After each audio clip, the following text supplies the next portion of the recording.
Louis Lazzara, how you doing? Great. How you doing? Thanks for having me. We're doing great. Thanks for being here. So what have you been doing during the quarantine? Well, I'm writing a book, so I've been working on that a lot and watching a lot of catching up on things I never saw before, like House. Never saw House before.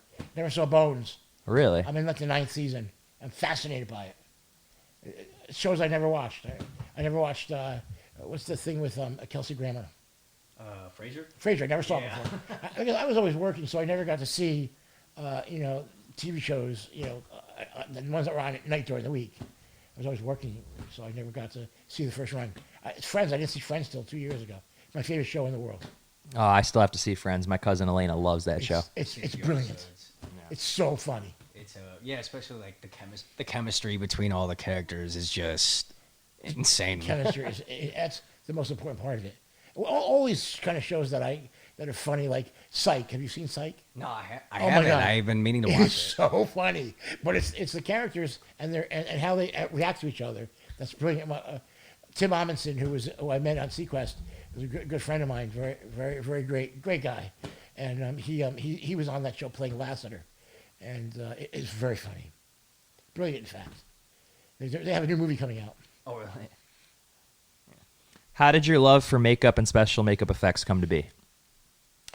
Well, I loved it when I was a kid, mostly through the Universal horror films, Frankenstein, Dracula, The Mummy. I was fascinated by those, and I used to have a little room in our basement where there used to be a bathroom, and it used to flood, so my father sealed it up, and I had a little makeup room in there, and I would steal my mother's green eyeshadow and do the Frankenstein makeup, cut the dolls' eyes out of my sister's dolls, and the ones that moved, and do like a Quasimodo makeup. My sister hates that. Till this day, she moans about it. That's But funny. and from that, I just loved it. And I did some theater. I directed some plays when I was in high school, and then I moved to Hollywood when I was 19. But it's through the Universal horror films and old movies. I loved movies when I was a kid, really young, like 6 or 7, and I had a nickname called Late Show Louie, and I would sneak up in the middle of the night and watch, like, they used to be called the Late Late Show and the Late Show, and I would sit like literally a foot from the television with the sound really low because my parents' bedroom wasn't far from the living room. Yeah. And I would sit there watching movies. My mother was amazing. She would get up She and didn't care? catch me, Yeah. and she'd come out and I'd sit on her lap and we'd watch the movies together. Oh, that's I mean, cool. Betty Davis, all those kind of films, which I Yeah. loved. I actually got to work with a lot of those stars. Uh-huh. So Betty Your Davis, I did a film. with Wicked Betty Stepmother. Davis. Wicked Stepmother, yeah. I know about it. She left in like the middle of the She left, production, and right? So did I. Oh, you did As soon too. as she left, I left. Really? I was there for her. I was there because I wanted to work with her, and it was an amazing 4 weeks. But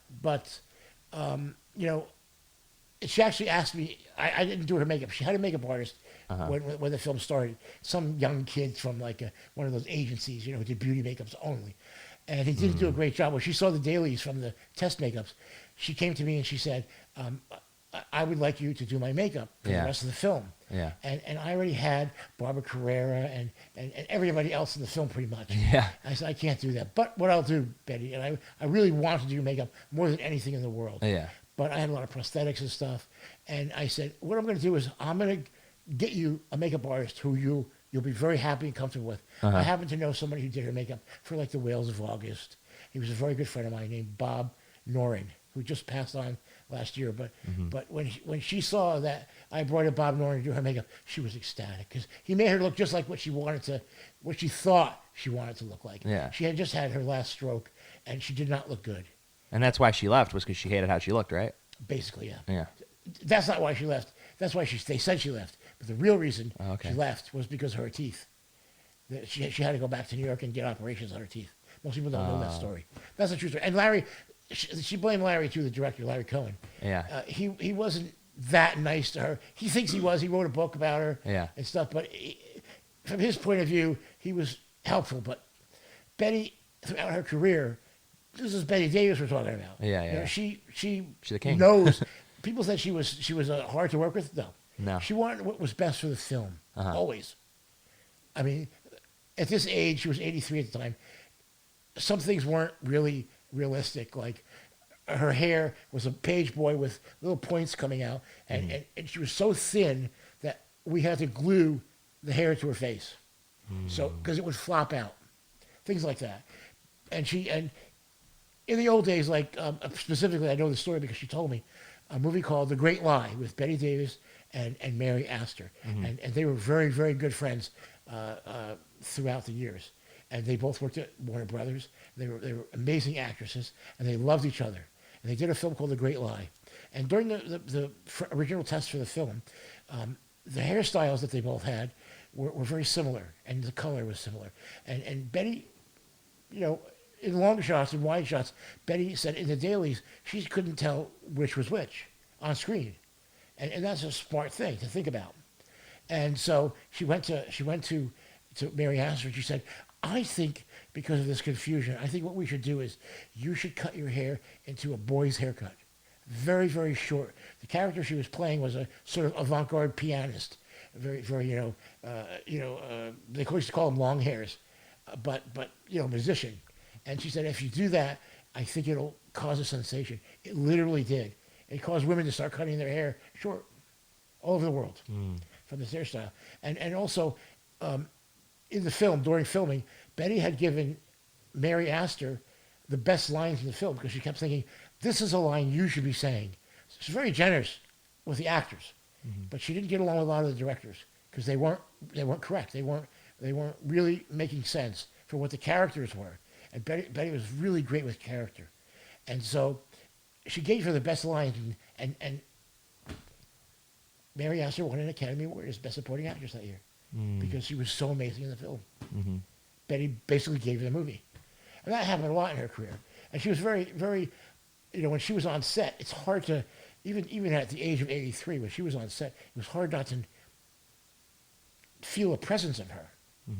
Her eyes, even at that age, were so clear and so blue, you couldn't stop looking at her.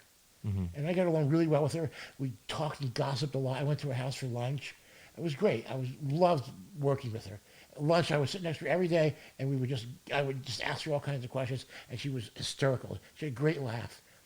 And but one thing that happened that, with the story of Mary Astor, happened again. Betty had this orange hair, basically orange, and Colleen Camp, who played her daughter-in-law in the film, had like a strawberry blonde hair, and it was curly.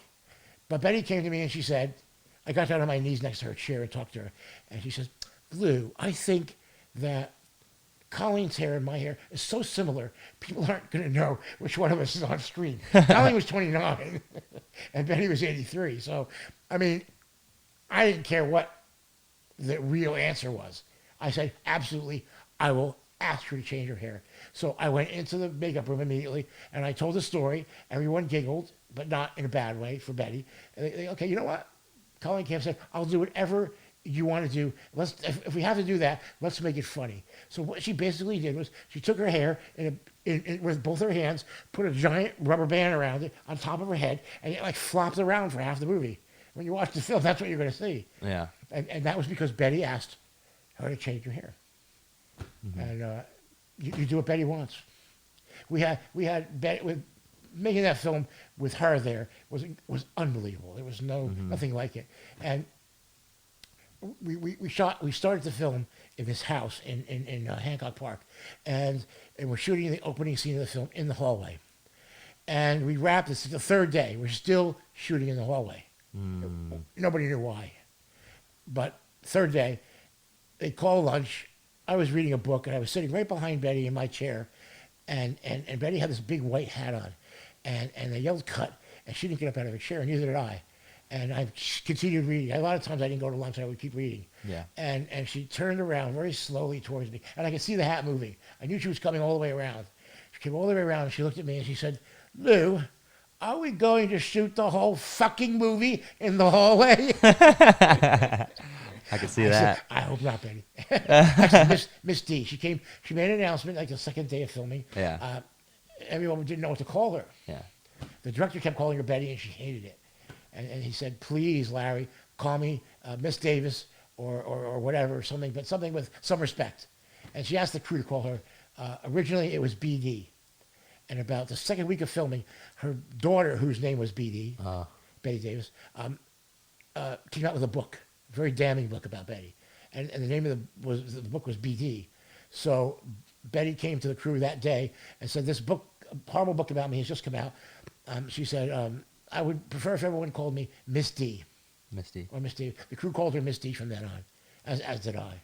And that was it. She called me, the best was at night when she called me up, because in the old days, they would call, the makeup artist knows everything. You know everything that's happening on set, because all the actors are in your chair.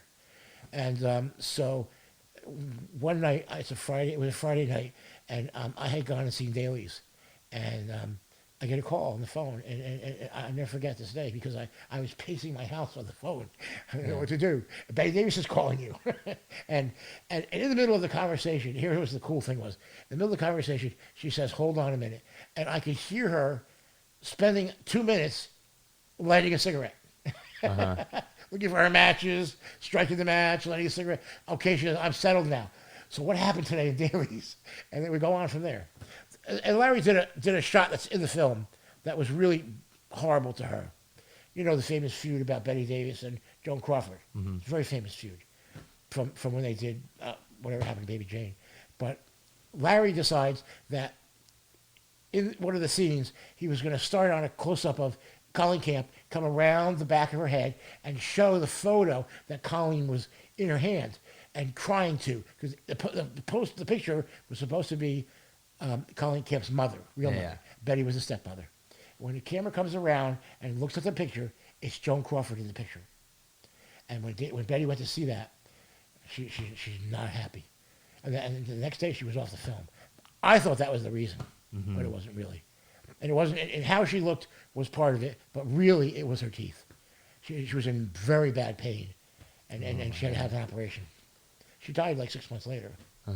But it was very sad. But the time I spent with her, for me, was really amazing. And to have talked to her, and I brought up things like Turner classics, Turner, Ted Turner. Yeah. I said to her, I said, Betty, what do you think about, it was the time when they were colorizing film. Just started doing that. I said, Betty, what do you think about colorizing of your films? And I said, I just saw Dark Victory, and she said to me, and you have to know the film and know her, or at least film history to know what she was saying. She said, Judith Traherne, which was her character in the film, would never have a pink bedroom. And I said, what color was it? She said it was all white. And that's very important to the film, because an all white bedroom in a film back in those days was very regal and very expensive, and it was an Art Deco style. Yeah. And when you saw a giant room like that, usually you expect to see Jean Harlow in a film like that, in a room like that. But she said that she would never have that, and therefore it's wrong to colorize the films. She was right. They colorize them now, but they're so much better. So much better. Yeah. So did you have any good moments working with Larry Cohen? Or did you enjoy working with him? Or was he kind of tough on that one? I left the film. Yeah. So I knew I didn't want to be there. I didn't care for him. Yeah. I didn't like how disrespectful he was to Betty. Yeah. He was a brilliant writer. Uh-huh. He did a film called Squatzy, I think it was called. Okay. Great horror film. The big monster and things. The one that's on the building? Yes. The Q? Yes. Winged serpent? Q. But it's Squatzy is the actual Oh, that's the name of the full word of creature. it. Okay. But it's Q, yeah. Yeah. And I liked that film a lot. And, Yeah. And I what he was so smart at how when Betty left, what is he going to do? He could have gotten the money just to shut the film down and not do anything else from insurance. But he was smart to keep going, so he took the money and he kept going. And what he did was he made Barbara Carrera, who was amazing to work with. I loved her. But Barbara Carrera, she played Betty right in the beginning of the film. Betty turns her into a cat in the original script. But what he did was he had Barbara Carrera turn Betty into a cat. So for the rest of the film, Betty plays a chain-smoking cat. Which actually, my friend Tony Gardner built the cat. It was hysterical. It was so well done. And But you didn't get to see that because you left, right? You didn't get to see like the. I wasn't on set for that. No. I did come back one day. Okay. It was my second, Dane Johnson, who was my second for many years. He does. He's only done like 3 things in the past 30 years. He's done Angel. Adam's Family. No, he did Angel, the TV series, Okay. and then he just finished like 15 years on that's what's it called? Shoot, it's a cop show. You would know this. Is it recent or The one that what's his name walked off of Mandy Patinkin. which decade was it? Who's on the show? I'm trying to think who's on the show now. It's Joe Montana. Oh, Criminal Minds. Criminal Minds. Yeah. That's like 15 okay. years he's been on that show. But he took over the movie when I left. And I've been trying to get Betty's wig back from him all these years. But he's very talented makeup artist. But he did all that stuff after I left. And there wasn't much special makeup effects because I had done all that. We had shot all that while I was still there. Mm-hmm. Like a Lionel Stander, who was one of the 10 people who was blacklisted during the big blacklisting in Hollywood. He was one of the 10 people who was told that he was a communist, and he really wasn't. But he was in the film. He played Betty's husband, and I had to make him bald because he had a ton of hair. And Betty makes his hair grow back in the film because she wants him to have hair. Mm-hmm. She doesn't want a husband with no hair. It's very funny, but he did a good job with the film. He hired a bunch of old-time actresses to come and be in the show, and a bunch of TV stars. You know, the father who was in Happy Days and stuff like that. He hired Evelyn Keyes, famous actress who was in Gone with the Wind, and Gloria DeHaven. He hired these other people to come in and sort of fill in the dead space. And the film turned out okay, I guess. I've never seen it. Mm-hmm. So tell us about the beginning and you moving to Hollywood from New Jersey. I sold there. I decided one day, I was 19. I said I'm going to sell everything and move. I think I had 2 giant barrels shipped to me with my books and my other stuff, you know. And I moved to Hollywood. One day after about maybe 6 or 8 weeks of being here, I was in Hollywood on Cahuenga. Okay. It's still there, but it's much smaller than it used to be. It's called the Hollywood Book and News on Cahuenga, right on the corner there of Hollywood Boulevard in Cahuenga. Yeah. And I was there looking at magazines. There was thousands of magazines back then, and a lot of horror magazines. And I saw this guy reading Fangoria with his wife, and I tell it later they were married, but he had a shirt on that said Makeup Effects Laboratory on it. And I just walked up to him and said, "Excuse me, what is this place?" And we started up a conversation, and he and his wife invited me to come up to a barbecue that weekend in the valley where the place was. And then he said, come over on Monday, and I'll introduce you to everybody that owns the place. And I started for maybe 6 months going up there whenever I could because I was working at the May Company. I would take a bus up there. It took forever, like 3 hours. And it was on Laurel Canyon and Sherman Way. It's still there. It's called Makeup Effects Lab. And kind of schlocky, but you know, they're there for years. So, I started sweeping the floor, you know, and fixing things. How I really shocked them was when I was 17, one of my summer jobs was working for Craftsman Tools, and I'm fixing tools. And Craftsman Tools have one moving part in them. Basically, you take them apart, you bang it with a hammer, put the alignment back in, because people drop the tool and it gets out of alignment. Yeah. Put it back in and screw it back together and charge them $30. And I did that for two summers. So I knew how to fix any Craftsman tool. And they had in their tool shed at this place, they had maybe 2 apple crates filled with tools, like 25 tools. And I didn't have any money, and they were all going to lunch one day. And they said, "Well, you want to go to lunch?" I'm like, "No, I'm good. I'll just hang around here till you guys come back." And I saw the tools, and I took them all out, and I fixed them in like an hour, and had them all set up, all plugged in. When they came back, everything was working. They were very happy. They called me Fabulous. That's how I got my nickname, Fab. And after that, things like that would happen. Like right after that, these 2 producers came in on a Friday night, and they said, "We're going to give you until Monday to sculpt these giant rat heads for a film called Deadly Eyes." And started Scatman Crothers. Saw that once a long time ago. Did you really? Yeah. It's really bad. Anyway, so they turned to me and they said, "Can you can you sculpt?" And because they wanted 4 heads, Yeah. 5 heads, and there were 4 of them, and me, and they turned to me right away. They said, "Well, we're gonna have to have this done by Monday. We're gonna stay all weekend. Can you sculpt?" And I'm like, "Sure, absolutely." Never sculpted before in my life. Not even in art school, art class, in grammar school. And so they said, "Where are your tools?" I said, "Oh, they haven't been shipped from New Jersey yet." I said, "What am I going to say, right?" So I sort of borrowed tools from everybody, and I just watched what they did. Very slowly. I was always a step behind them. They built an armature, which is the inside of the sculpture that holds the sculpture up. I just built my armature like they did. I just watched what they did, and I copied it. And the same thing with the sculpture. I'm pretty good at copying anything, whether it's a drawing or a makeup, whatever. But I watched what they were doing, and I would take this one had a great ear that had like a bite out of it. It turned down, and somebody had a schnozzle on the rack that was like mean looking and big teeth. So I stole that. And somebody else had another thing that was really cool, like, wrinkles around the neck and stuff. So I stole everybody's little parts of everybody's sculpture and put them in mine. And on Monday when the producers came back, they picked my sculpture as the main rat in the film. Oh, cool. So they were kind of forced to hire me. Yeah.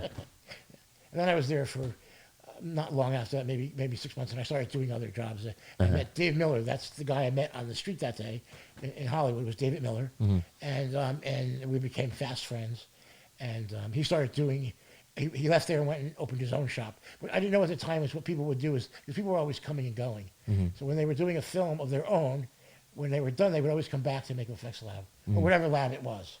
Yeah. Whether it was Rick Baker's or Greg Cannon's or whoever it was. And so I started, Dave asked me to do a film, which was, I had done Friday the 13th already, part 3, but it hadn't come out yet. And Dave Miller asked me to come and do Beastmaster. And so that was that. So I did a lot of ball caps on Beastmaster. I was the department head on second unit. Originally, because Dave always got me jobs on the films doing his makeups that he designed. So he would build them or design them in the lab, and then I would go and do the makeup on set. That's how I got Nightmare on Elm Street, the first one, doing the Freddy Krueger makeup, which I did the entire film. I did Freddy's makeup, Robert's makeup, and from Dave Miller, because he designed the makeup. And he was in the lab still building things like the telephone with the tongue, that kind of stuff. He was there building those things. All the classic while I was stuff. on set, yeah. Yeah. The Johnny Depp's body coming out of the bed and that kind of stuff. That's one of my favorite kills ever. Oh yeah. That's just perfect. Johnny Depp? Yeah. Oh yeah. It's great, yeah. It's amazing. Well, there's a picture that I gave you guys of Dave and I on set with a sort of a skeleton head. Yeah. And behind me, if you look behind me, you'll see Wes Craven directing the scene. Okay. Which most people don't notice he's in it.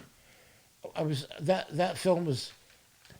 I think by then I had actually done some other really crappy little films, and but I knew they were bad. And this one wasn't bad while we were filming it. It was really it was Wes that was doing it. It was Wes and his script, and he was so amazing to work with. And what one day there's the scene with the giant room that spins. Oh yeah. With the blood and all that. Yep. Well, the special effects guys on the film, Jim Doyle, the head special effects man, who's brilliant. I worked in many films. And his group, his friends, his assistants, Peter Kelly and Lou Carlucci, and those guys. But I was sitting on set. I would often, because I like to read. Yeah. Often when I was on this movie set, I would go into the, behind the curtain somewhere, find a place where there was a little bit of light so I could read. And I would sit there, and I was sitting on the set where the giant turntable, the turning thing was. And they called lunch. Again, I didn't get up. I would stay and finish the book. And out of the corner of my eye, I see Wes come over. He didn't see me. It was really dark. Yeah. Wes comes over, Wes Craven. He's standing there, and he's looking at this giant behemoth of a set that they had built that cost a lot of money. I don't know, like maybe $1 million, which for that film was a lot of money. A lot, yeah. And it was very important to the film. And he's standing there, and he turns, he hears me, and he turns and he looks at me, and he goes, I said, you worried about this tomorrow, Wes? And he's like, it's going to make the film or break the film. Yeah. Because it's got to work. And it worked beautifully. Jim Doyle is brilliant. And they used that twice. They used that for Tina's scene, Yeah. and then they used it for Johnny's death. The blood was Tina's scene, yes? What was the blood that spins in the room? And When it comes out of the bed, that's Johnny's, and they then fill the room with blood, right? yes, that's Johnny's That death. was on the it's called a gimbal, that thing. It's the same thing that they used when Fred Astaire danced on the ceiling in Royal Wedding. You know that famous scene? That's the same thing as a gimbal. It's a room that's just on a big spinning wheel built into the wheel, and they just turn it. And as they turn it, you can move them to the wall, into the ceiling. Don't they still have that same room like to this day, or is it still being used? No, they take them apart. They take them apart. Oh, They're okay. big, they take up too much soundstage space. Oh, I They see. would build them for the film, and that was very expensive. That one. But Yeah. the blood. I mean, after I think if I remember correctly, they did filled it with water first to try Okay. it. Not so much for the blood, just Yeah, just to see how it works. It was fine, but everyone was worried about the blood. I mean, it was everywhere. Yeah, I mean you can't really do that The many stage takes. was just covered in it. Yeah. But it was a lot of fun. All those effects back then, there was no such thing as CGI. Mm-hmm. You know, it was either a matte painting, something, a scene painted on glass Yep. in the distance, or like in Beastmaster, we did a lot of maquettes where they would build the castle, and it would be maybe this wide and this long, castle, trees, and then they would put that on a stand right in front of the actors. Like right here. And the actual mountain was, 600 yards away. And it looks like when the actor runs in front of that maquette, it looks like he's running up a hill going to the castle. Because it's set in a way that it's just amazing, all practical. Nothing was digital or done in the camera. It was just all, we did all our effects that way. How was working with Don Coscarelli? I remember him having a beard. Yeah. I remember I was very busy on that film because there were these priests in the Okay. film. Did you ever see the film? Beastmaster? Yeah. Yeah, a long time ago. There Yeah. were these priests in the film, a lot of them. Yeah. And a lot of them. And they all had bald heads. So, I mean, and don't forget, it's long hair days back then. Yeah. So every one of them had to have a ball cap on. And I never did ball cap in my life till that film. The first couple of ones weren't that great. But after what you're doing 10 or 15 a day, every day, you get really fast and really good at it. And they were pretty good. We had the witches in that film I did. Dave Miller did the makeup for it. Yeah. We did the witches and a couple other prosthetic things. There's a funny thing in the film. I tease Dave about it till this day because Rip Torn, who played the main priest, the bad guy, he wouldn't wear a prosthetic nose. He wouldn't wear a foam rubber nose. He wanted, because he came from the theater, Okay. many Broadway plays. He wanted to have wax used to make his nose big.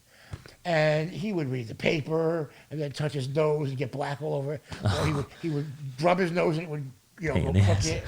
I mean, put his glasses on and dent it. Oh no. It was impossible to keep up with him with that, but that was Dave's. Dave. It was the one thing Dave did. It was only 2 days at work, but Dave came to the set for that because I had all those ball caps. Yeah. But I read a good majority of Don's book, True Indie. He talks about the misery endured during the making of The Beastmaster, including the original animal trainer getting fired in the middle of filming by the producers. And he said the animals weren't working on their cues. oh my God, the tiger! I had to help dye the tiger black. Yeah. And it's stripes. Yeah. But in the film, it's black. That was a pain in the butt. But Yeah. it got loose one day in the soundstage, and it was huge. It was like bigger than me. I mean, No. 2 times bigger than me. Yeah. And now you don't know what they know. What you don't know. The whole cast and crew are on set. Yeah. And they start yelling out, "Don't move! Do not move! If you move, he will come up to you, want to play with you, and push you down. And you're going to think he's attacking you, and he's not. But don't move. He's more afraid of you than you are of him." And that was the truth. He crawled under one of the big sets for the pyramid sets, and they finally got him out of there. But eventually, they let us walk out one at a time to leave the sound stage. But it literally took 3 or 4 hours to deal with that. And we had the ferrets, which were biting everybody. Oh God. And then we had the hawk, which never did anything on cue. Yeah. And Jesus. Oh my God, we would be shooting in Simi Valley in these sandstorms. Yeah. I mean, it would get really bad. And now, John Amos, who was just wonderful. John Amos and poor Mark Singer, they're probably naked in the film. They got like these loincloths and, some leather strap, and that's it. So one of my jobs was to oil them up with baby oil before the shots, so that they look, it's called hero oil. Yeah. And every day the wind would blow, and poor John Amos, he would get covered in sand. And then the director would yell, Don would yell, he's too dry, we need more oil on him. And I'd go up to him, and he's got sand stuck to him. And Yeah. I'm trying to put new oil on, wiped him down, and then put new oil on. And it's like scratching him. And he yelled to me one day, he said, honey, you're not based in a turkey here. So let's not so hard. But it was a tough movie. It was really tough. There was John Buechler did these giant creatures that didn't work often. When they did work, they were really well done. He was the best. I met him a long time ago. John Buechler, yeah, he's a nice guy. Very nice guy. Nice guy. But those were difficult to work with. Yeah. But So Don was cool though. yeah, he was. I remember just being a nice guy. Yeah. I don't remember him screaming or yelling or anything No. like that. Others did, but not him. Yeah, we heard a story about. You trying to tell him about the Phantasm? I just always heard. Well, like, Phantasm mixed is a things. whole other breed. Apparently, Oh, yeah. it was really bad filming. Like, that Oh, was a okay. bad movie to film.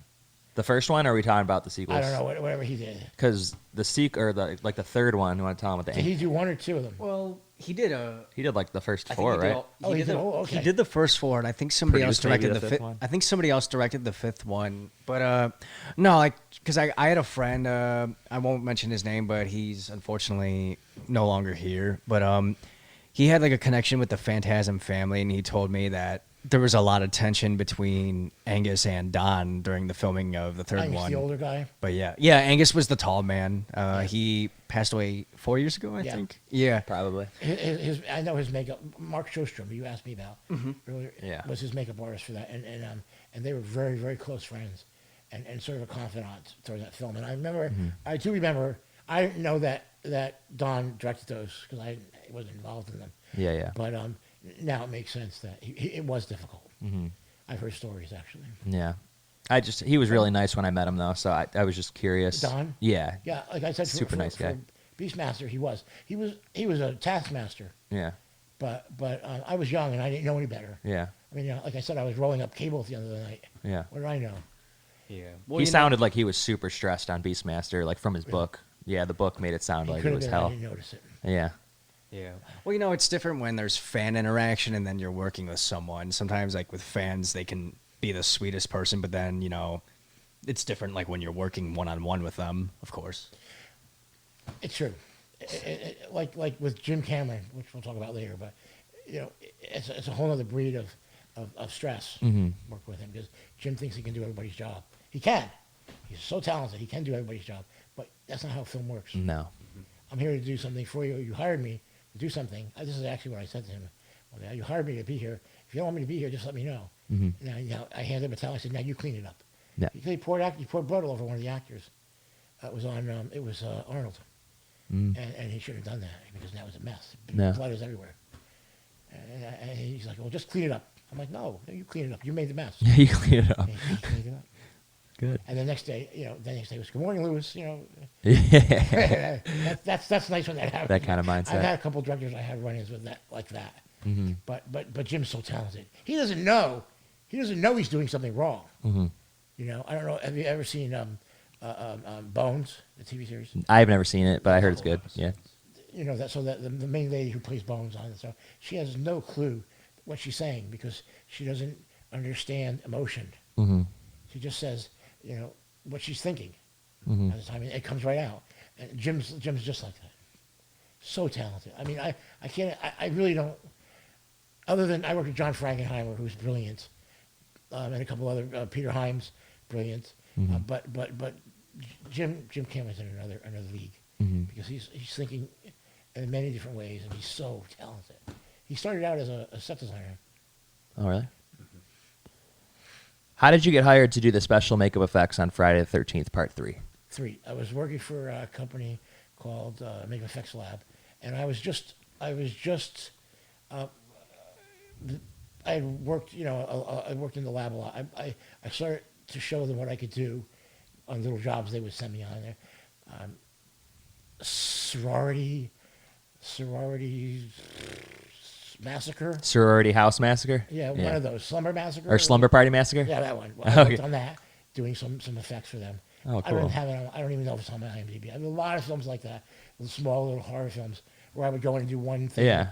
But I worked for them and they paid me. We literally just visited the filming locations from that, like did you really? not even a month ago. Where was that house? That It's- they shoot with the pool. We went to the Was school. it like in East LA somewhere? Yeah. Yeah, that's what I remember. Or wait, was it Venice? Oh, Venice. Yes. It was Right, Venice, right, yeah. Venice, yes. Yeah, all three houses are like right next to each other. I remember going there. Yeah. I remember doing some effects around the pool. Yeah, Somebody yeah. gets stabbed or something. Yeah. Or what's the thing where something somebody's eye? Maybe that's part 3.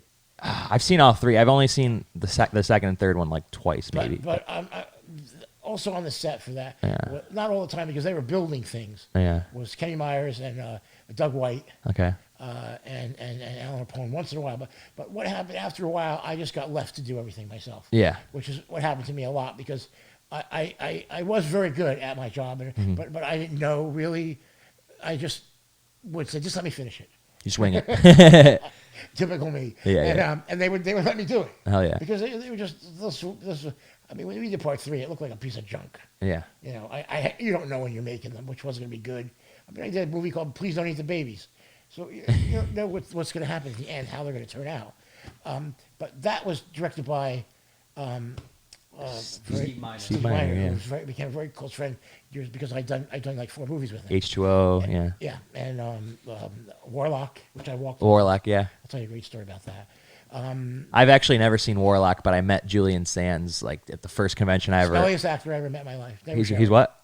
Smelliest actor I ever met. Really? Never showered. Oh. I'd actually say you cannot come in the makeup trailer and get your makeup done anymore until you take a shower. Oh my god. And what he did was he didn't even do that because we were out in the desert shooting. And he went over to the caterer and asked them for a bucket of hot water, and he literally showered. He took all his clothes off, except his underwear, and literally, Like a horror shower? Yeah, a sponge bath. Yeah. And he smelled much better. But oh And my I god. said, did you even use soap? Yeah. But see, British. This is not a general thing about British men, but a lot of times in England, what happens is Yeah. when they're going to school, they didn't get hot water to take showers in. They stayed at school, Yeah. in public schools, not private, public. Uh-huh. They were staying, they had a place to sleep in the dormitories, but they didn't shower ever because the water was ice cold. Mm-hmm. They were never given hot water. So that is, I found out over the years, that is the reason that a lot of the British actors smell Mm-hmm. so badly, but not all of them. The 3D Julian was great to work with. He was very sweet. No, yeah. The 3D in the film is hilarious and obvious. It's so bad. I've been fortunate enough to see the film in 3D at the Egyptian in Hollywood. Part 3? Yes. Well, I mean, you can even see like the thing that went into the spear that went to the girl's eye. It's like shaking as it's going. It's hilarious. When we did that, it was on the wire. Was so long, Yeah. so far away. There was no way to control that Yeah. unless it was attached to something at both ends. Yeah. It wasn't. One was attached to her, Yeah. and the other one was we were just holding it. No, yeah. And we would just push the arrow and a hole in the middle of it. We'd push the arrow. Yeah. Until we got to the other end. The 3D the gags are just hilarious though, like the popcorn When, popping. Paul Cracker, Paul is his name. When we squished his head. Squished his eye head, popped yeah. out. Actually, there's a photo in there. You'll see a photo of me actually pulling on some wires to make the eyes come Yeah. out. So what was it more of a challenge than having to adapt the makeup effects to the 3D? Nothing was a challenge for me. I wanted to do everything. Nothing, Because okay. I was so young. Yeah. I never found anything to be difficult or because I wanted to be there so badly. You wanted to And I figure was it out. Loving it. Yeah. Yeah. But they would actually let me alone. There's who's the guy who gets his neck slashed? I'm so Larry bad. Zerner. Oh yeah, okay, yeah, Larry, yeah. Sweet, wily, He's nice guy. hilarious in that. Is he an actual goofball in real life Very like he was funny, in the very, movie? Very funny. Yeah, Very nice. he seems very, like but it. really sweet. And there's a bunch of photos you'll see with me putting his prosthetics on and putting the blood on him for his Yeah. slit neck. But there's also other photos with somebody helping me, which Doug White was using that. But they would eventually just go off to something else, and I ended up being the same thing with Robert Englund's makeup. Dave Miller did the first makeup on him in the test back at his studio, in his shop, and then from the first day on set, I did his makeup and removed it every day for the whole film. Later on, when years later, when I was doing part, I don't remember it was 5 or 6, but it had to be 91 because I was doing Addams Family at the exact same time. I was doing both films. At night, I was shooting Nightmare, and during the day, I was shooting Addams Family. Wow. And it was hard. It was That's a like lot. a month solid of that, and then maybe 2 months. No But sleep. I had to have somebody come and take his makeup off Yeah. for me. I couldn't do that because I had to usually run and get an hour of sleep so I can go to the other Exactly. set. I was actually sleeping at Hollywood Center Studios. It was like they put a couch in the makeup room for me Oh my god. because they knew what I was doing. Yeah. And The budget on Friday the 13th Part 3 was $2.3 million, and it grossed $9.4 opening weekend. So that's 4 times as much. yeah, it's like now Blockbuster now. Yeah, insane. It costs $200 million to make it, and they make $1 trillion Yeah. on the film. It's the crazy. Same, it's the same thing. And it grossed $37 million at the box office overall. Oh, did it really? Yeah. I don't remember seeing it in the theater. No? I don't think I did. Really? Even with the 3D, you weren't like I intrigued? must have. You must have. I must have, but I might have gone to the Cast and Crew screening. Yeah. If I went to anything, it was the Cast and Crew screening. Okay. Very few times would I go to a theater and see the film unless a friend or a relative or I was taking my nephews, But I would because once I got to the stage of like Arnold and those guys and Roy Scheider, I was usually working in Yeah. by the time they got to the screenings and stuff. So Jason kills 12 people in Part 3. How many of those did you work on in terms of the kills? Most of them. Most of them, right? I could tell you by seeing them, Yeah. but I couldn't tell you exactly a number.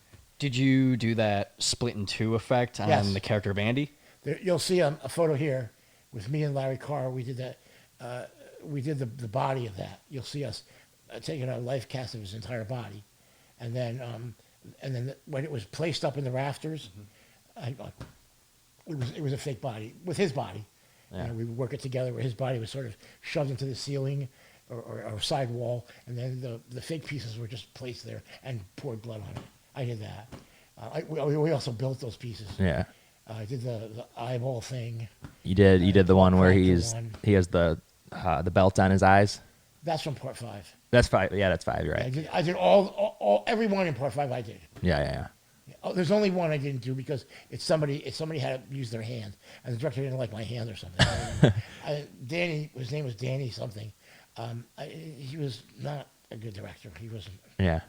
He made a lot of mistakes, but he chose for that. For that film I was working for Marty Becker. I was hired by his company to come in and work the set and do all the makeups on set. Mm-hmm.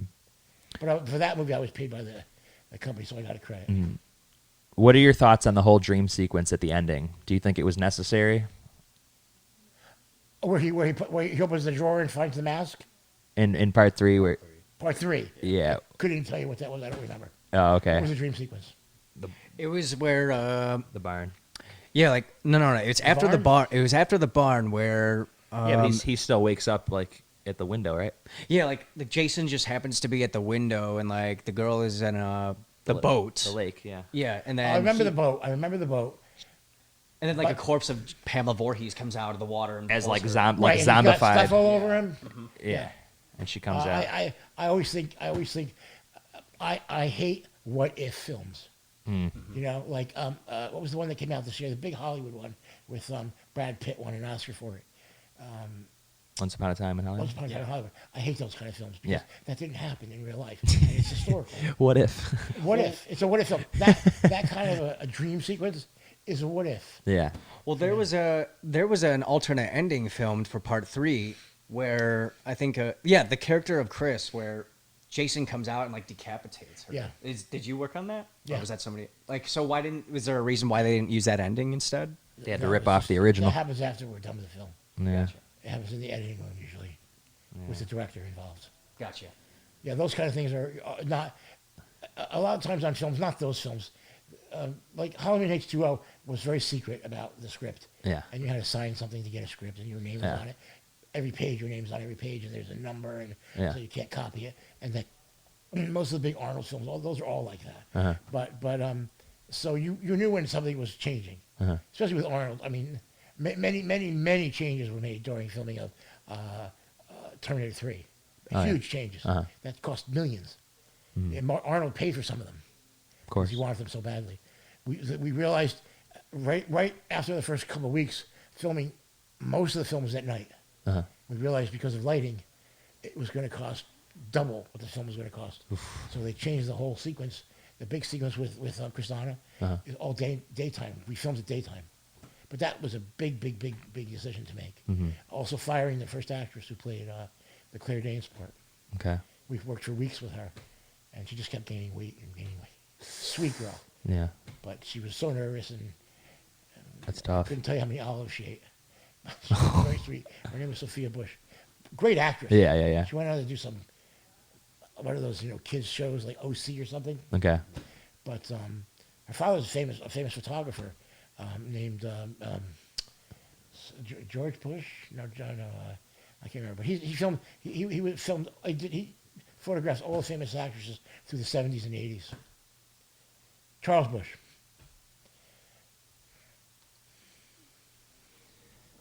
So part 5, let's get to that now. It's an absolute guilty pleasure amongst some Friday fans, but widely disregarded by people who hate the fact that Jason is not the killer. That's the biggest thing that I always find online. I hear. Yeah. People always ask me that question about why. What to me, it didn't matter. Yeah, it didn't matter. Because whether it's a good film or not has nothing to do with that. You had to make the kills look good. It was about the kill. No, not for me. I'm always interested in the script. Yeah. But who directed that? That was Danny. Yeah, it wasn't Minor again. I didn't have much input from him when I was doing things. I remember when what's his name got his head chopped off, which I gave him the head at the end of the film. He has it, an cool. actor. But when we did that, I remember him directing me about how to throw the head into the scene in front of the camera. He wanted it to fall a certain way. And you're throwing a giant rubber ball into the middle of the scene. Yeah. Right, yeah. And you don't know where it's going to bounce. You have no idea. I mean, it's solid rubber. We shot that for quite a while, a couple hours, throwing that head in. Carol Locatell, who played his mom, was hysterical, so sweet. I mean, one of the nicest ladies there who worked with. She's actually doing a convention next month, or they're trying to. Is she? In Arizona. You're talking about the mom, the funny one, like Carol Locatell's her name. Yeah, and then she's going to be there, and then Jason, Tom Morga. Tom Morgan. Please tell Tom I said They're both going to be there. I'm going to try to go if it happens. Stuntman, I've done a lot of films with Tom. He's the sweetest, nicest guy. Yeah. It's funny because I like how Ron Sloan and then Carol, like they were like the best comic relief of that movie. Well, Oh yeah. filming it, Hilarious. I personally thought it was way over the top. way For over sure. the top. Especially Carol. Yeah. When he was directing her that way. Yeah. There's a lot of things that are missing. I recently saw the film, literally maybe 2 weeks ago. Because I was talking to Melanie about something, and I couldn't remember what she was talking about. I have amazing stories about working with and meeting her on set, because I had nothing to do with her in the film. Yeah. I never touched her as far as makeup is concerned. But I think I maybe put some sweat on her for Catherine. Catherine, who also did Nightmare on Elm Street, the first Nightmare on Elm Street. Yeah. I've done literally 10 or more movies with Catherine as the department head makeup artist. And then I did all the special effects stuff. That happened a lot early in my career. I was good with blood. I was known as the blood guy, because blood is hard to make drip the right way. And anyway, Catherine did her beauty makeup, which is wonderful. So 80s. I mean, it's blue eyeshadow, gorgeous. No, like amazing. Nobody would do that now. Yeah. But I reached the phone. What was I going to say? Melanie, I was sitting offset in the barn, and they were shooting a scene where she comes out of the closet with the chainsaw. So on set, it was even more hysterical. We couldn't stop laughing. Melanie has the best laugh, and she is literally the funniest actress I've ever worked with. Vanessa Williams is very, very similar in sense of humor, but Melanie is hysterical. She's the sweetest, nice person. I worked with her a lot after the film, doing her makeup, her beauty makeups. There's a couple of shots of her that I sent you, in really high beauty makeups that I learned to do, because I got I got lucky. Dave Miller again. A lot of my work at the beginning was always Dave Miller sending me somewhere or giving my name to somebody. But there was an agency in L.A. called Chantal Cloutier was the owner. It was called Cloutier, and they had all the top makeup artists and hairstylists in the business who did all the magazine covers and that stuff. And I didn't know any better. I wasn't in that world. So I get a call from Chantal Cloutier saying they had just done a photo shoot with very famous Bruce Weber. You must have heard of him. He's tip top of the world of shooting men. Okay. And this was Bob Peruga was the model's name. He's still working. Very handsome guy. And I had to make him look like the Thinker, the Thinker with the bronze, the famous French sculptor by Rodin. He's got his hand under his chin. Yep. I had to make him look like that. And it was a shoot for floppy disks back in the early 80s for Microsoft. Oh, cool. And I have a copy of it somewhere. My portfolio is actually in the academy, but I remember that shoot where I had to make him. I built a wig and I dipped it in Jello, and then painted it bronze colored. Yeah. And but I made it work. And I got called the night before they were going to shoot it. They had already shot it with a makeup artist who didn't know how to do those kind of things. Okay. So she called me up and asked me, can I do that? I said absolutely. And then I went and figured out how to do it. And I had to be there the next morning at 6 o'clock in the morning. And I brought the wig with me all done and ready to go. And makeup was quick after that. But from that, she started sending me out on all the special effects things that she had. I did a photo shoot. I think you have the picture. A photo shoot of, Vincent Price. And there's all these goblins around him. Okay. And some wizards. And I did prosthetics on all those for that. Plus Vincent Price's makeup. But all from the Cloutier, the agency. And but I didn't like in those days because of how money worked. In those agency companies, those people who work in the agencies, they got like $1,200 a day. I'm making $200 a day. Yeah. And I knew how much other people were making just from hearing about it. So I told her I wanted $1,200. And not only that, she told me, well, you do the job tomorrow, and in 60 days you get your check. I'm like, no, I'm not doing that. I'm not waiting 60 days. I've been screwed so many times at that point. I said, no, I'll come in and get a check. As soon as I'm done with the job, I'll drive to your office and you give me a check for $1,200. Yeah. And she was very mad when she did it. And the rest of my career that I was with her, I was with her for many years, she had to do that same thing because that's how we set it up. She did not like that. That was a no-no. But because those people don't get paid for sometimes forever. Yeah. And when you're with a big movie star and you're doing magazine covers, it's a whole different story. Or if you're doing publicity, like for MGM or for Disney, it's huge. You go away for a month and you come home to a $70,000 check. Yep. It's crazy, but you're flying all over the world. It was great. It was fun. Anyway, I don't know how I got off on that tangent. No, you're good. Friday the 13th. The one thing that bothers me a little bit, the Friday 13th Part 5 has a dream sequence in the beginning with two guys digging up Jason and Tommy Jarvis waking up. Yes. But in the dream sequence, Jason was buried with a screwdriver. Why was Jason buried with a recall damn screwdriver? Who was that young actor? Corey Feldman. I don't remember him being on the set ever. No. I think that's from another film. I think that was From the film prior? Was he in another film? He was in the fourth one. Well, I think that was a scene that was shot for that. And then we used that stuff with him because I do not recall him being on the set. It probably was, yeah. Because there was blood involved and stuff. Yeah. So I don't know. Well, because what I read about that scene, that was the opening in particular, was they shot that in Corey Feldman's backyard, apparently. Yeah, that wasn't us. The body and stuff that comes out of the grave, I did that. Yeah. Because he wasn't in that. Yeah. Part of it, the way it was cut. Yeah.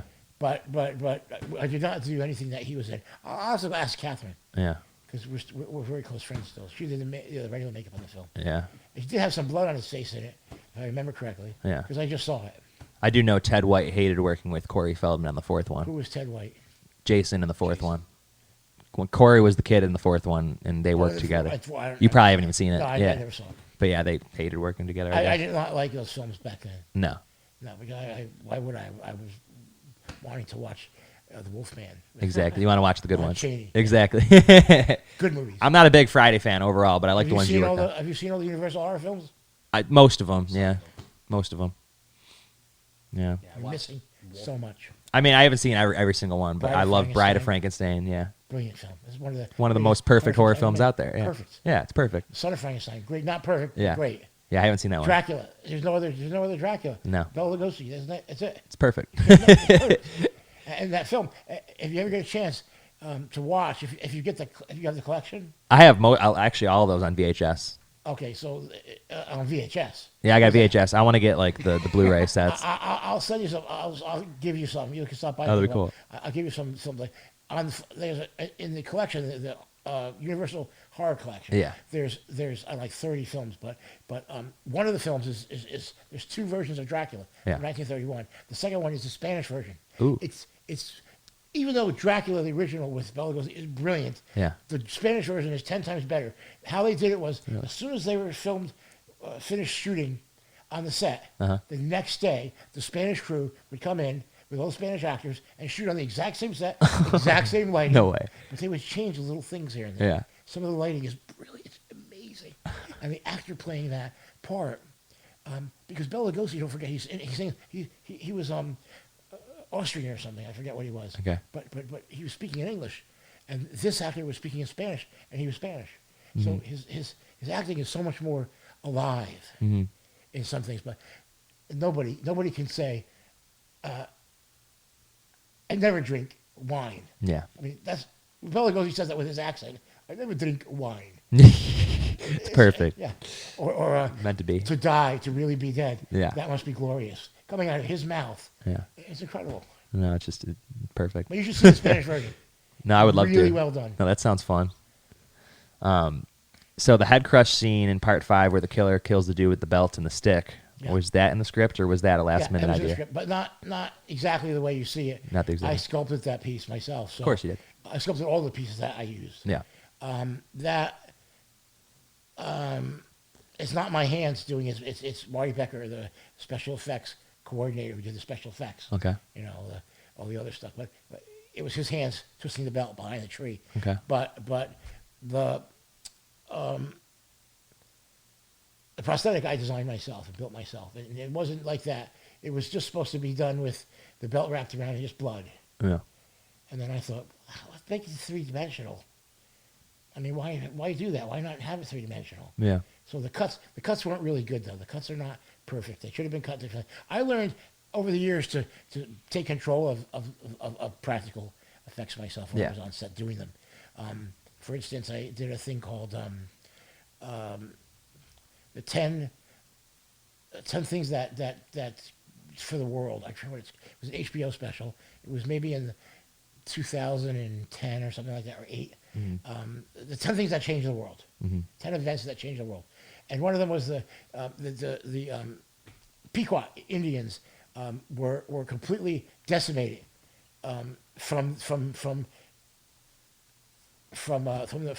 life. Except one of them lived; he got away. But all of them were killed except for one. And it was an important event in the history of this country, and that changed America.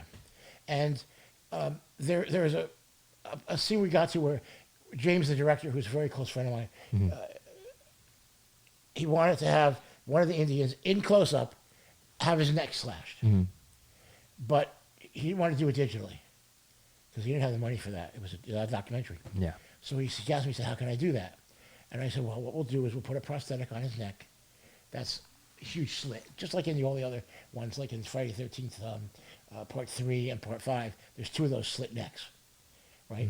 But you put a prosthetic on with a big slit in the middle of it. You fill it with blood, and then for doing a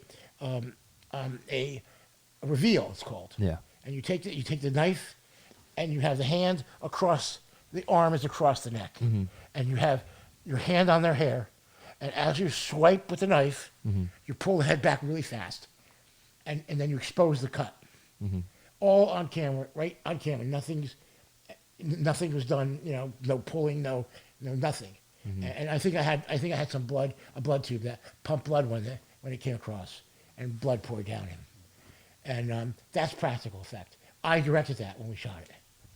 That's cool. Because I know how it's going to work. And if the director's smart, he lets you do that. Steve Miner let me do that many times. Yeah. Yeah, he seems really easy to work with. He's the best. about He was the, such a good director. The road flare. Did you do that as well? Yeah, it was. We built a head. That's cool. We made a copy of his head, and he just had his mouth was open, and we did a quick cut. Again, the cuts for that aren't that great because Yeah. you see for such a quick second. It should have been longer. The head looked pretty good. Yeah. And then I think again it was, it was my hand that did that, sticking the flare into the mouth.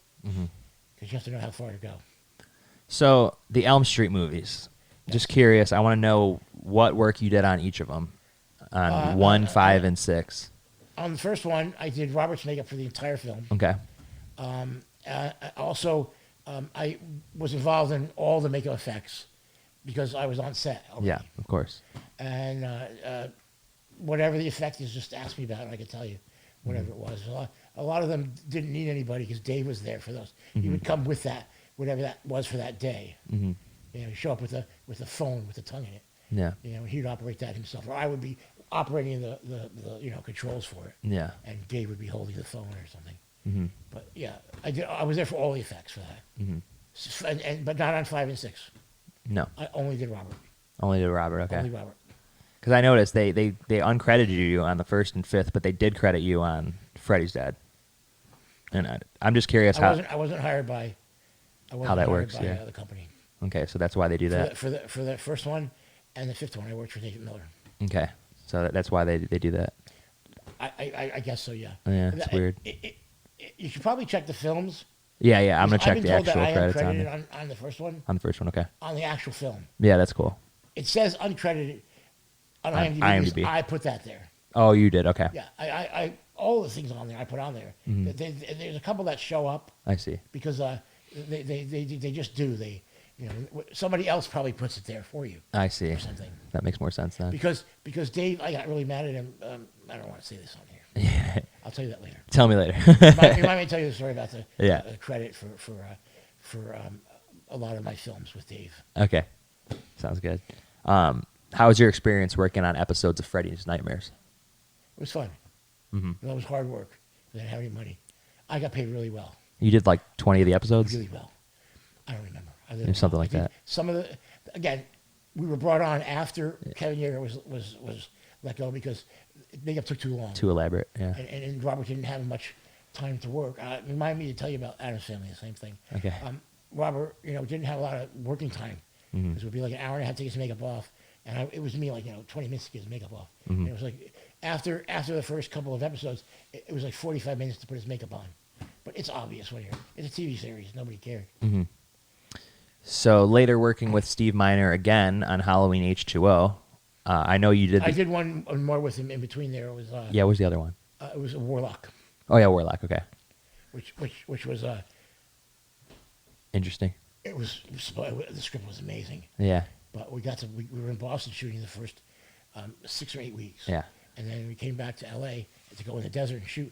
And Laurie Singer had a prosthetic makeup, an old age makeup for the second half of the film. And we went to do her makeup that morning. Carl Fullerton designed the makeup.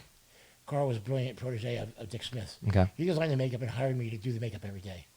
And I was already on the film doing all the as an assistant and doing all the special effects makeups. And we were doing the makeup on her, and he was set at 3:00 in the afternoon to fly back to New York. That's where he lives.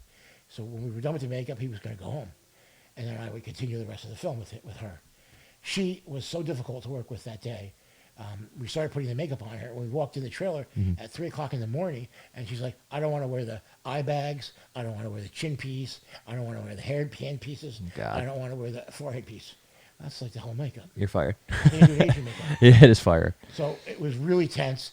We just walked out of the trailer eventually. Yeah. And left her in there. And we went and got the producer, the director. Arnold Copelson was the director. Yeah. These people, after what I'm going to tell you, these people thanked me later on because it put her into control for them. What happened was we finally did the makeup. She finally got talked into after like 2 hours of them in there talking to her. Let us do as much as we could without the eye bags, which did not look good without them. Yeah, I can imagine. And it was very important. You got this young under your eyes, and the rest of you is old. Yeah. And so we finished filming, Carl leaves. He's actually on a plane, Uh-huh. and I'm taking her makeup off, Okay. and she's screaming. I know how to take makeup off at this point, especially prosthetics. Yeah. And I'm working. She had a lot of peach fuzz on her face, Mm-hmm. and she was literally screaming and crying. It was a big act because she didn't want the makeup on. Yeah. Right? We all knew that. It was so obvious. Mm-hmm. And at one point, I had like 4 of the other girls, the makeup girls, helping me take her makeup off, so slowly. Nothing could be possibly hurting her. And we finally get the makeup almost off. It's hanging off her face. And she turns to me and she grabs my hand and she says, can I swear? Yeah. You fucking listen to me. You do what I tell you. I'm the movie star here, and you're nobody, and you're fucking hurting me taking this makeup off. Now, watch it. That's what she says to me. Yeah.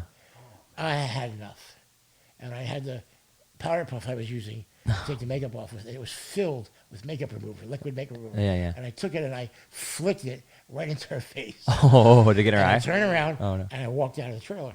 Oh, my God. I went straight to we were in the parking lot of the hotel where we're on the desert now. Yeah. Right? And I walked into the office of Arnold Copelson and Steve Miner. Yep. And he was a producer. Arnold Copelson was a big producer. Huge. I mean, big movie. He did Collateral Damage. Not Collateral Damage. He did Eraser. Eraser, okay. And so I'm like, I'm done. I'm leaving. I quit. I'm not staying. And they were like, no, you can't do that. We're going to have to shut down production. Yeah. Because I was the only one who knew how to do it. Carl was back in New York. Ugh. And now they're on the phone with him trying to get him to come back. Yeah. And he's like, I can't come back. I have something else this week. And he couldn't come back. And so they offered me like 3 times my money. I was already making like $1,500 a day. Oh, nice. And I didn't care. I didn't want to work with her anymore. Oh. I don't need that. No, nobody needs that. Nobody needs that. So they thanked me. I left, and they paid me. They paid me for the whole month, Wow. which was nice. And so now we're doing and put her in control. They called her agent. They were going to fire her and reshoot the whole film over again. 6 weeks that we had shot. And her agent got involved and went out to the desert, and they talked her into putting the prosthetics on. But they had to close down for 3 weeks. Ugh. That was a big deal. What a pain in the Plus ass. a lot of money. Now, when I'm doing Halloween H2O, and we're in the production meeting, I'll never forget this. Yeah. Steve says to me, I hadn't seen him in maybe 2 years. Yeah. Maybe more, maybe 6 years. And he sees me, and he comes over, and we talk, and we're laughing about her. And he said, I want to thank you for doing that, for walking off, because had that not happened, she would have been taking over the whole film. Because had you allowed her to Walk over you. walk all over you, what happened was when you left, they used that against her, that they had to let you go, and it shut down for 3 weeks because of her. They didn't put no of the blame on me. Yeah. And I want to thank you for that. And a couple of years later, I worked with Arnold Copelson, the producer, doing Collateral Damage. Eraser. And Yeah. he basically said the same thing to me. And it was in front of Arnold, which was nice. But Steve, during that production meeting, that first day on Halloween H2O, we got to the kills, the first kill. Okay. And this was really sweet. We started to talk about the kill. And the first AD's talking about the kill and how we're going to do it. And Steve Miner says, I've already worked with Lou two times. I know exactly what he can do. Let's just skip past all the kills Okay. at the production meeting. It's very important to talk about them, right? Yeah, He yeah, didn't yeah. have to, which was nice because he knew that He trusts you, I would give, he trusted me. And never once through the whole film on H2O did he question what I was doing. That's so cool. What was I worked with working? him again one more time after that. I think it was, Like I could look it up. doesn't matter. I wouldn't I remember. worked with him again. Yeah, that's cool. Something with Arnold maybe, or no, not Arnold, maybe The Rock. It doesn't matter. Yeah. But that film was, I loved working on that film. I absolutely loved it. There were some problems with the mask. They didn't like the mask, how it looked, so I think it was John Beekler who did that mask. And it was a copy of William Shatner's face from one of the other movies. But then they went to Stan Winston, and Stan, I recommended they call Stan, because they could do a quick turnover, because we were filming. And so Stan resculpted the mask and the hair, and then it looked pretty good for the film. There's all this controversy online about that it's the worst mask and the worst film of the series, which I don't believe that. I think it's a H2O? good- I think What? it's a good film. I love H2O. Yeah. I think Resurrection's the one that They people don't like hate. the mask. They just don't like the mask. But there's 2 versions of the mask. Yeah. That was another thing. I had 2 of those masks when I wrapped and gave them away to my nephews. Yeah. I don't know where they are now. What was working with Jamie Lee Curtis like? I worked with Jamie before that on Yeah, what'd you work with her on?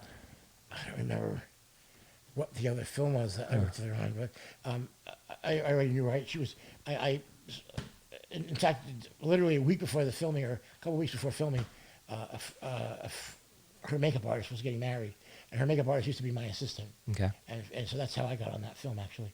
And so she was getting married, and Jamie was at the wedding, and she was at my table, and we had a great time, and we knew we were starting the film in another week or so.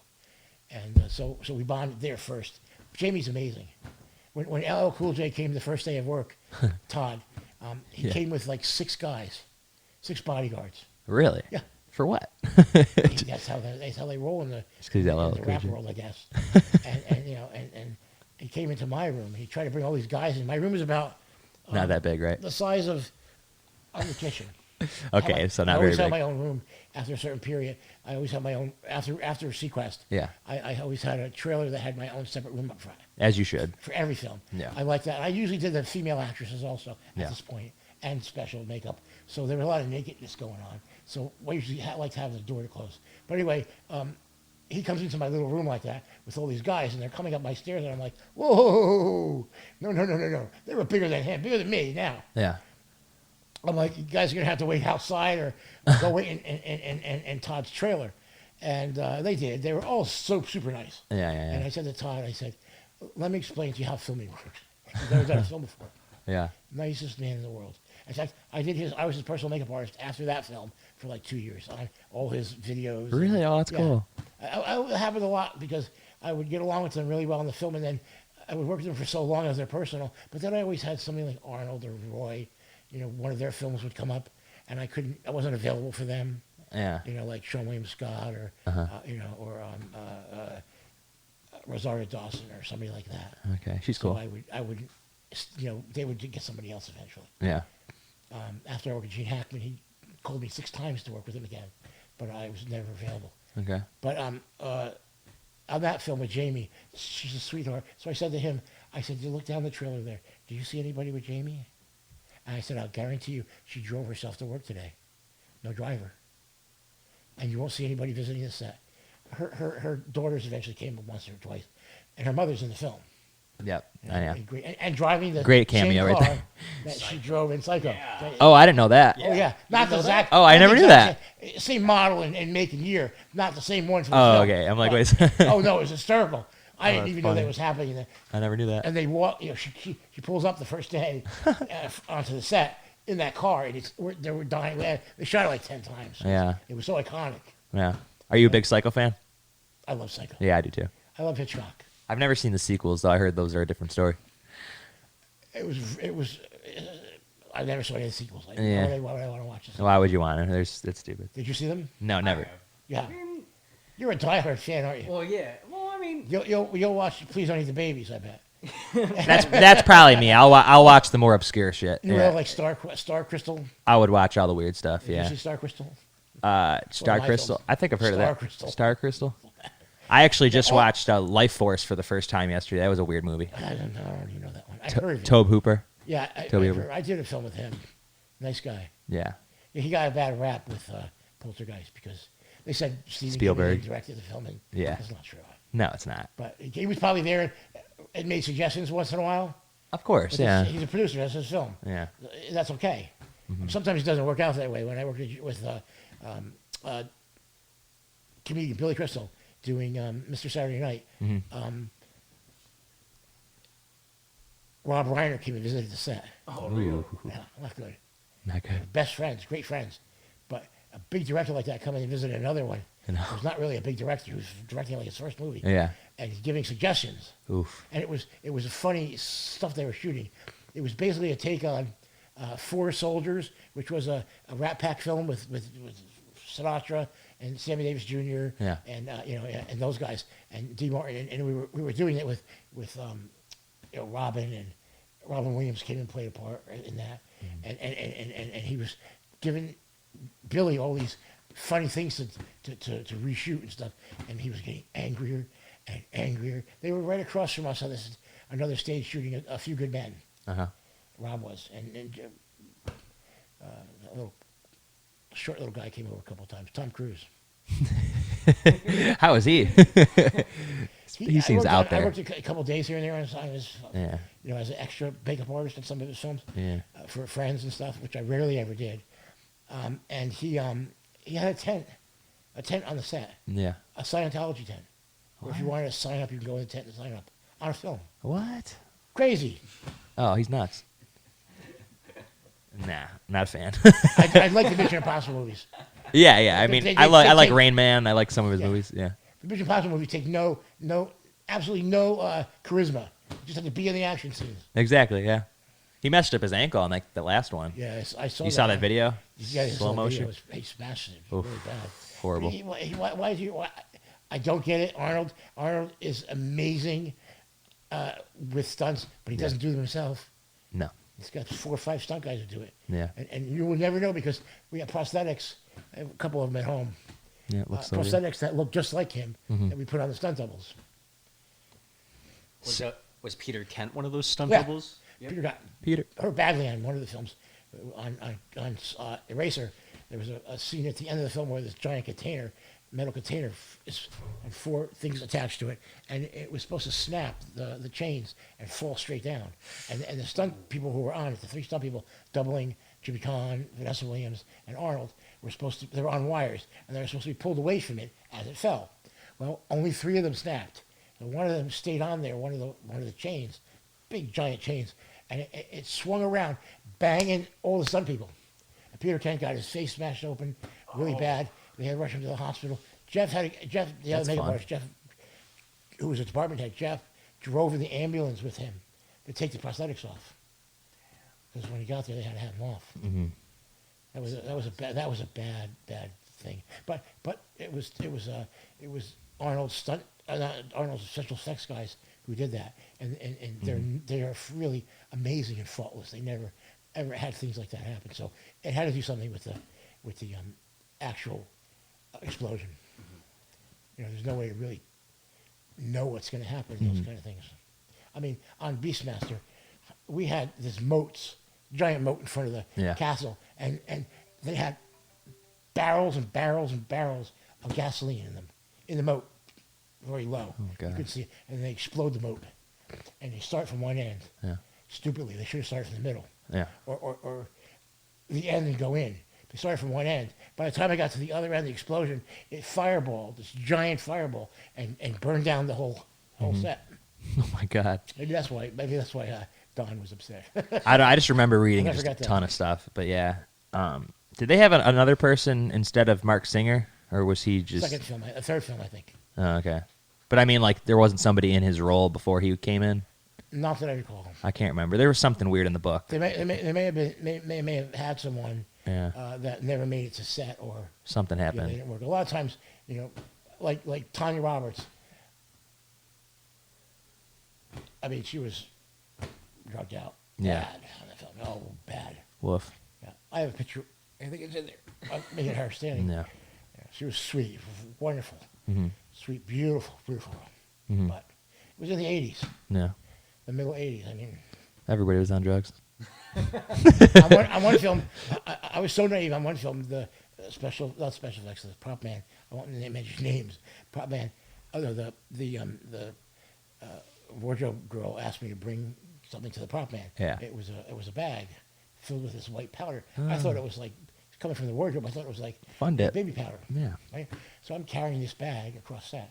I put it in my pocket. I put it on. I'm carrying it across set. I get to the prop trailer, and I bang on the door, and he opens the door. He's like, "Jesus Christ, get in here!" Oh, I mean, it was God. literally this big, a giant bag filled. Yeah. But that was the 80s. I mean, it was cocaine was everywhere. Yeah.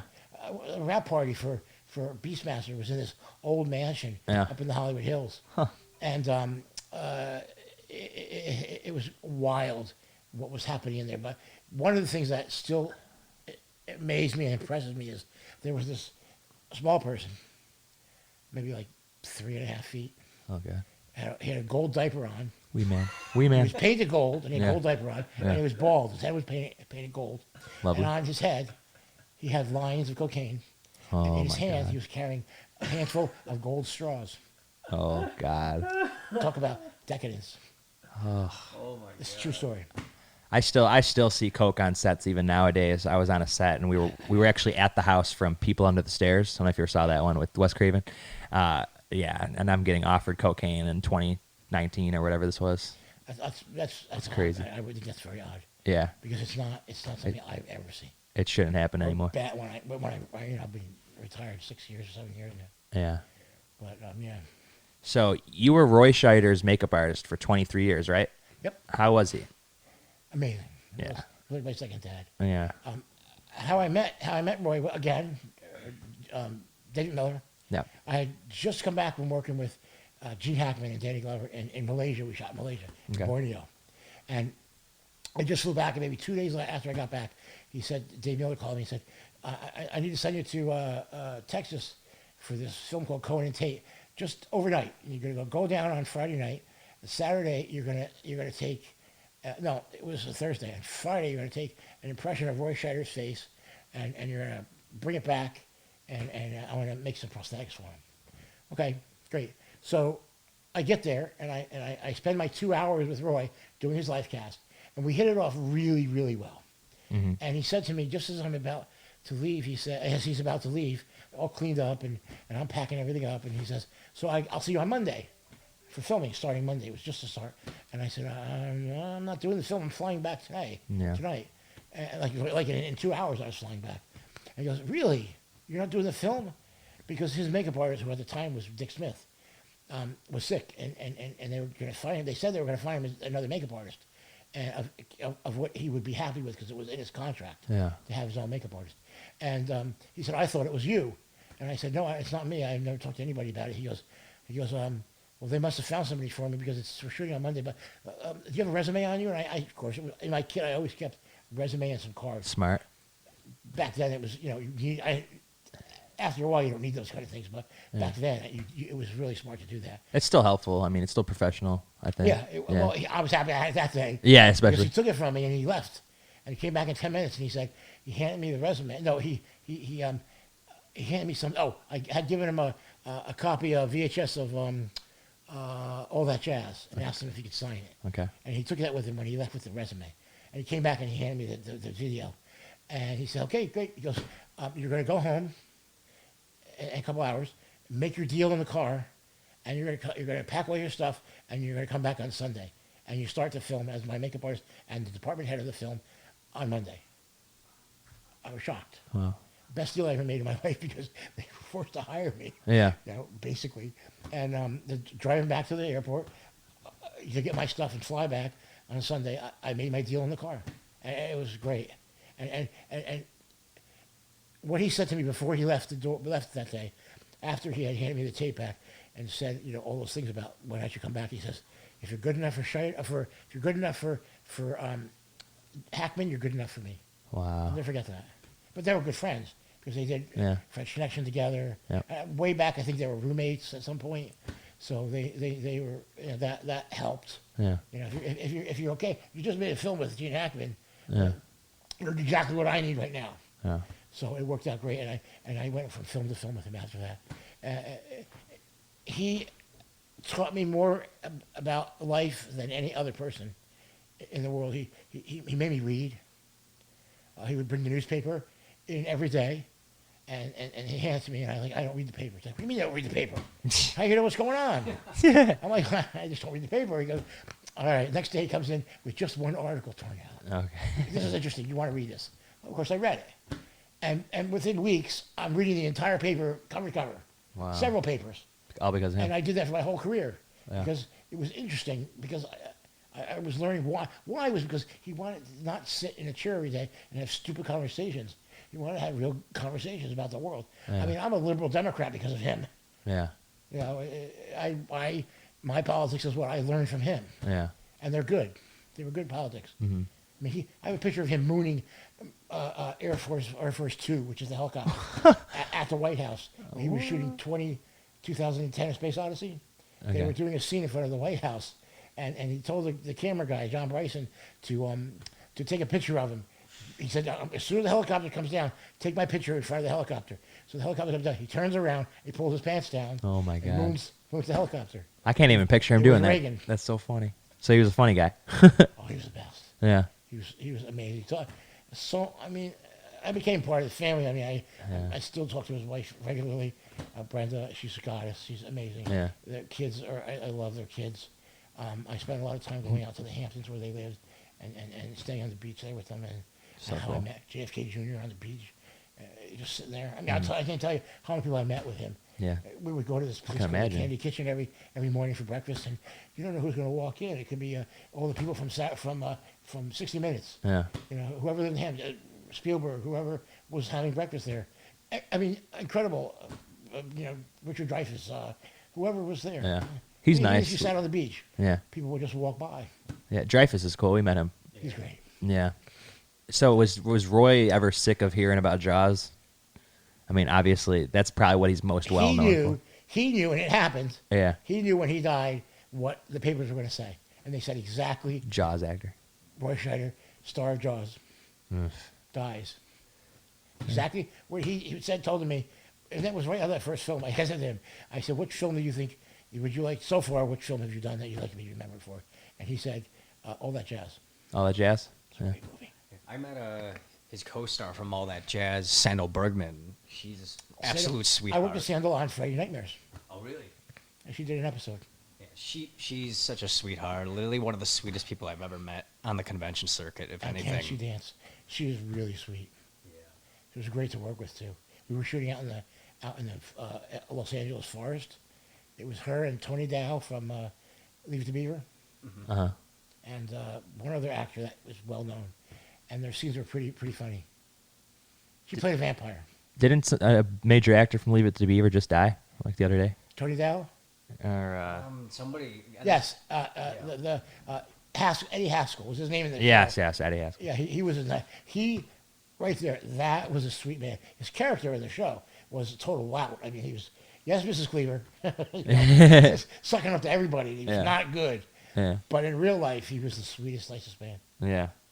I worked with all of them on when I worked at NBC. I was at NBC for 2 years, and they would do these specials on old shows and stuff. And they had Yeah. a special on Leave It to Beaver, and, Uh-huh. and they were all there.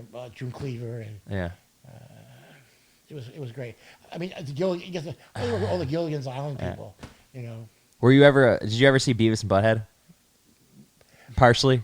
my niece loved them. They did. And Yeah. I got forced to watch once in a while one or two things, but I never got their humor.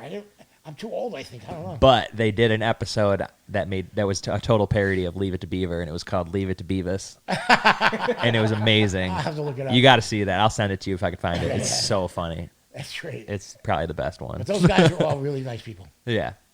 So what about The Rock? You worked on many films with him. How did this all happen? Well, again, what happened was with Arnold. Same thing with Arnold. I wasn't Arnold's makeup artist for the films. I was there, and I would touch him up, or I would do watch him on set or something, because I was always on set. Yeah. And Jeff Dawn was the department head and his makeup artist. And how that happened was T2-3D. Was Arnold? Jeff had hurt his back and couldn't do Arnold. He had been doing Arnold for years. Yeah. He got an Oscar for Terminator 2, Jeff, for the makeup, but he couldn't do him, so I came in to do him. I was doing Roy, and Jeff really liked Roy, and his assistant at the time, who used to be my assistant, who did Jamie Lee Curtis, Tanya McComas, she told Jeff that I should work with him. He thought we'd get along really well, because I did a lot of films with Jeff after that. But that's how I got with Jeff. And Jeff had this sort of deal with his wife that, because otherwise you never get to see your family. When the films were over, he had to go home because he lived in Oregon. So Arnold was left without a makeup artist for doing publicity. Mm-hmm. So I would always just make sure Jeff didn't want to do it, then I would go and do it. So I got to travel the world with Arnold, and I did all the films too, but not as his makeup artist. But when I did the publicity stuff, I was his personal makeup artist. I did all the Oscar stuff with him, and the specials and all that kind of stuff, and the publicity, which is where the real money is. You can make in 1 month what you make 6 months on a film. No, for sure. Same thing happened with The Rock. we were working with Arnold on something, and we had worked with Chuck Russell before. I think it was Eraser. He was a director on Eraser, and so we got onto the Scorpion King? Yeah. And again, Jeff did rock. I did everybody else pretty much. Yeah. And Kelly Hu and all the other cast members.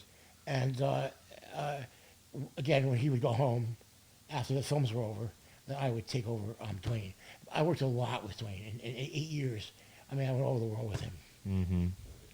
China, all over Europe, Africa, Australia. We went to his background. His family is from Samoa. no I know what you're talking about. Samoa. Samoa, yeah. So we went. We were on a publicity tour going to Australia, and private jet and stuff. So when we were there, he said one morning when we were just before we were about to leave, 2 days before. He said, "How would everybody feel? Publicist, hairstylist, and me, and the security guards." And he said, "How would everybody feel about stopping for 2 days, maybe 3 days in Samoa? Does anybody have anything after this?" And nobody did. I'm like, let's go. So we end up in Samoa. We get there. They had built a room at this. They closed the hotel just for us on the beach. We all had our bungalows on the beach. They built a special bungalow for The Rock on the beach. Incredible. We ended up being there 10 days. It was amazing. One of the best trips I've ever been on. And it was a lot of fun. But yeah, that's with Rock. But that's how I ended up working with Dwayne. But eventually, Jeff stopped being his makeup artist. I think the first one I did was The Rundown, Gridiron Gang. no, I think it was Get Smart. Get Smart. Yeah, Jeff did Gridiron Games and Rundown. I was there. I did those films also. Get Smart was like 2008, 9. Around there. Maybe it was before that. Maybe it was Tooth Fairy. Tooth Fairy was 10. Okay, so we did that in 2009 then. What year was Gridiron Gang? Wasn't that like 6? I as his makeup artist. I did Southland Tales. Okay. Which is my favorite film of all my movies. Southland Tales, Witch Mountain. I did that as department head and his makeup artist, and I did everything after that. Yeah. Until 2010 when I retired. Wow. Half retired. Yeah. And then eventually, I think it was 2014, I retired full time. Yeah. I hurt my hand. I have no feeling in this hand. How'd you do I that? hurt in my pool. You can see right here, cut all through here, and here. I had 4 operations. There was a fire. There was a fire in my yard. I went to put it out. Couldn't put it out. I grabbed this giant. I couldn't find the hose. I had my house on Beverly Glen in Sherman Oaks. I went to a giant pool. I had this glass votive, and I filled it with water, and it was too heavy to get out. And the table had caught on fire from a stove, an outside stove. Yeah. One of those heater things. And I went to. I was going to break if I let it go. Yeah. And I had my nephews come the next day to go in the pool. It was one of their birthdays. So I sort of went in with it. Yeah. And I was going to hit my head on the side, so I pushed off the glass. The glass snapped, cut my hand, and that was it. And then you lose all the feeling and everything? Yeah. Oh my God. From here up, this is nothing, nothing Partial. partial right at the top, and my pinky I can feel everything. I can feel here, but nothing in here or here. Nothing here. Does it still function normally though? Like in terms of No, because I can't. If you ask me to pick up a pencil, It'd be weird, or yeah. a pen or a pin or something, but anything like that, I can't even pick it up. It's too heavy. Oh my God. I have no strength. Yeah. And when they because you can't work anymore. I wanted to keep working, so I didn't make myself disabled. Yeah. So until 2014, and then when I went to the doctors to do the Social Security disability, and through my union, Yeah. he gave me this thing to grasp, Okay. and it didn't go above 0. Mhm. So I mean, with this hand it goes like to 10 or 20 or something. Yeah. But nothing happened Mhm. because there's really no feeling here to do anything. Mhm. And I went to work on a film called Battleship, and I was dropping stuff on the actress Mhm. because I couldn't use this hand. I'm left-handed, but I'm right-hand dominant. I All see. sports, stuff like that. And working on an actor, I worked both sides of the chair. Yeah. Now I can't do that anymore. Mhm. Just this side. So it takes a lot longer. This hand's fine, but Yeah. and I'm getting arthritis in this hand. Ugh. This is the natural shape of the hand now. It's Yeah. not like this. I can open the hand up, but this Stretched one I out. can't. Yeah. I have to like go like that to make it go flat. Wow. So, but I could paint still. Yeah. No, I saw started your art's painting. amazing. Yeah. Yeah, I sent you some art, right? Yeah, it's really good. I started painting around 2016. Okay. I had a show Oh, that's that when you year. started? I thought you were like, but doing it way longer. Because you're good at it. No, thank you. You're naturally no, good I at it started then. 2015 maybe. Wow. And I painting and I've been sculpting my whole life. Yeah. But your Sculpting- work's in like galleries and stuff, isn't it? Yeah, I did 2 shows in a gallery. Oh, that's so cool. I own the gallery though. Still cool though. That's what I wanted to do after I retired. It's obviously good enough to be in a gallery. Yeah. Yeah, So that's good. almost sold out in the shows. So That's cool. yeah, it was good. It was fun. But then I realized I didn't really want to own a gallery. I just want to paint. Yeah. Of course. So as soon as this is over, I'll get back to painting. I'm not doing anything right now. Yeah, that's I cool. need to finish that head that I sold. Yeah. No, My for Freddy sure. head. Jim Carrey got hella into painting. Yeah, I saw his stuff. It's amazing. It's crazy, isn't it? yeah, Yeah. it's really great. He does a lot of anti-Trump stuff. It's good. Yeah. I saw he was talking about it at this speech thing he had. I can't remember where that was, but it was in Hollywood. It was actually at the Roosevelt. That's where I saw him. The Yeah. driver that drove me over here was a Trump fan. Was he? I was shocked. Yeah. Yeah, he's like, well, it's a good thing we have Trump. And I'm like, oh no. Don't start. I can't imagine how they can't see Yeah.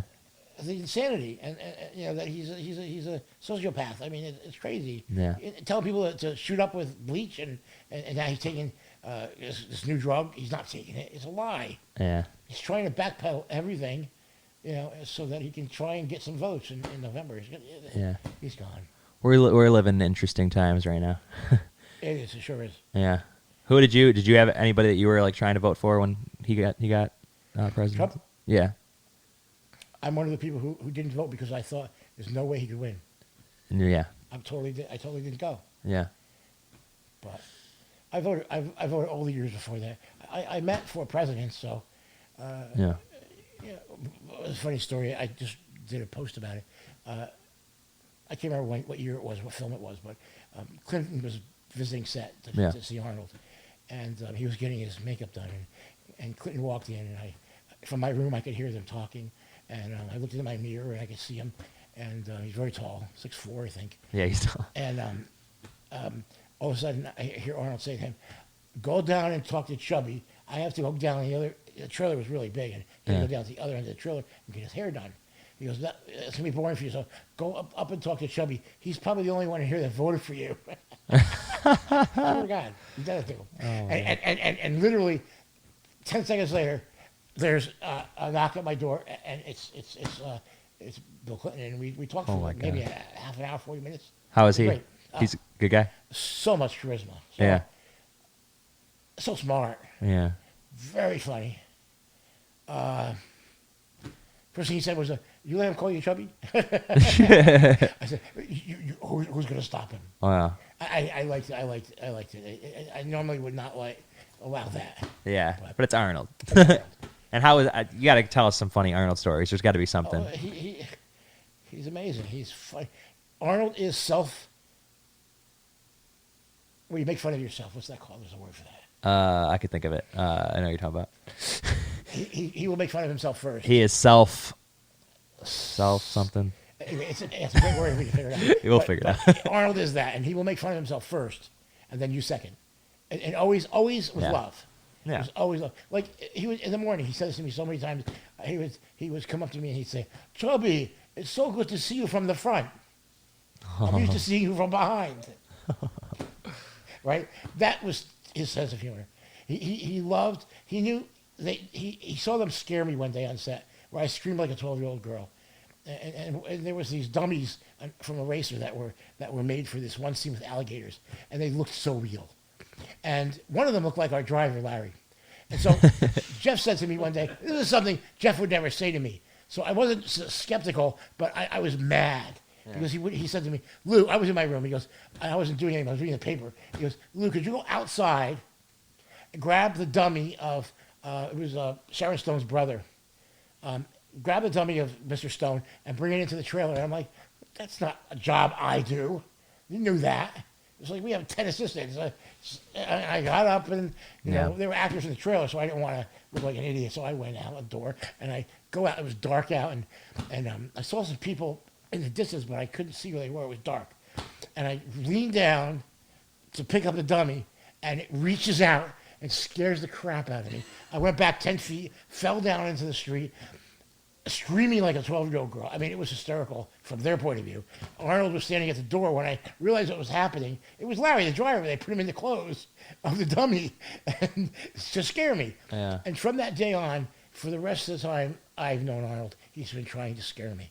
And he got away with it 1,000 times. I have a picture in on my phone with Arnold crawling on the floor into my room. I'm in the chair facing away from the door, reading a paper, and Arnold was crawling on his hands and knees into my room to scare me. He did too, because I remember what happened after that. But somebody took a picture of him doing that. Oh my God. I would walk on set and he'd be hiding behind the drapes or something, and he just loved scaring me. I don't know. Yeah. But he's a funny guy. It's funny because you're not the first person to tell us that Arnold was a prankster. Vernon He Wells, was a big prankster. Vernon Wells from Commando, told us he was a prankster too. He's And a what funny, about Jay funny Sue? guy. Oh yeah, Chase Sue as well. But Jay Sue, yeah, And you worked with him on Collateral Damage. Yeah. well, I worked with Jay Sue on the film. He's the one that set this up. So thanks to Jay Sue. I know. I already thanked him. He's the sweetest He's the man in best. the world. He is. We did Nightmare, the original Nightmare on Elm Street, and I worked on the scenes that I was actually doing the blood, I think, in the scene where he was hung in the jail. Oh, did you? Because I would do stuff for Kathy, you know, Yeah. but I was doing all the effects for that, you know. Oh, that's cool. And anyway, so it was late at night. It was horrible, long, and we were sitting talking, and I after the film was over, I didn't see him for many years until Collateral Damage. I mean, we're in Mexico starting filming, and this It's like 18 years later. And Jesu, 18, Right? Really? 84. 84. Or, well, it would have been 83 because you filmed then. Yeah. And then it came out in 2002. Yeah. My door opens and he comes walking in with a big smile on his face, and he says, "Do you remember me?" And I said, You can't forget that face. "Nick Corey." Nick Corey. He goes, "No." I'm like, "What do you mean no? That's your name." No, No, it's not. I know it's your name because one of my favorite films is Gotcha. Yeah, I still got to see that Love one. that movie. You I haven't heard, seen it? I heard it's great. And he steals the movie. Yeah, exactly. He really does. That's like one of He's his a favorites. Total Lothario. You know, with the French accent, and he's really. Oh, he talks like oh that? my God! Oh, Yeah, I can't wait. Yeah, he's working these women, these beautiful women. and, He's and I hilarious. knew his name was Nick Corey from that, really, more than from Nightmare, because I don't even ever, except for maybe, I might have seen it at a Castle Crew screening or the premiere, but after that, I never saw Nightmare on Elm Street again until a few years ago. Yeah. But I've seen Gotcha 20 times. Okay. And I remember working with him, and his name's Nick Corey. But anyway, because his name was on the call sheet. Yeah. And there's a little check next to his name, which is Yeah. when we started film, Jeff and I would split up the act. I got most of them because he had Arnold or Dwayne Yeah. for the films, and then I would take the female star, whoever that was, and most of the character actors if they had names, like Jimmy Caan or Yeah. whoever the other actors were, and he was one of the ones I was supposed to make up. And it said Jesus Garcia, and I'm like, I don't know. Like, who the hell is that? Yeah. But after that, we bonded on that film really a lot. I mean, we had so much fun on Collateral Damage that we would go to dinners together, and even in the lunchroom at the tent, we would sit together, and we got along so well in that film. And I've kept up with him now really closely. It's such a shame that came out post 9/11, though. I mean, it really killed the release of that movie. Exactly. Yeah. And Roy, I did a film with Roy and John Frankenheimer that's really well done. It's called The Fourth War, Mm-hmm. and it came out 2 days after the wall went down in Germany Okay. when Wow. they tore the wall down, and the film is about the boundaries Yeah. of war, of one side's Russian and one side's Crazy timing. American. Yeah. And how they fight. And the thing on the poster was the first World War was on the ground with guns and whatever. The Second World War was planes and tanks. Yeah. And the Third World War was, I forget what it was, but the Fourth War is going to be hands again. Mm-hmm. Because and it makes sense, right? Because the place is going to be blown up. Yeah. There's not going to be any of those other things. And the film is the two of them fighting. At the end of the film, they do this long fight in the snow. It's brilliant. Mm-hmm. But John Frankenheimer was amazing. To get to work with him was a dream. And because of Roy, because I was there with Roy, I was only doing Roy. I ended up doing Roy and Jürgen Prochnow because I told the director, I said, John, the makeup artist who's doing the film is doing Jürgen Prochnow's makeup in the film. But at the end of the film where they're both fighting and they have blood and gashes and cuts, prosthetics, he's doing it a different way than I am. Yeah. So when you're on screen together, they're going to look like two different movies.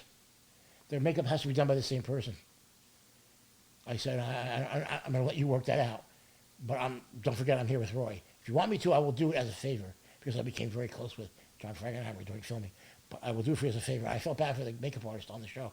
So bad that he came in the next day after John said, no, you're right. You have to do both their makeup so it matches. The next day, this poor makeup artist came in with his portfolio to show the director that he could do it. Uh-huh. Damn. But John was really sweet with him. John explained to him why it was being done that way. Mm-hmm. But I love working on that film. How was it working on Addams Family doing the special effects? It was great. Originally I was hired to do what I did, plus Lurch and Uncle Fester, Yep. full prosthetics. Mm-hmm. And once we shot for a week or so with the prosthetics, Yeah. and it was so time consuming. It was like 4.5 hours Mhm. on Chris Lloyd. And they came to me and they said, how can we cut it down to an hour? I said, we can't cut it down to an hour. It's impossible. Mm-hmm. It's not like a Freddy makeup where you can, it's like, pizza. It's just and more it doesn't elaborate. matter what it looks like. Yeah. But when you're doing something like Uncle Fester, Yeah. and the makeup was really great. Funny thing about Uncle Fester, sorry to cut you off. I was like one of the fattest babies ever. Did you look like Uncle Fester? And I apparently looked like Uncle Fester because my whole family apparently called me that when I was an infant. Yeah. That's just something I learned from my dad. But yeah. You slimmed down. Yeah. I was when I was born. Through my whole childhood. I was the skinniest. Looked like nobody wanted to ever feed me. Yeah, I was no, so that's skinny. But I filled in and you lost it all. yeah, no, I was huge. But yeah, Chris actually went ballistic. He was going to walk off the movie. He didn't want to, Really? he wanted to have the prosthetics. They were very important to him. He said, "I'm not doing a ball cap again because when I did a ball cap on Back to the Future, it was a disaster. Really? The back of it was showing. It wasn't done very well, and so he said, "I'll never do that again." Yeah. So he ended up shaving his head and just having Kevin Haney, who's a brilliant makeup artist. Kevin's one of the best there is in the industry, do his makeup instead of me. And I went. Then they cut Lurch's neck piece out, so that didn't happen. So Kevin also did Lurch, I believe, and then I was relegated to just basically doing all the special effects makeups. Thing, I did the hand Yeah. for the whole film.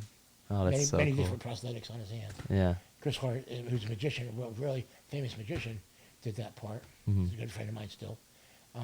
And I was on the visual effects unit for most of the film, but I was also shooting Nightmare on Elm Street 6 at the same time. It was a tough job, but I was being paid really well to do Chris and all the prosthetics. Yeah. So when they cut that, they wanted to cut my pay. And thank God for the special effects guys. They got my back and they said, no, you hired him and he's doing all these other prosthetics still. So, but I love doing the Addams Family. But And, at first I didn't care for the director. No? No, not at all. And Scott Rudin was the producer, and he was always firing his assistants. Yeah. And, but I by the end of the film I loved working with them all. It was a great cast. And you liked the final product, obviously. Yeah, it was very well done. But a lot of effects artists worked on that one at once. Was Visual that effects. Oh yeah, Tony Gardner. was that like more stressful because there were that many people? for me? Yeah. I never saw them. Yeah. Okay. I was doing my thing. You were doing your thing. On visual effects unit, and they were either on first unit or second unit. Okay. The visual effects unit was a whole unit, Yeah. just doing the thing and whatever the special effects makeups were, the small things that I did. Yeah. But mostly I did after they cut that. Mostly my big thing was just doing a thing, That's good. which was a big deal. Mm-hmm. I mean, we shot for 9 months, and it was great to work on. because I was doing Chris also for visual effects, he was also in first unit with the other actors because a lot of stuff was in first unit, and somebody must have told, I don't know who it wasn't me. Somebody told he played Gomez. RuPaul. No, he's Raul Julia. Raul Julia. That I was Roy's makeup. I was also Roy's makeup artist, and he and Roy are very close. Yeah. Were, and then I couldn't get rid of him. I couldn't get rid of him sitting next to me. He was the sweetest man in the world. Yeah. So nice, and so was Angelica. Angelica was amazing. Yeah. That was one mistake in my life that I regret. Is her husband at the time still? He died now. Oh my God, I can't remember his name. Famous sculptor. Okay. Very famous sculptor. I can't remember his name right now, but I showed him some of my sculptures, and he actually invited me to come down and work as a paid assistant for him. But I was going from Adam's Family to some, I think, what year was that? Robert Graham. Robert Graham. Robert That's Graham. Robert Graham. What amazing man. Yeah. Sculptures are just what I love to do. Yeah. And I had hours and hours and hours of talking with him because his wife was always working. He was always there. Mm-hmm. And Angelica was wonderful. The last day of filming, she thought she had her wig and her dress, which wasn't. They were doubles, like a cheap wig and a cheap extras dress. But she thought they were real. They're hers that she wore in the film because she promised throughout filming that the last day of filming she was gonna literally tie them to the flagpole, run them up the flagpole, and set them on fire. And they were so uncomfortable. Her girdle. Yeah. To give her that shape, and her hairpiece, which was all glued, it was all fake, and her nails, Uh-huh. and as they put that in some kind of a sack and ran it up the flagpole at Hollywood Center Studios and set it on fire. She was so happy, and then we came back for reshoots, Oh, that's fun. and she was like, "Oh my God, what are we gonna do?" Of course, they had them. Her hairpiece was $6,000. Oh God. It was all handmade. Yeah. She was wonderful to work with. Yeah. I didn't do her makeup. Anthony did her makeup, but I got to work, on the set with her, so. But just great. And She's getting been to in know so Robert many good Graham, movies. Was a good thing. I wish I had taken that offer. Mm-hmm. I love her in The Witches. She's great in The Witches. Yeah. She's brilliant in everything she does. Have you ever seen Manhattan Murder Mystery? Manhattan Murder Mystery. No. A Woody Allen film.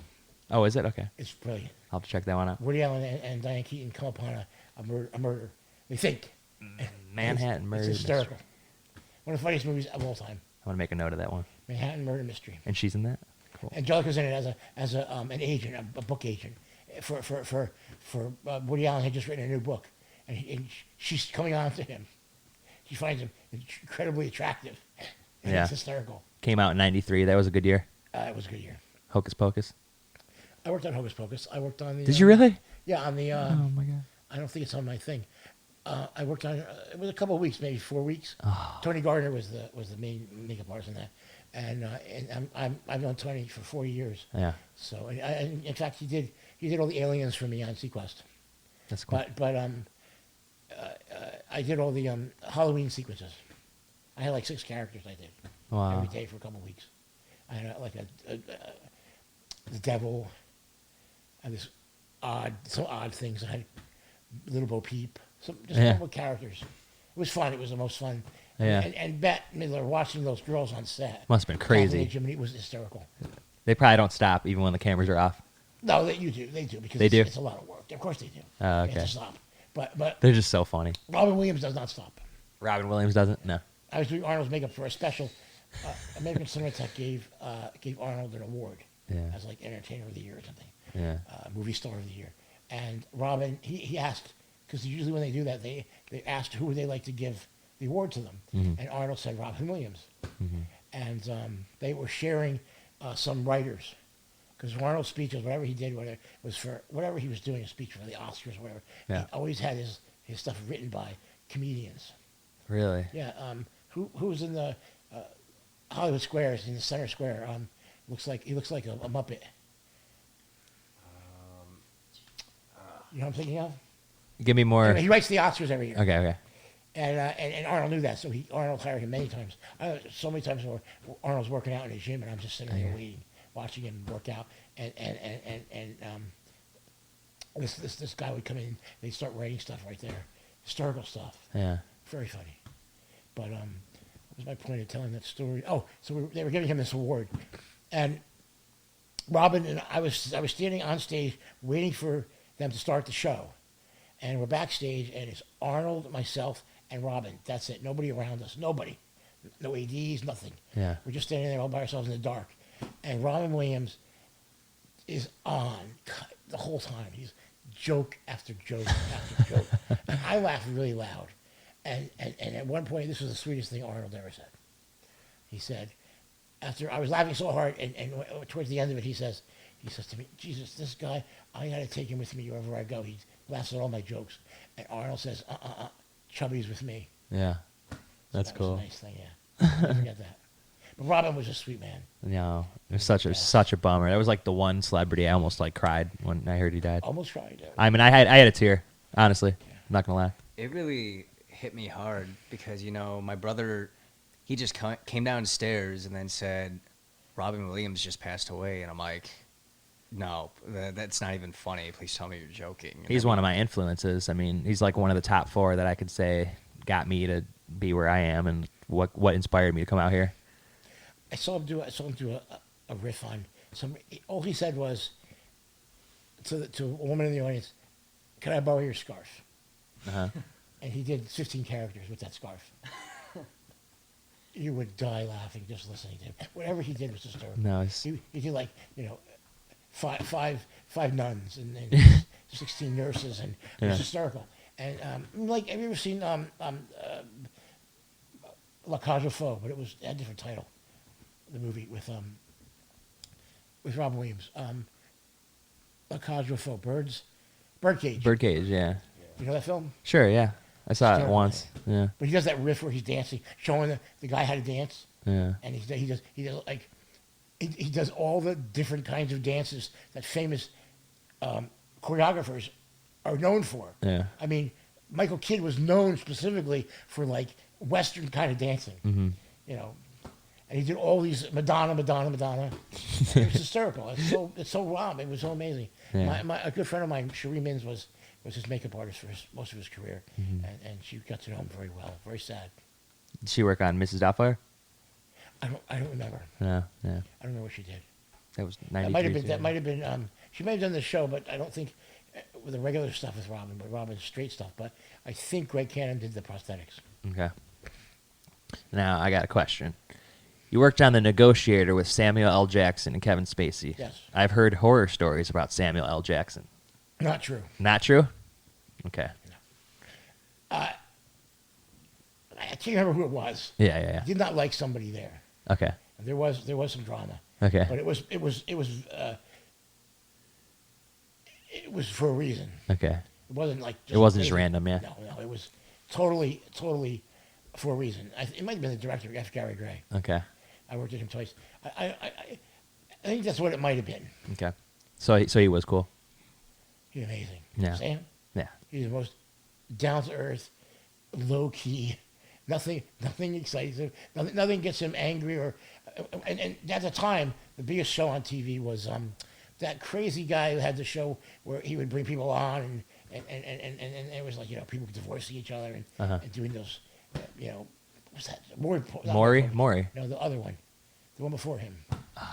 What was before One Maury? of those crazy shows like that. I know what you're talking The guy about. was really famous, and he loves watching that. We had it on in the trailer, 24/7, Yeah. and that was a lot of fun. Springer? Jerry Jerry Springer, yes, Jerry Springer. That's the one. Yeah. Sam loved that show Yeah. because people were so white trash and so horrible. And They're horrible. stupid, and Yeah. he would be screaming at the TV watching the show because it was hysterical. Oh, that's so funny. But yes, Sam is one of the nicest people I've ever met. What about Spacey? Again, I did three movies with him. Yeah. He was always very nice to me. I did Yeah. with same makeup artist who does Jamie Lee Curtis. Yeah. Was his personal, and I did Pay It Forward, Yeah. the prosthetics Yep. with her It's like and 2000. Kevin, and so that was a tough job, but it was one of my favorite things. Mm-hmm. It turned out really well for us. He was very secretive. Really nice guy. He was great to us. Yeah. Yeah. He had a great sense of humor. What you heard is probably what you heard. Yeah. So, but I never saw any of that. Yeah. Not at all. Not on set. Mm-hmm. But he's really a brilliant actor. Mm-hmm. No, he's amazing. Love Yeah. watching him. American Beauty. Yeah, I worked on that for a week or 2 weeks. Yeah. What's your favorite makeup work you've ever done? It was on Southland Tales, and the specific makeup was on an actress named Beth Grant. It's an aging makeup, beautiful beauty aging makeup. It's one of my favorite stories. The film was set up in a way that we never knew who was coming in to work that day, what movie star. It was different stars every day. We would hear it was going to be this one, Angelica Houston, blah, blah, blah, blah, blah. They would come in, and the director was on set always, and he didn't have time to he would tell me what he wanted, and he gave me a book before filming started called The Worst, Most Horrible Women of the set of all mankind. Uh-huh. It'd be like the Nazi women who ran up concentration camps and things like that. And to read, because he wanted to base a lot of the women on that kind of horror. The film is crazy, brilliant written. I didn't get it till it was over and I saw the whole thing put together. I mean, cars basically fucking each other. I mean, have you seen it? Southland Tales? Yeah, I haven't seen it. No. It's amazing. Yeah. Anyway, so she sits in my chair. This great actress, brilliant actress, who's Richard Kelly's sort of muse. She's in all his films. She was in Donnie Darko. She was in everything. Anyway, so she sits in my chair and she sees all these prosthetics set out. And all the director said to me, Richard Kelly, was I just want her to be about 8 years old. She knew she was going to be aged, but she thought maybe 10 years or something. Little stretch and stipple or something like that. And that's full prosthetics. And she was shocked. She was very quiet at first. So I started putting the prosthetics on. And there's a point in the prosthetic makeup where you just have the prosthetics on, no color, just powder over the prosthetics so they don't stick together. And you're looking at yourself in the mirror, and you look like basically a baby that just came out of the womb, all wrinkly, but no makeup, no lips, no eyebrows, no hair, and she started to cry, and really, she said, I don't know what I'm doing here. I don't know what Richard wants from me. Why am I like this? And I had to think quick and think, I got to finish this makeup. We're running out of time. I got to get it done. And I'm working on a concept in my head. So I started telling her things that weren't true, but that all I could do was to give her character stuff, references, to try to give her a character and help her. Richard, other than giving me that book, he had said nothing to me. He said, make her look 80. And I also knew she was the richest woman in the world. So I started to tell her things like, your hair is silver, bright, shiny silver. It looks like spun silver. It's real silver. It's melted down dimes, and they made your hair. That's how rich you are. And your lips are super black and thin, just like one of those Nazi women, And you're German, and you have a Nazi accent, a German accent. I'm making this crap up. And she's starting to go, oh, really? Is that what? Yeah, I'm pretty sure that's what Richard was thinking by giving me that book, and getting and your makeup is going to be gorgeous. You're not going to. You're like a really rich woman who wants to look young. So I'm going to make it look like you've had a facelift, but you're old. These prosthetics weren't even made for her. They were just things I had left over, and I had 10 sets, so I knew that she could work 10 days, and she was only supposed to work 5. But Richard stretched her out. Eventually, by the end of the film, the makeup took so long that he cut 2 of her days off, because it just was no time to get her ready for camera, because they were always rushing to get ready. But when she got to set, all done up, and there's a photo, I'll show it to you. It's my favorite thing I've ever done. It's beautiful. We saw in one of the photos you sent us that Sylvester Stallone was with you, and James Caan and Arnold Schwarzenegger. Did you get a chance to? Did you work with Stallone? No, never. I just that day. I met him many times through Arnold, cigar nights and stuff like that. But never worked with him ever. But that night we were in. It was an opening of a Planet Hollywood in Cincinnati, and I spent literally 20 hours with these guys, and it was one of the most incredible nights ever because we were like really used to being around each other by the end of the night. Yeah.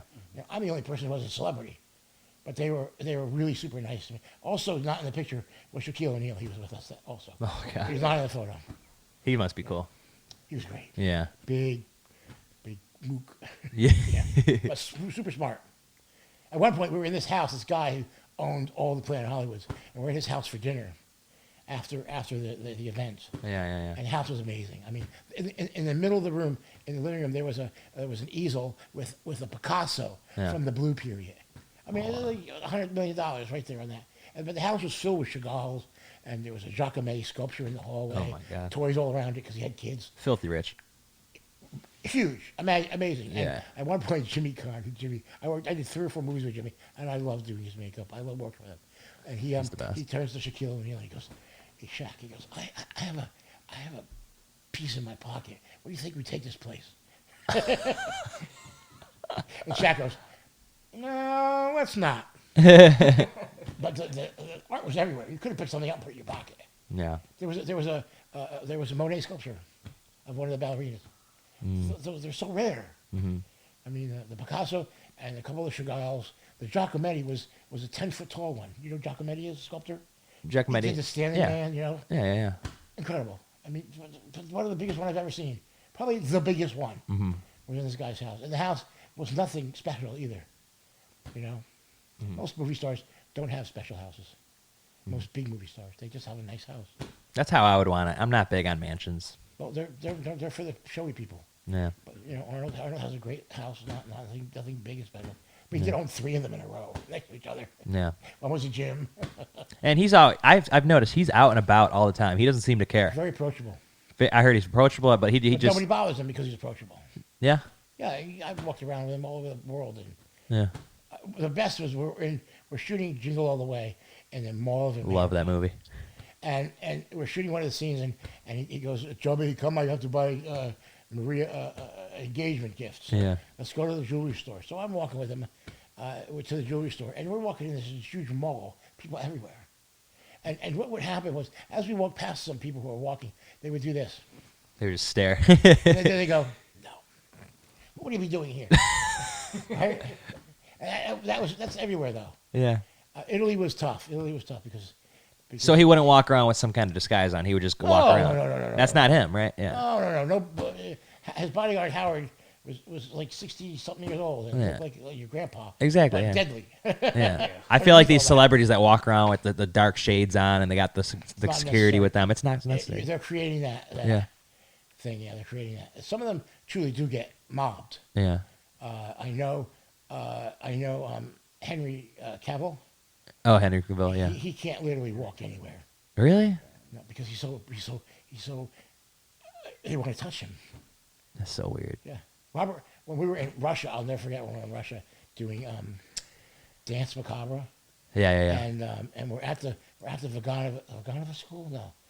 I think it was the Vaganova school. But it was the premier in St. Petersburg, the premier dance school that everyone had gone to. Every ballet, everything. Pavlova, Nureyev, Yeah. all of them had gone there. Nijinsky, Baryshnikov.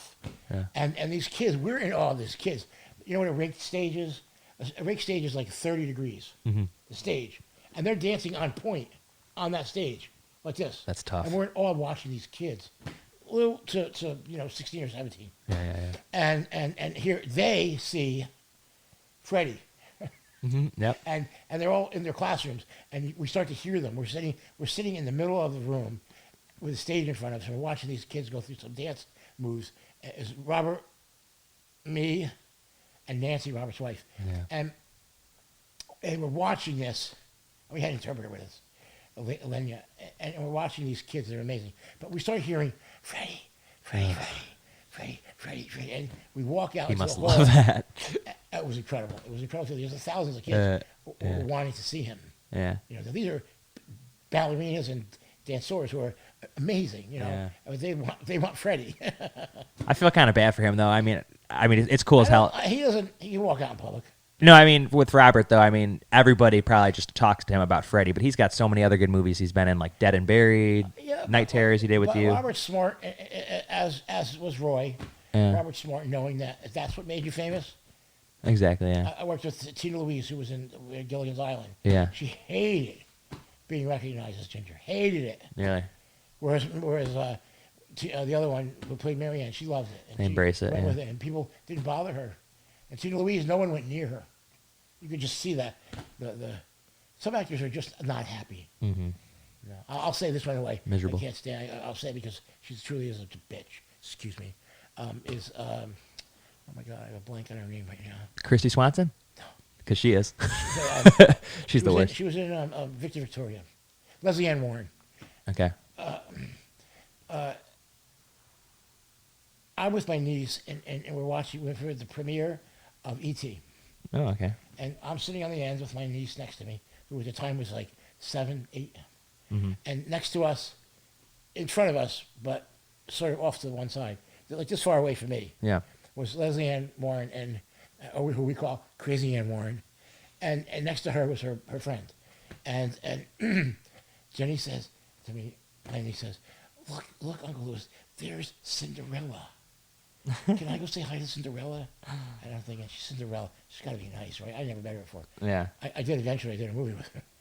But she gets up and she goes around and walks over to her. She goes, hi, Cinderella. My name's Jenny. Oh. And she turns to her friend and she says, great. Another friggin' kid who thinks I'm Cinderella. What? So I got up and I grabbed my niece's hand, pulled her out of the aisle, and sat her back down. And I said, Jenny, sit down. We don't want to talk to somebody who's not nice. Cinderella's a bitch. I said it really loud, and all the people around us started clapping because they had heard her. Oh no. And as soon as the movie was just about to start, as soon as the curtain went up and the movie started, she literally, and the two of them literally got Jumped up and out. left the theater. Yeah. It was just horrible. Ugh. And then I went. I one of my oldest friends, who's got all the awards there is, Emmys. He got a Grammy, an Oscar, not a Tony Award, everything else, every award you can imagine. Yeah. He's directing a film, and he calls her in to be the lead actress. And he says to me, he calls me up, and he says, maybe 15 years ago, he says, come in, I want you to meet her, I want you to bring your portfolio. I said, I don't use my portfolio anymore. I haven't used it in 10 years. Bring it anyway. She wants to see your portfolio. And he wanted to know if I could make her go from 17 to 16. Okay. At the time, she was 15. And she's still pretty, And I met her, and I gave him, I just shook my head yes, which means I could. A lot of work, but still, lifts and stuff like that for the younger stuff, and lighting, and then for the older stuff, some prosthetics and stuff. And I said, yeah, we can totally. And so she's going through my portfolio, and she says, well, you haven't done a lot of magazine stuff. I'm like, I have, but that's another portfolio. It's just my movie stuff. Mm-hmm. And a lot of it was, Robert and aging makeups and things like that. All the character stuff, all the blood and guts stuff, stuff that's hard. Not the beauty makeups. It was another thing. And she said, are you even with an agency? Mm-hmm. And I said, yes, I'm with Cloutier. Oh, she was, okay, well, I really don't like your portfolio, but we'll have to talk, James. And I got up from there, and I turned to James right in front of her, and I said, I have no interest in doing this film. Uh-huh. And I left. Oh. Now I'm doing Jobs. Oh, you did a she's great in job the on film. Jobs. Yeah. That was very cool. And she's wanting to be made up young. Yeah. It was so obvious. And one of my assistants who was doing her makeup did a beautiful job on her, but tried to keep her at the age she was, and a little older, but because she was playing his mom, who was pretty old in real life. And she's wanting to just keep being younger and younger and younger. And after about 3 days, I went to the director and I said, she's just wanting us to make her. She wants to wear so much makeup and look young, and we can't do it. She's not the character that you want for the film. And they let her go. They just, for me, explaining that she doesn't want to be what you want her to be. And we can't get her to do it. I had to let one of my makeup artists go because she refused to work with her anymore. She wasn't doing what she wanted. I get another makeup artist come in, which is so horrible because the one I had was brilliant. Mm-hmm. But she's a horrible person. I'll say that. That and Laurie Singer. Laurie Singer's the other one, who I told you the story about her. Yeah. Those are the only two in my entire career that That was one of my next questions was, out of all the people you did makeup on over the years, who was the biggest diva and who hated getting the elaborate makeup done the most? Was one of my next. Laurie Singer, elaborate makeup, and Crazy Ann Warren. Yeah. So everybody else was cool? Everyone's great. Yeah, that's good. The general, for me, in my career, the Yeah. bigger the star, the nicer they are. I mean, I made up Elizabeth Taylor, all these huge, big stars, women, and this was most important in the field of that. Ginger Rogers and all these people I made up from the past and stuff. But I've also done, Rosario Dawson. Love her. What's that? Oh, we love her. Yeah. She's great. Yeah. So funny. Love her in Clerks, too. There's a great picture of me holding her over my head Yeah. in here,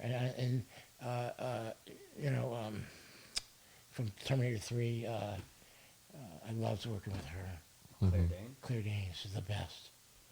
She came in. It was a Friday when they let the other girl go, and on Monday, they told us they had hired Claire Danes, and I could tell the story because I don't think she would care, but I think they were paying $250,000 for the first girl for the whole movie, and I think because they just decided, let's just get the best actress out there, and that Claire would be the one, and they did. They threw money at her. They threw $2 million at her, or $2.5 million at her to play for the part. And most money she ever made at that point. Vanessa Williams, I've worked with her. Yeah. She's amazing. But the bigger the star, the nicer they are. I found the only one I didn't care about. I didn't work with him. I just over the years I didn't really care about him because I was around him a lot on a movie called Nothing But Trouble. Was Bruce Willis, because he was married to Demi at the time, and she was just a horrible, horrible brat at the time. But I worked with her later when she was married to Ashton. I've done 3 movies with Ashton. Yeah, how was Ashton on Jobs? Demi was amazing working with her on what's the film I did with Ashton Kutcher, and from the if you build it they will come. Kevin Costner. I did a film with him. Field of Dreams. I did a Coast Guard movie. I know what you're talking It about. was The Something. The Bodyguard? No. No. Anyway. I know what you're talking about. Demi was there every day, and she was amazing to be around.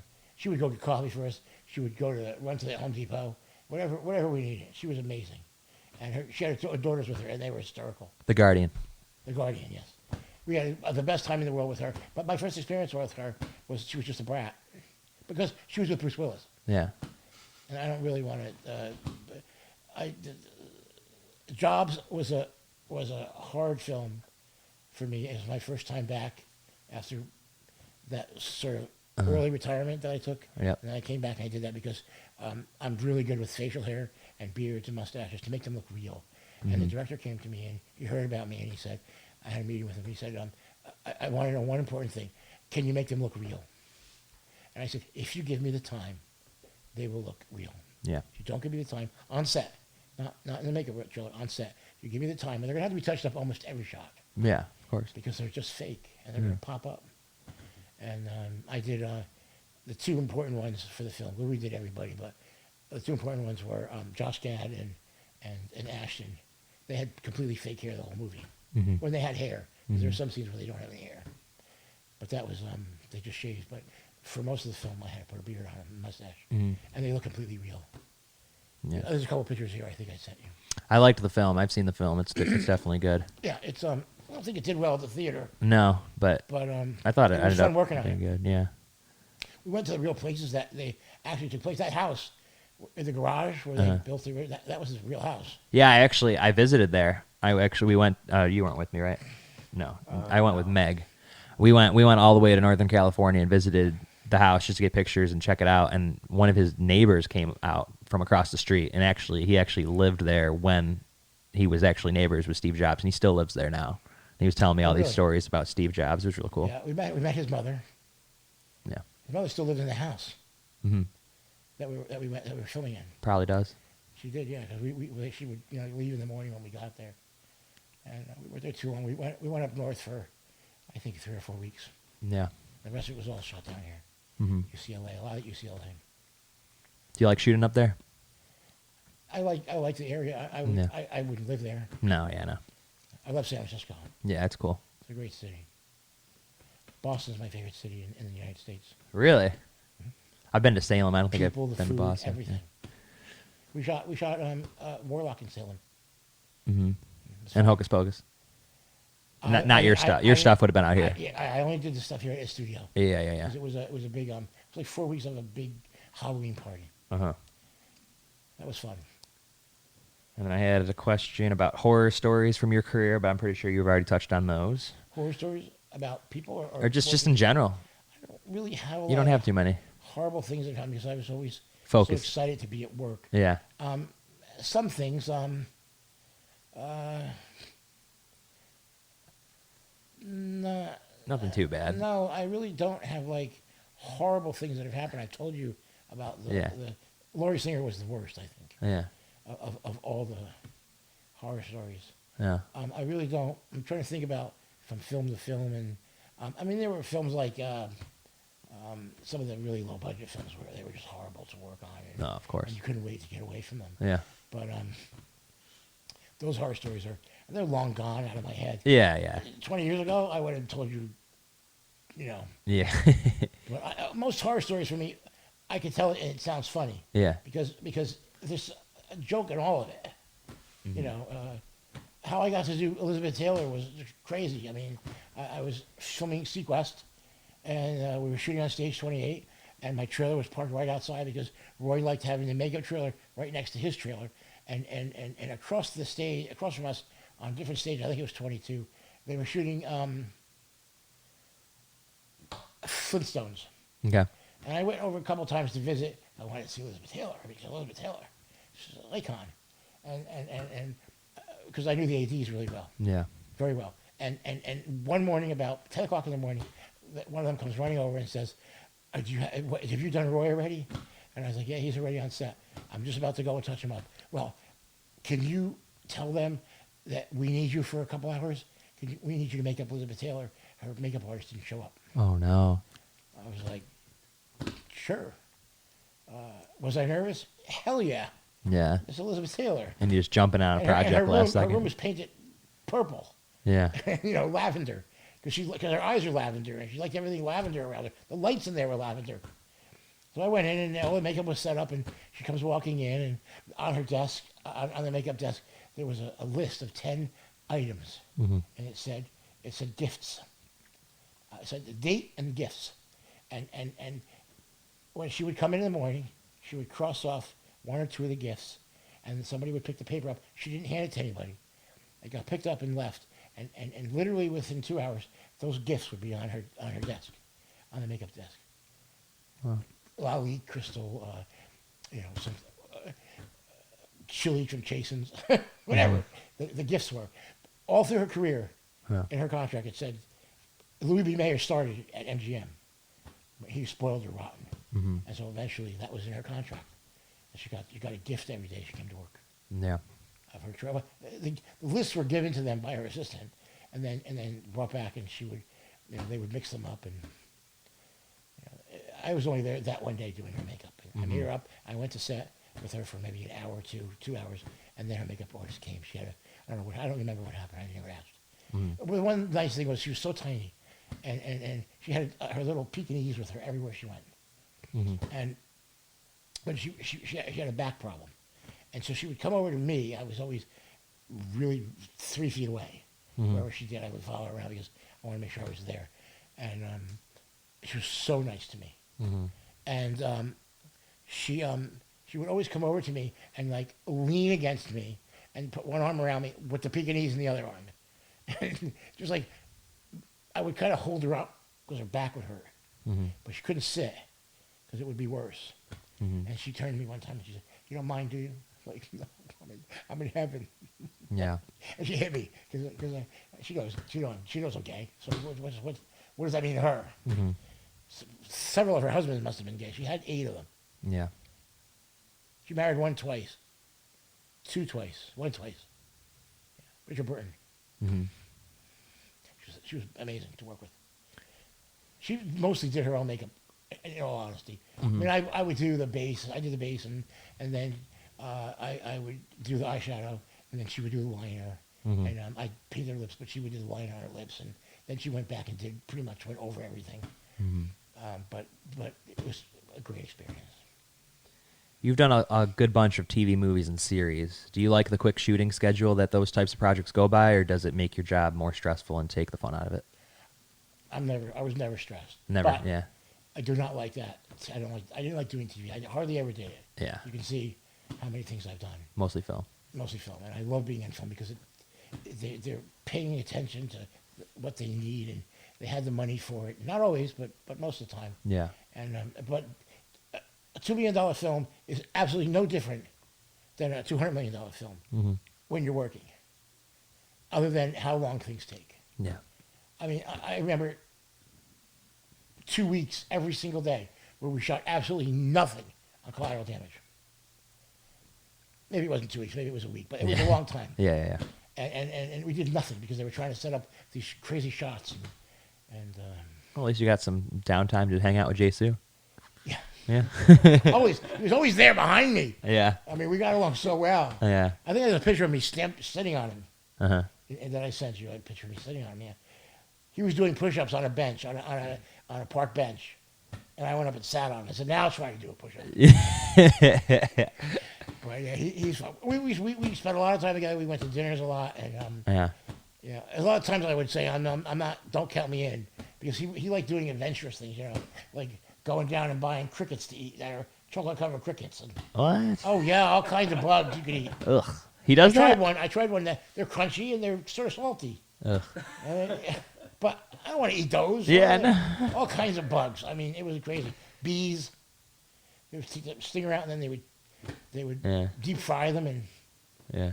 When was the last time you saw him? Jisoo, Yeah.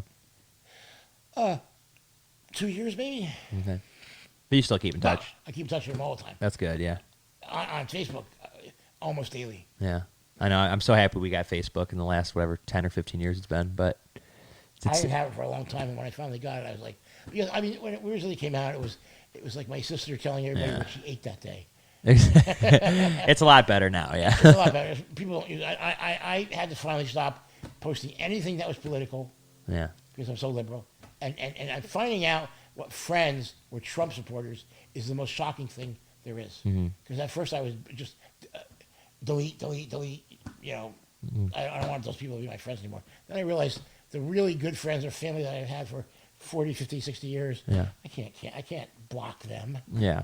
I have to trust that what they believe is what they believe. I believe that everybody believes what their beliefs, and especially Yeah. with religion. I will not post anything about religion. Yeah, no, I don't either. No. Yeah. I know some celebrities I have on my Facebook that's all they post, just political stuff, and I just can't stand it. Well, if it comes from a certain person, you know, somebody said to me recently, a really good friend, Yeah. said to me, I posted something about they were for Bernie Sanders, and when Bernie Sanders was finally, pulled out of the race, Yeah. I said to him basically, "What are you going to do now? You're going to have to go for Biden." Mm-hmm. And he's like, "No, I won't. I would never do that ever in my." Well, you're the person that's going to cause Trump to win, because whoever you choose is never going to win. And the only person that has a chance, I don't care that much for Biden, but he's the only choice. Yeah. His the only choice. But what do you think? Do you agree with that? Go with the.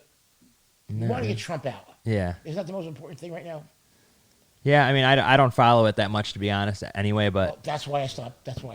it's just too hard He right said now. to me, you should just stick to the cute, funny posts that you do. Yeah. Just stick to film, music, whatever. Yeah, that's all I do now. I love posting the posters and stuff. Because whenever you say something on Facebook, it just turns into a huge fight, no matter what you believe in. Absolutely. It's just so annoying. I stopped all that. Yeah. Yeah, and I had one person who was I had an aunt who's in her 80s. Yeah. Just go off on me. She was a huge Trump supporter. Mm-hmm. And I think, what am I going to do? Get rid of her? No. Yeah. Yeah, I know what you Love mean. her. So. How about working with John Candy and Chevy Chase? Yeah. Chevy Chase, John Candy, I didn't have anything to do with him. Oh, you didn't? It Okay. was, Dave Miller designed the makeup. It was on Chevy Chase. Okay. It was old age makeup. He Uh-huh. played the judge. There were several versions of it. Yeah. I again, something happened, and I didn't. And I don't want to get into it because it's a close friend. I don't want to say his name, but It's okay. I ended up not finishing the film because I was embarrassed in front of Chevy Chase by somebody, and I said, "I'm not doing this. I don't need this. I don't need this. I never. If you don't need it, if you don't worry about the money, Mm-hmm. and you only want to go to work to have a good time and to do your work, Yeah. and do good work, Mm-hmm. there's no reason for this other stuff." No, not at all. And somebody said something and threw something at me, and I said, for many years, if you ever throw anything, he was famous for it. Threw something at you? Yeah. What? If you ever throw anything at me, I'll never speak to you again. And it happened. It almost hit Dan Aykroyd. Chevy Chase, I didn't have anything to do with him. It was Dan Aykroyd. We did the makeup on. Yeah. There's a picture of it here somewhere. I don't know why I keep pointing over there. But You're fine. in what I sent you. Yeah. But it wasn't Chevy Chase. It was Dan Aykroyd, who was just a treat and wonderful. Yeah. And he was very upset when it happened because it almost hit him. Yeah. It was right past me. I used to be a dishwasher, and I worked with this crazy chef. This is years ago, and he would whip pans at me. But I mean, he wouldn't even be mad at me. He'd be mad at like waitresses in the restaurant that would come in and screw something Would up. he throw it at you? But he'd throw it at me because I'm the dishwasher. It's the shittiest job in the world. It's like if you have a coworker that's just completely out of line and just ruins the experience for you, what's the point, you know? I agree 100%. There's no point in being there. And those are the only. I told you 3 films I walked off. Those are the only ones. I had one other that I left because I didn't care for one of the actors. But other than that, I've never had any really bad experiences. Mm-hmm. The worst of all of them was Laurie Singer. Yeah. It was miserable. No, that's a bummer. But And even though I knew that I was doing was right, yeah. it cost people a lot of money for me to leave, but I knew that it was the right thing to stand up to her because she was a monster. Mm-hmm. Somebody had to do it. I'm such a bitch. I just love that you're able to walk away, though. That's good. It's never been a problem. No, that's a good thing. It's a good trait to have. But it's bad. It's bad if you can't control that and you do it with everything and everybody. Yeah. When you do that with friends and family, that's not good. No, yeah. And my point always with especially my family was, I don't want to do that. I don't want to do that. I'm not going to go. I'm not going to do it. Mm-hmm. You know, when you're planning a trip, the whole family's planning a trip or something. I'm like, well, I don't want to go to Be like, I'm not going Indianapolis. there. How am I going to do it in Indianapolis? Yeah. You know, we're going. They wanted to go see the cars. What are they called? The raceway. Yeah, I know. 500 I've raceway. been there. Yeah.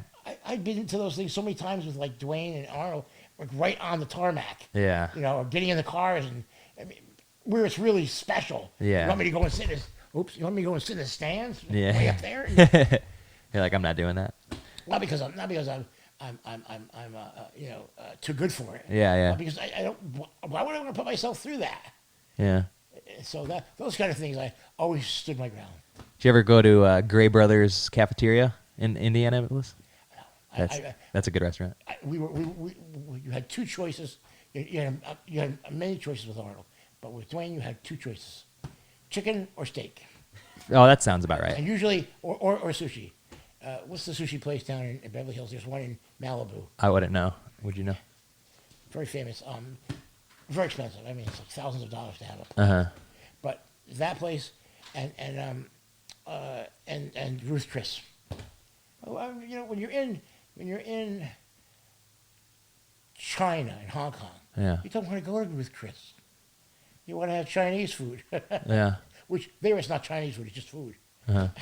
So Arnold was pretty open then. Arnold would eat Arnold loves food, and he's a cookie monster. He loves cookies. He won't eat more than 1 or 2, but he loves cookies. Cookies? Yeah. Really? Oh yeah. What kind of cookies? Especially oatmeal. Oatmeal. Oatmeal with maybe some nuts in it. You know, No raisins? pecan. Yeah, raisins. He'll eat raisins. I mean, I used to make them. We would all take turns making them, Yeah. and he, who he loved the most. Mm-hmm. But I'm not a baker, so I Yeah. did that once, and they were burned. Yeah. I don't remember.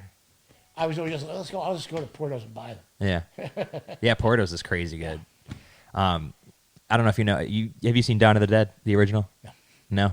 Well, the one actor from that He's like obsessed with peanut M&Ms. Oh, I gave him peanut Forey, Ken yeah. Ken Foray Ken How do Foray. I know that? You probably have seen him in a something. famous scene that he's in? He's done Texas Chainsaw Massacre 3. I did. I don't know. I saw the first one. He I did hated it. that movie. The first? I don't. Chainsaw Massacre. Yeah. I don't see any reason for those kind of movies. No. They're just hacking at people and there's blood everywhere. when I was doing Cohen and Tate with Roy and Alec Baldwin, who's a sweetheart, but we were doing that film, and the director Eric Red, which Roy called Eric the Red. There's a scene where Alec Baldwin's in the Adam Baldwin is in the trunk, and he's bleeding. He's been shot up by Roy many times, and he's in the trunk of the car, and he wanted blood dripping out of the back of the car, and doing a puddle. And I said to the director, after I had poured an entire gallon of blood, okay, he wanted more blood, more blood. By the time I had like 4 gallons of blood around the car, and I said to him, "You do realize we only have 8 pints in our body?" And he was like, "That doesn't matter." It was the worst. His script was brilliant.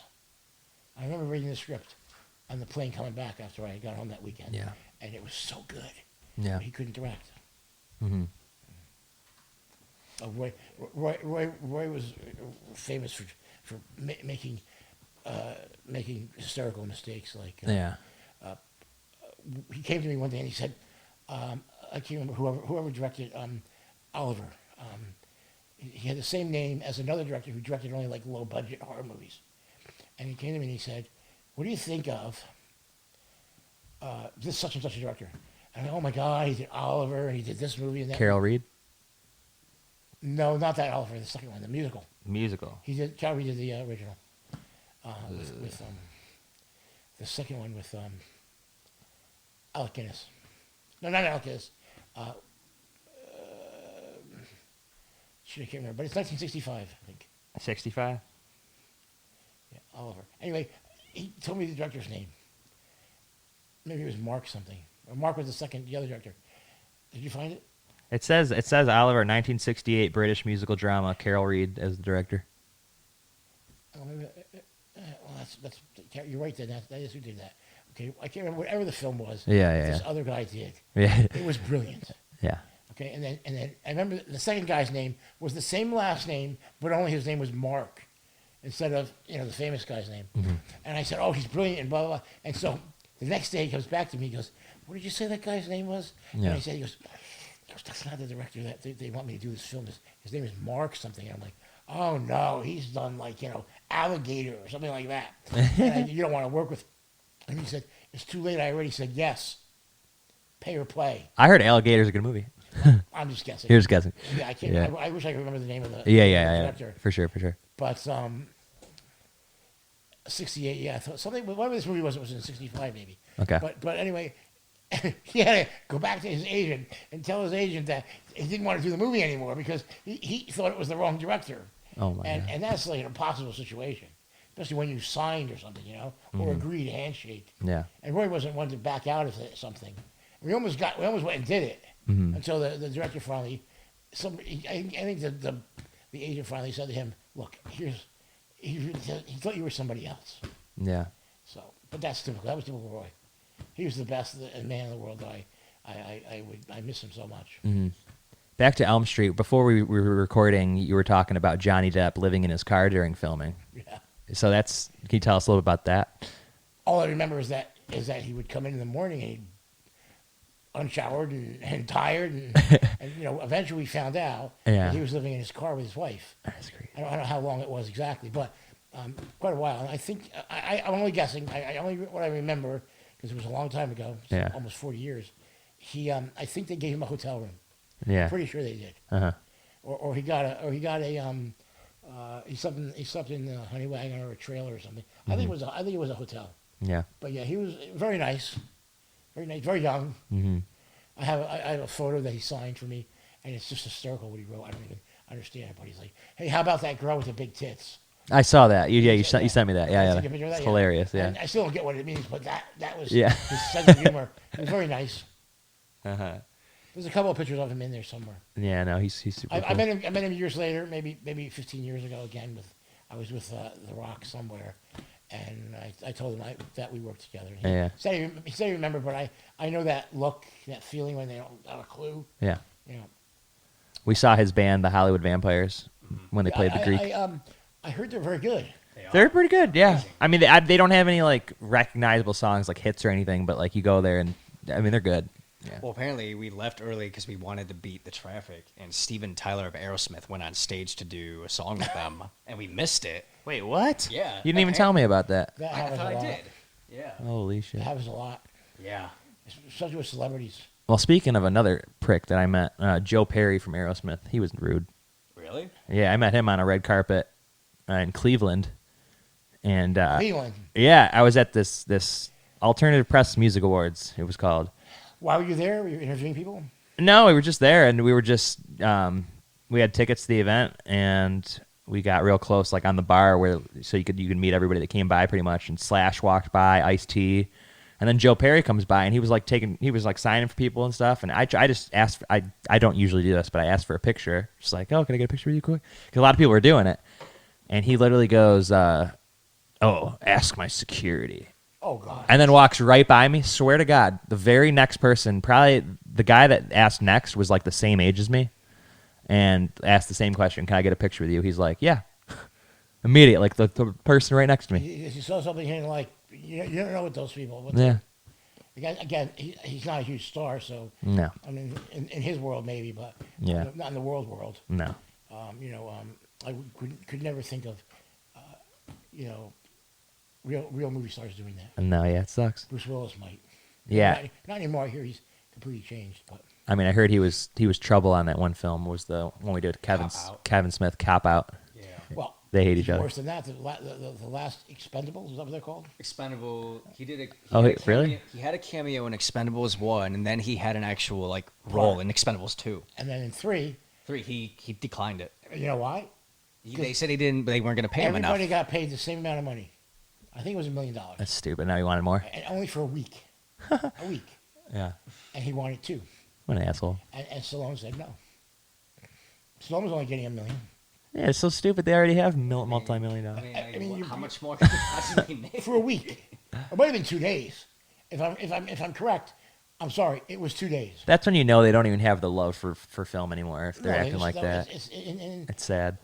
why just to go? I mean, all your friends are there. All the guys you like working with. Yeah. Maybe he didn't.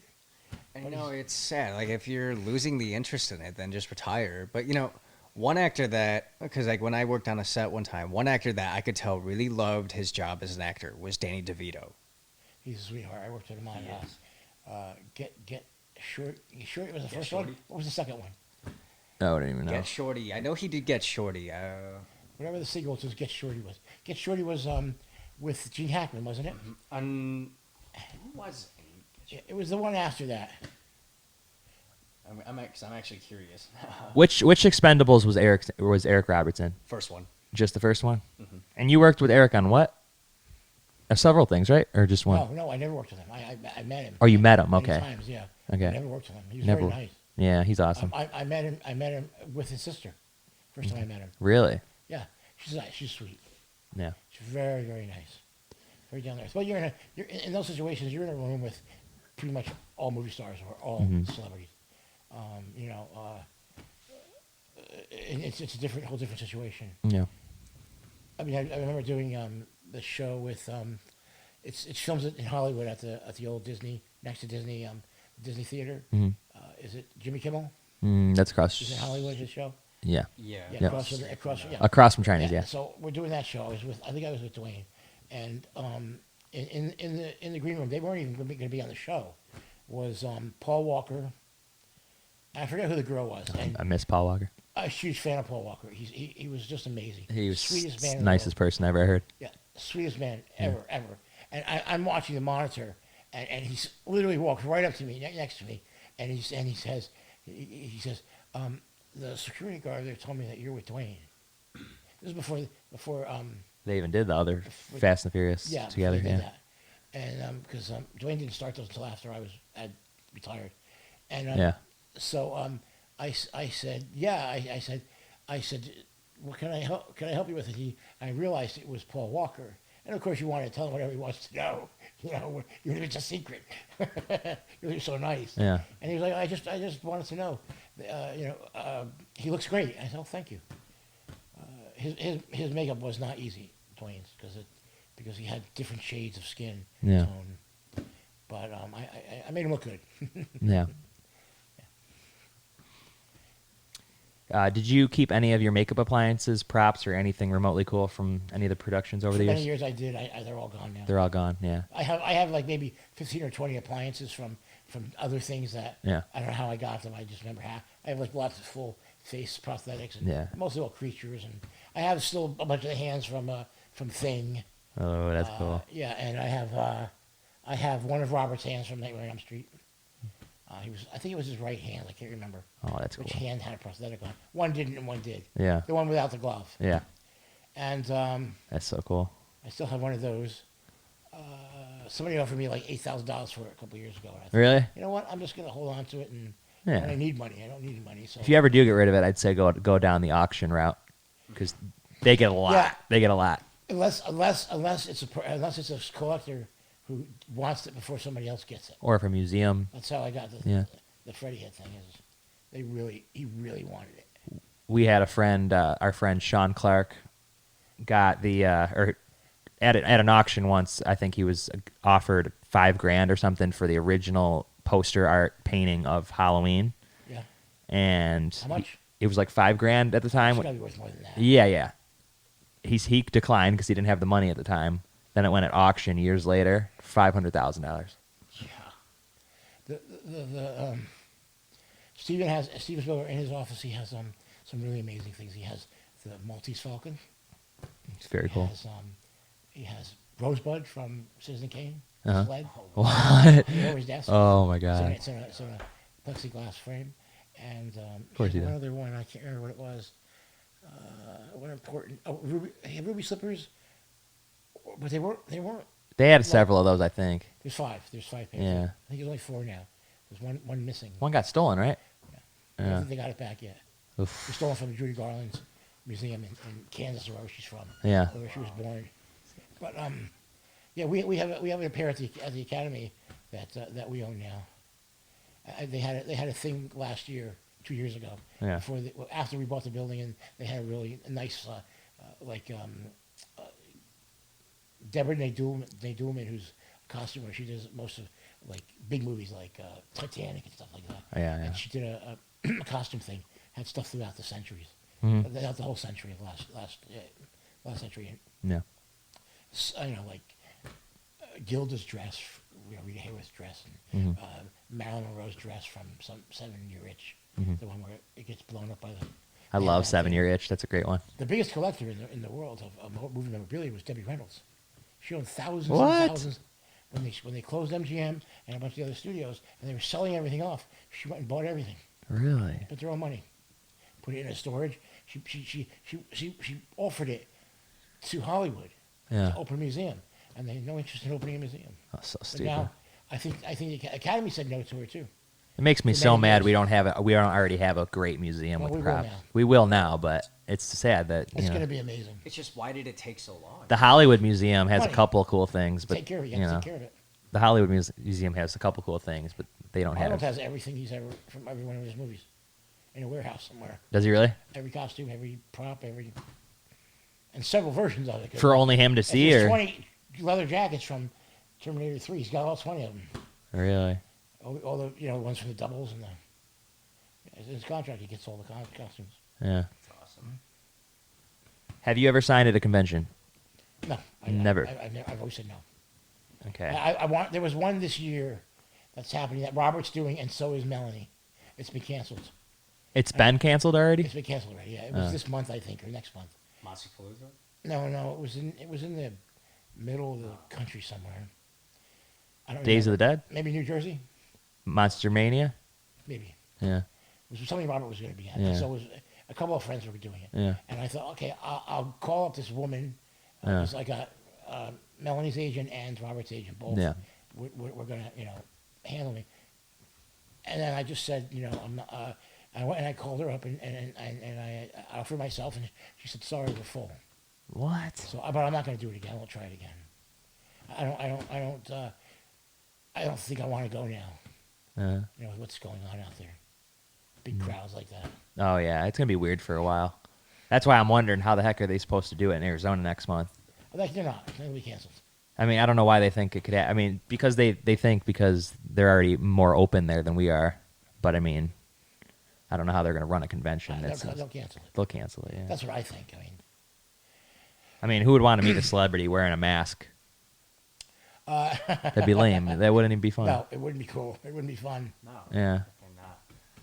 Not. So you haven't done any Q&As then either, in terms of like. I'll tell you why. I'll tell you what happened. Okay. In 1982, I'm pretty sure it was for Nightmare on Elm Street, or it might have been.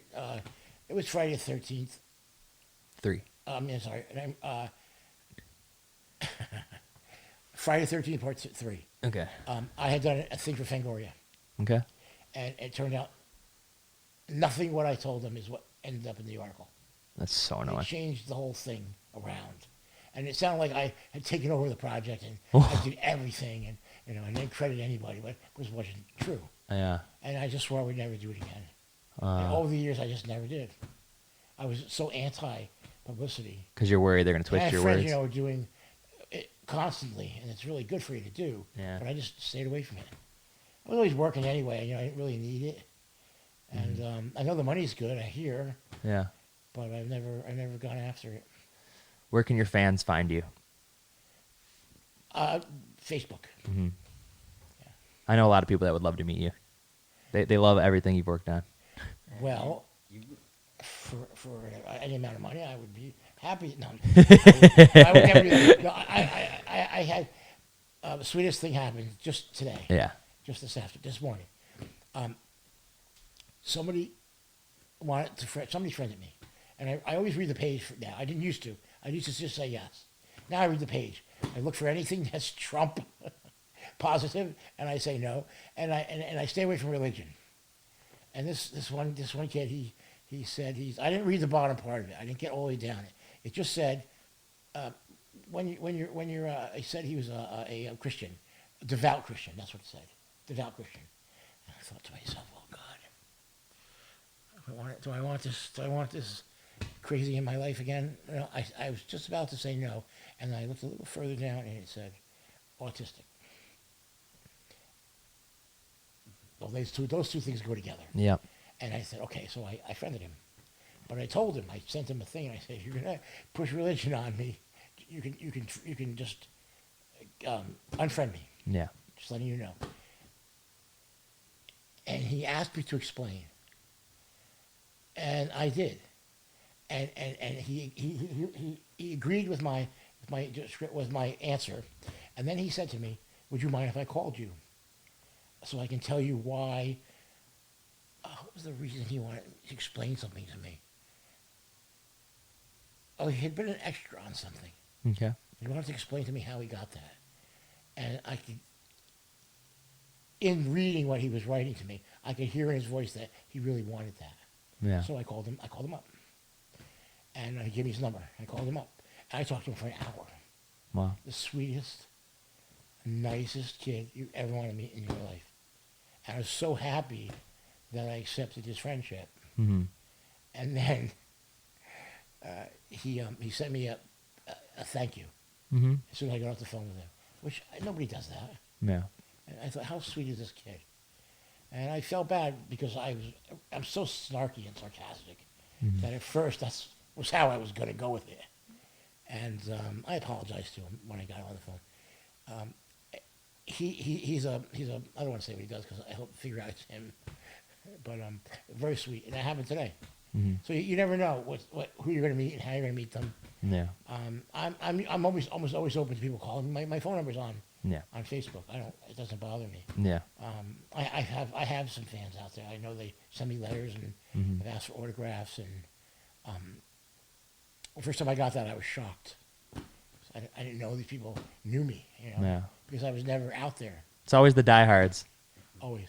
Yeah. It's always Friday 13th. Yeah. Nightmare on Elm Street. Yeah. Always. I can see the Nightmare on Elm Street for sure. There's a couple of Halloween. One of the biggest and thank God he lives in another state. Was it weird? Well, he just loves the box. Oh, really? You never know what people are gonna love. You just never know what the tastes Shocking. are. Wow. And I love working on that film. It was great. It was a good film, yeah. I loved working with Jimmy, and I didn't do Cameron. Somebody else did her makeup, but I spent many times dinners with her, and She seems she's nice. hysterical. Oh Yeah. my God, you're so funny. I love her in What Happens in Vegas. I don't know if you've seen that. I have, yes. That's hilarious. I love her. I watch her in anything. Yeah. Chuck Russell discovered her on the Okay. streets of New York, I think. Really? That's the story I heard, yeah. Oh, so she just Put her- kind of put her in randomly the got into it? mask. Really? Yeah. Phew. So she got her first job. She's very funny. Yeah. Yeah.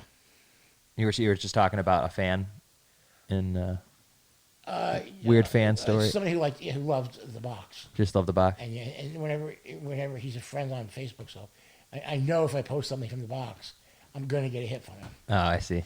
Every time. I know Every exactly who's going to. I don't know who's going to hit me for what. Uh-huh. Whoever those fans are. But I'm also part of some of those horror groups. Yeah. Just only recently in the past 6 months. Yeah. Because I have a book coming out at the end of the year, possibly beginning of the year. But I know that I'm gonna publicity is good no matter how Yeah. you get it. Yeah. And so I decided I was going to join those groups, and it's good. They love the posts. Debbie Voorhees from Part 5. Uh-huh. Sweetest girl in the world. Yeah. But I have a bunch of photos of me with her and her kills and stuff from the film, and they love seeing those.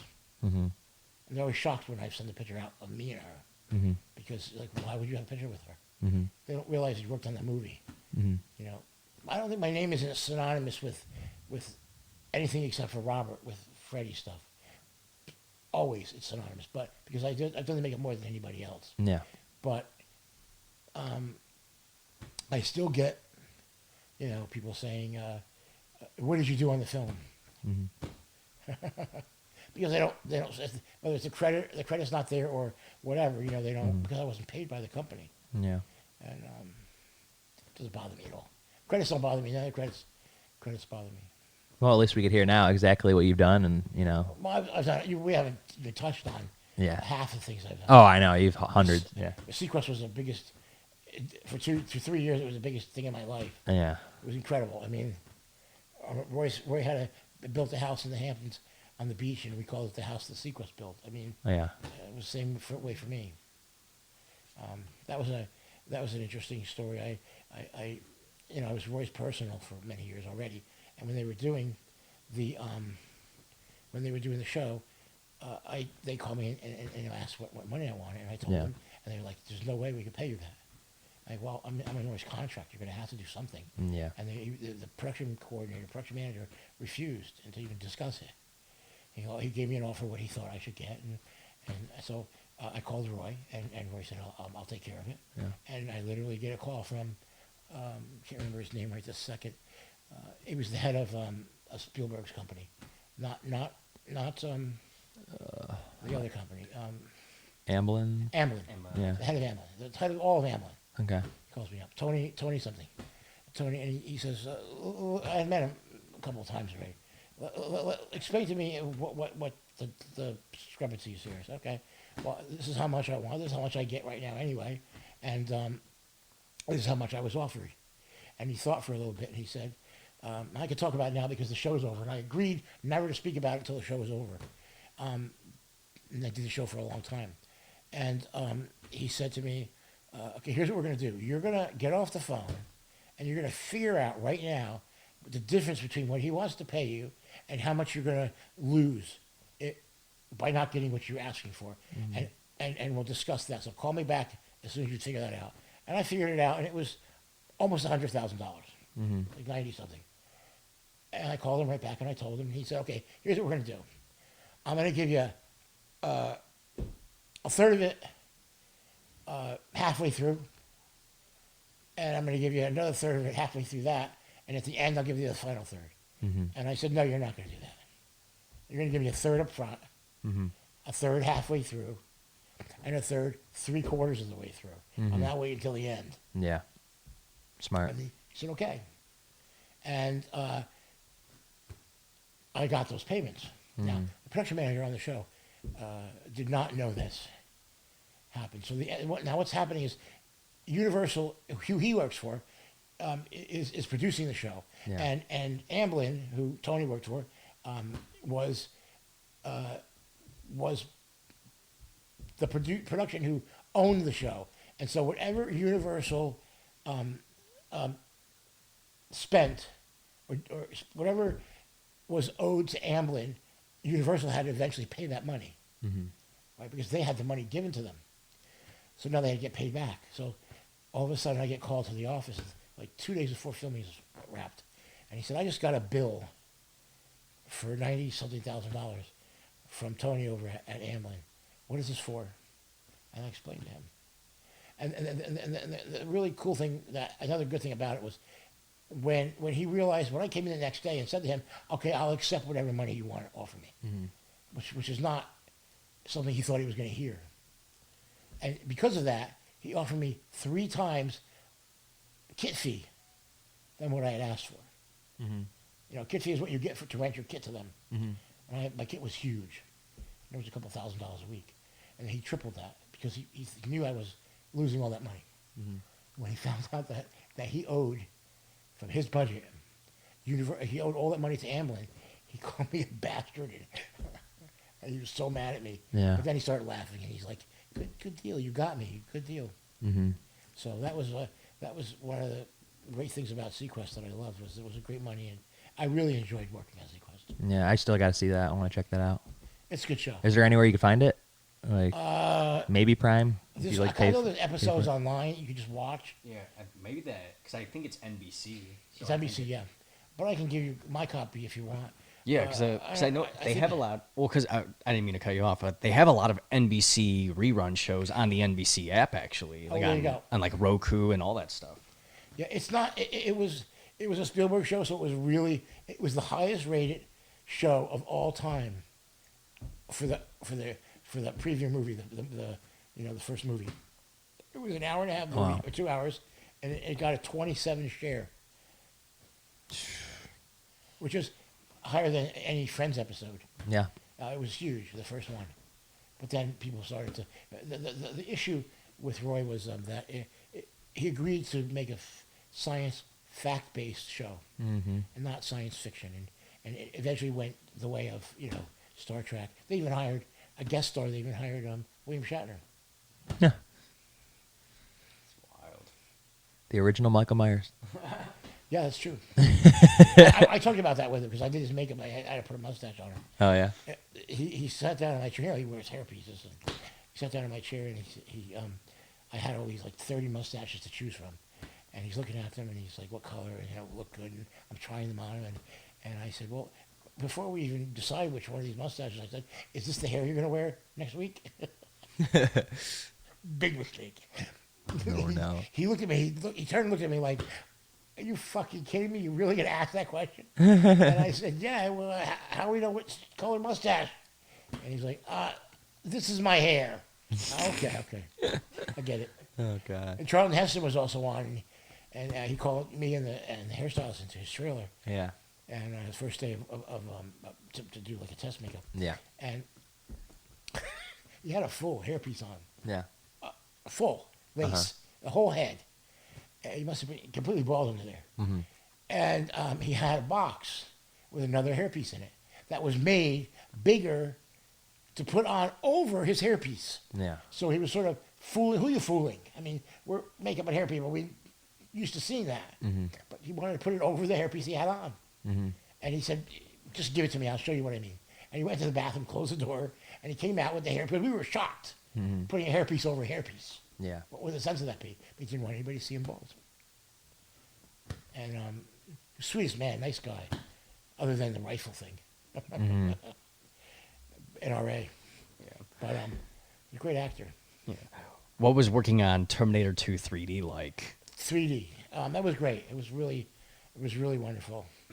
I was asked to come on and do Arnold's makeup because his makeup artist Jeff Dorn had hurt his back, and it was really fun. It was a lot of hard work.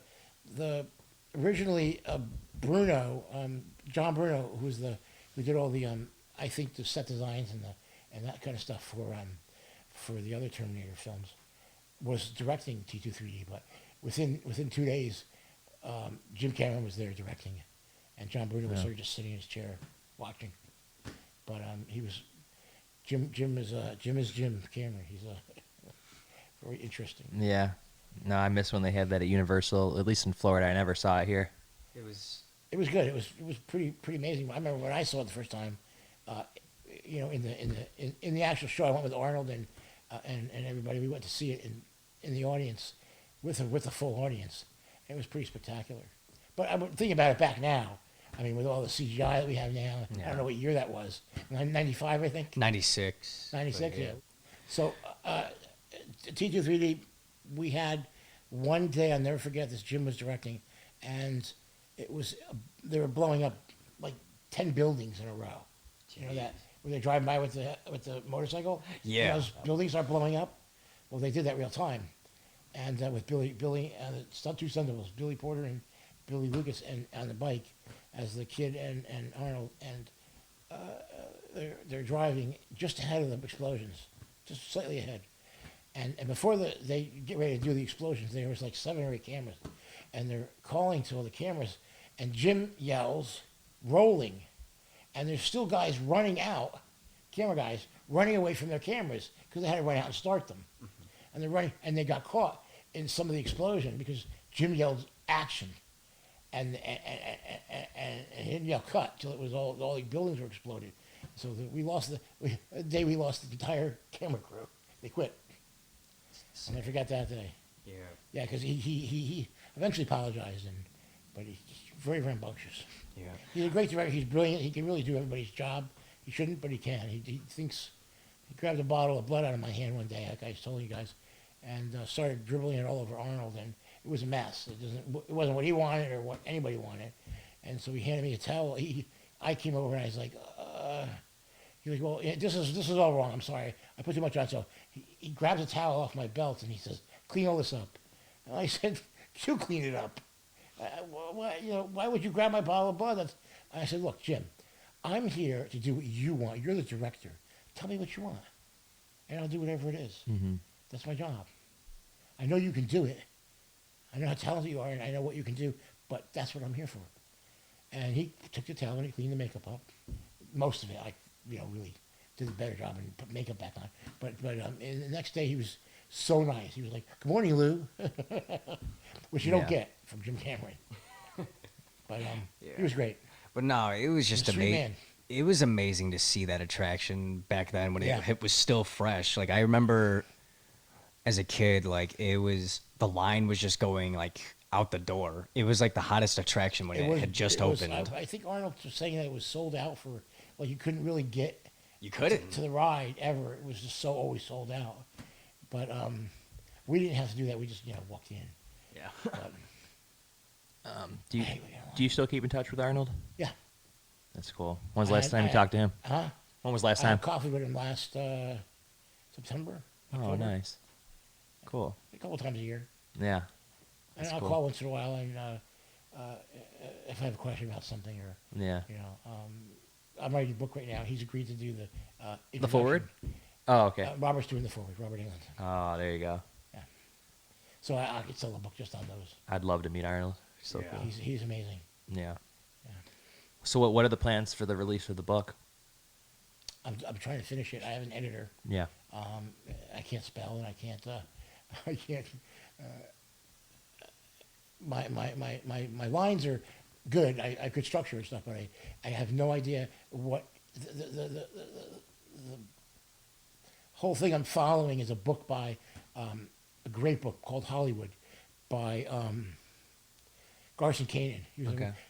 His wife was Ruth Gordon, the actress Mm-hmm. from Harold and Maude. And anyway, Harold and Maude's a great movie. it's a great movie. She's He's And, always killing himself. He wrote this great book called Hollywood, and it's basically sort of throughout his career, it's just stories, and how he makes it work is he ties it all back to one person, Samuel Goldwyn, and Goldwyn. There's something called Goldwynisms, which you can look up. They're amazing.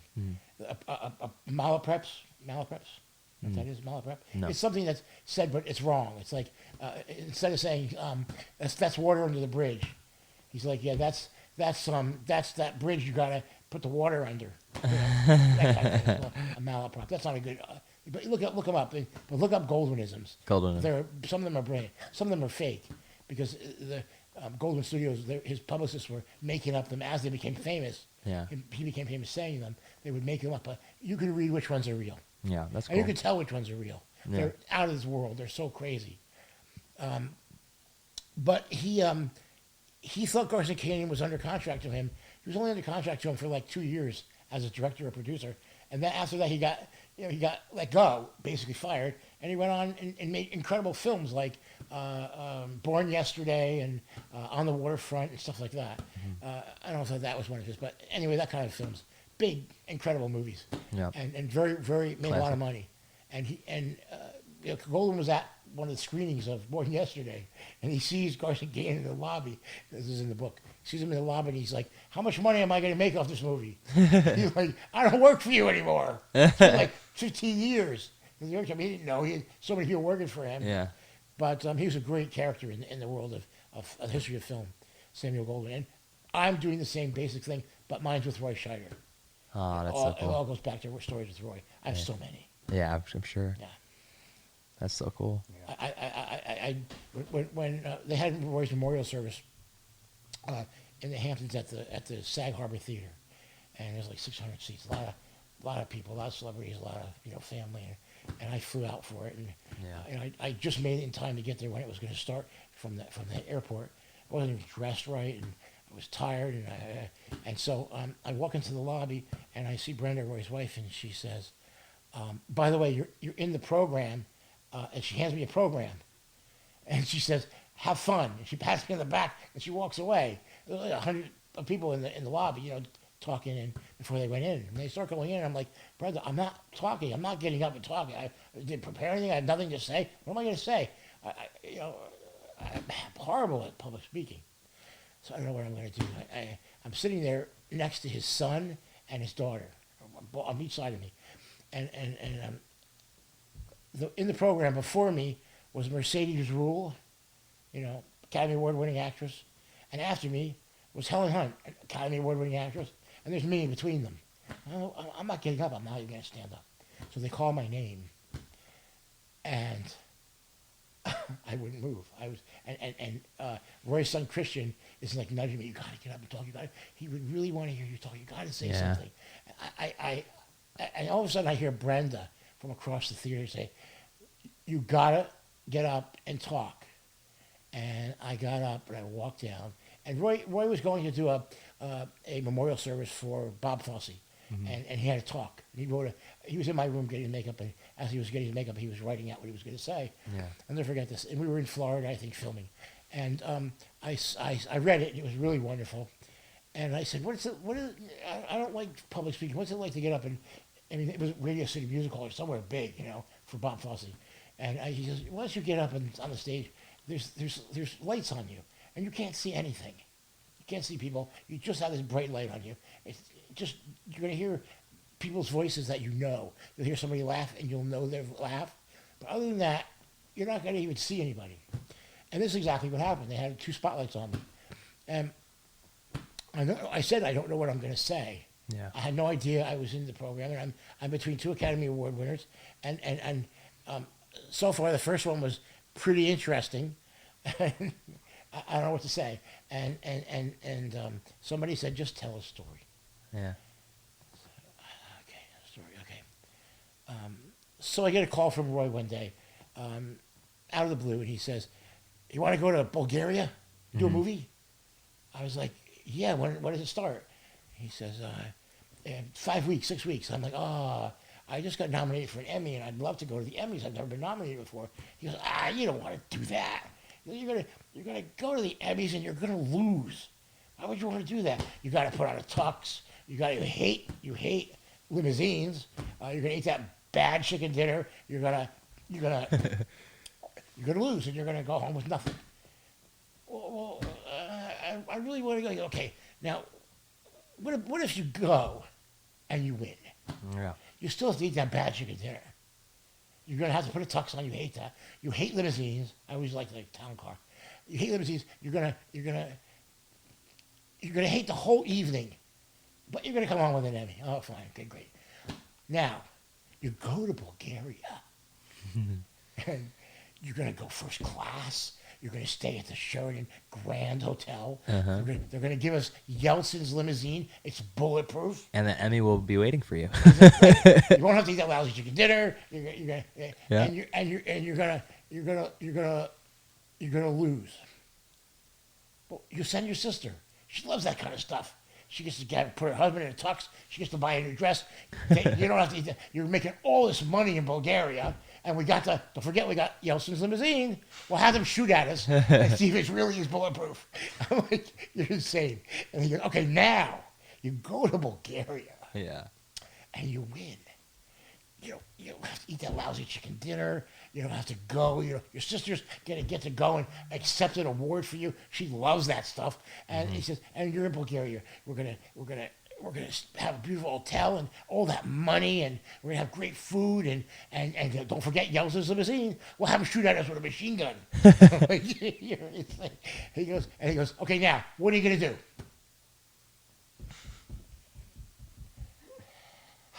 I guess I'm going to Bulgaria.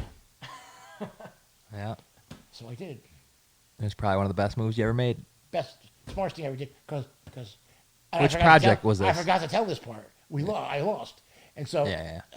he that morning that it was that they were having the award show. My sister did go with her husband, and they got a new dress, and she had a speech all made out, and she calls me up, and she says, "I'm sorry you guys lost," and so. I said, he was right. I'm glad I came, and I loved working on the film. It was an Italian crew, and so we get to go to. I come down that morning, get in the car with him, and we used to always sit in the back seat, and we would share the newspapers because we both like to read the newspaper. And he about halfway through the ride to the set, he puts his paper down and he's like, "Well, you didn't tell me. Did you win or lose?" And I was like, "We lost." He goes, "Told you." Oh man. And then I told this story about him being. I was on the beach one day here in L.A. and I get a call and he's at the post office. I'm reading. No, I'm on the beach and I'm reading the Post, page 6, which is all gossip. Yeah. And it says Roy Scheider berates wife in post office about buying stamps. And so I call him up right away from the beach, and I'm like, "What are you yelling at Brenda in the post office in the Hamptons about buying stamps?" He's like, "Yeah, she bought like 20 packs of stamps. Yeah. What do we need all those stamps for?" I said, "Roy, by any chance, were they forever stamps?" And he's like, "Forever? What's a forever stamp?" I said, "Roy, a forever stamp is no matter what you pay for it, even 20 years from now, you can still use that stamp for whatever you paid for it forever. The price never changes for a letter, a first-class letter." He's like, "Really? Oh my God! Don't tell Brenda." And I told those two stories, and they loved it. But I forgot to tell everybody whether we lost or won. And so after the whole thing was over at the theater, we went back to Brenda's house and everyone, all the celebrities showed up and there's food and stuff. And the second I walk in the door, people were attacking me like, "Did you win or lose? Man, you didn't tell anybody." And I said, "We lost." But those were the two stories I told. I got a lot of laughs. No, for sure. Yeah. but I miss him. He's my favorite person I ever worked with. Yeah. For sure. Yeah, it's a bummer. He left behind a pretty amazing career, though. He had a great career. None of the movies I did with him. No, you don't. You don't think so? No, it was right after the last really great movie he did was I think the one with the helicopter. Something Blue Thunder. Blue Thunder. Great movie. Oh, okay. Yeah, it was a total action film. With helicopters from the future. And Sorcerer is great. There's one. those are all before. There's one Wait really. for it. There's one really good one. I'm sure you've definitely have seen it. 52 Pickup. Yeah, that was right after right after he did the Blue Thunder with also John Frankenheimer. The movie with John Frankenheimer was really a great movie, and it just came out at the wrong time. I heard Night Game wasn't as great as it should have been. Night Game had a great script. Roy told me right when I first met him, because we were doing Cohen and Tate, he said, had I known I looked at Cohen and Tate, and I thought, okay, Cohen and Tate, it could happen anytime. But if you're doing a movie called Night Game, you're shooting all nights. So I was like, okay, don't take a movie with night in the title. Oh no. And Nightmare on Elm Street. Anyway, so we're shooting Night Game, and it's all nights. Yeah. And the script was amazing. And the director was pretty good. It was he had directed Best of the Whorehouse in Texas. Oh, that's the same director? Same director, yeah. Dolly Parton? No, not the Dolly Parton. The theater version. Oh, okay, He got okay. Pulitzer for it, and because he wrote it and I directed see. it. I mean, it was amazing, the stage play. His wife was in the film too, Carleen Glenn. Yeah. She played the madam in the show. Okay. And she got a Tony Award, and it was brilliant. And the whole family was there. Yeah. Mary Stuart Masterson is his daughter. Oh, She was okay. an actress. Yeah. Yeah, it was Pete Masterson, Mhm. and their son was in it, and it was great. But there was an actress in it who was just not nice, and Roy was so nice to her throughout filming. And the last day of filming, and Karen Young was her name, she walked up to him. Last day we were just leaving to get in the car to go back to the hotel, and we're done filming, Yeah. and we already had the on set wrap party. Yeah. And Roy says it was a pleasure working with you.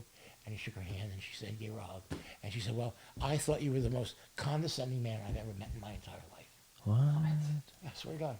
And she said it to him, and I'll never forget that. And we just giggled because he turned to her and he said, I thought you were a peach.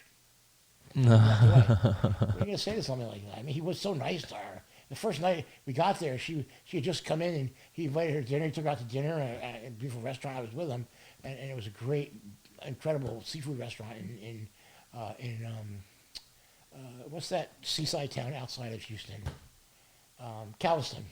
Oh, Galveston. We shot most of it in Galveston.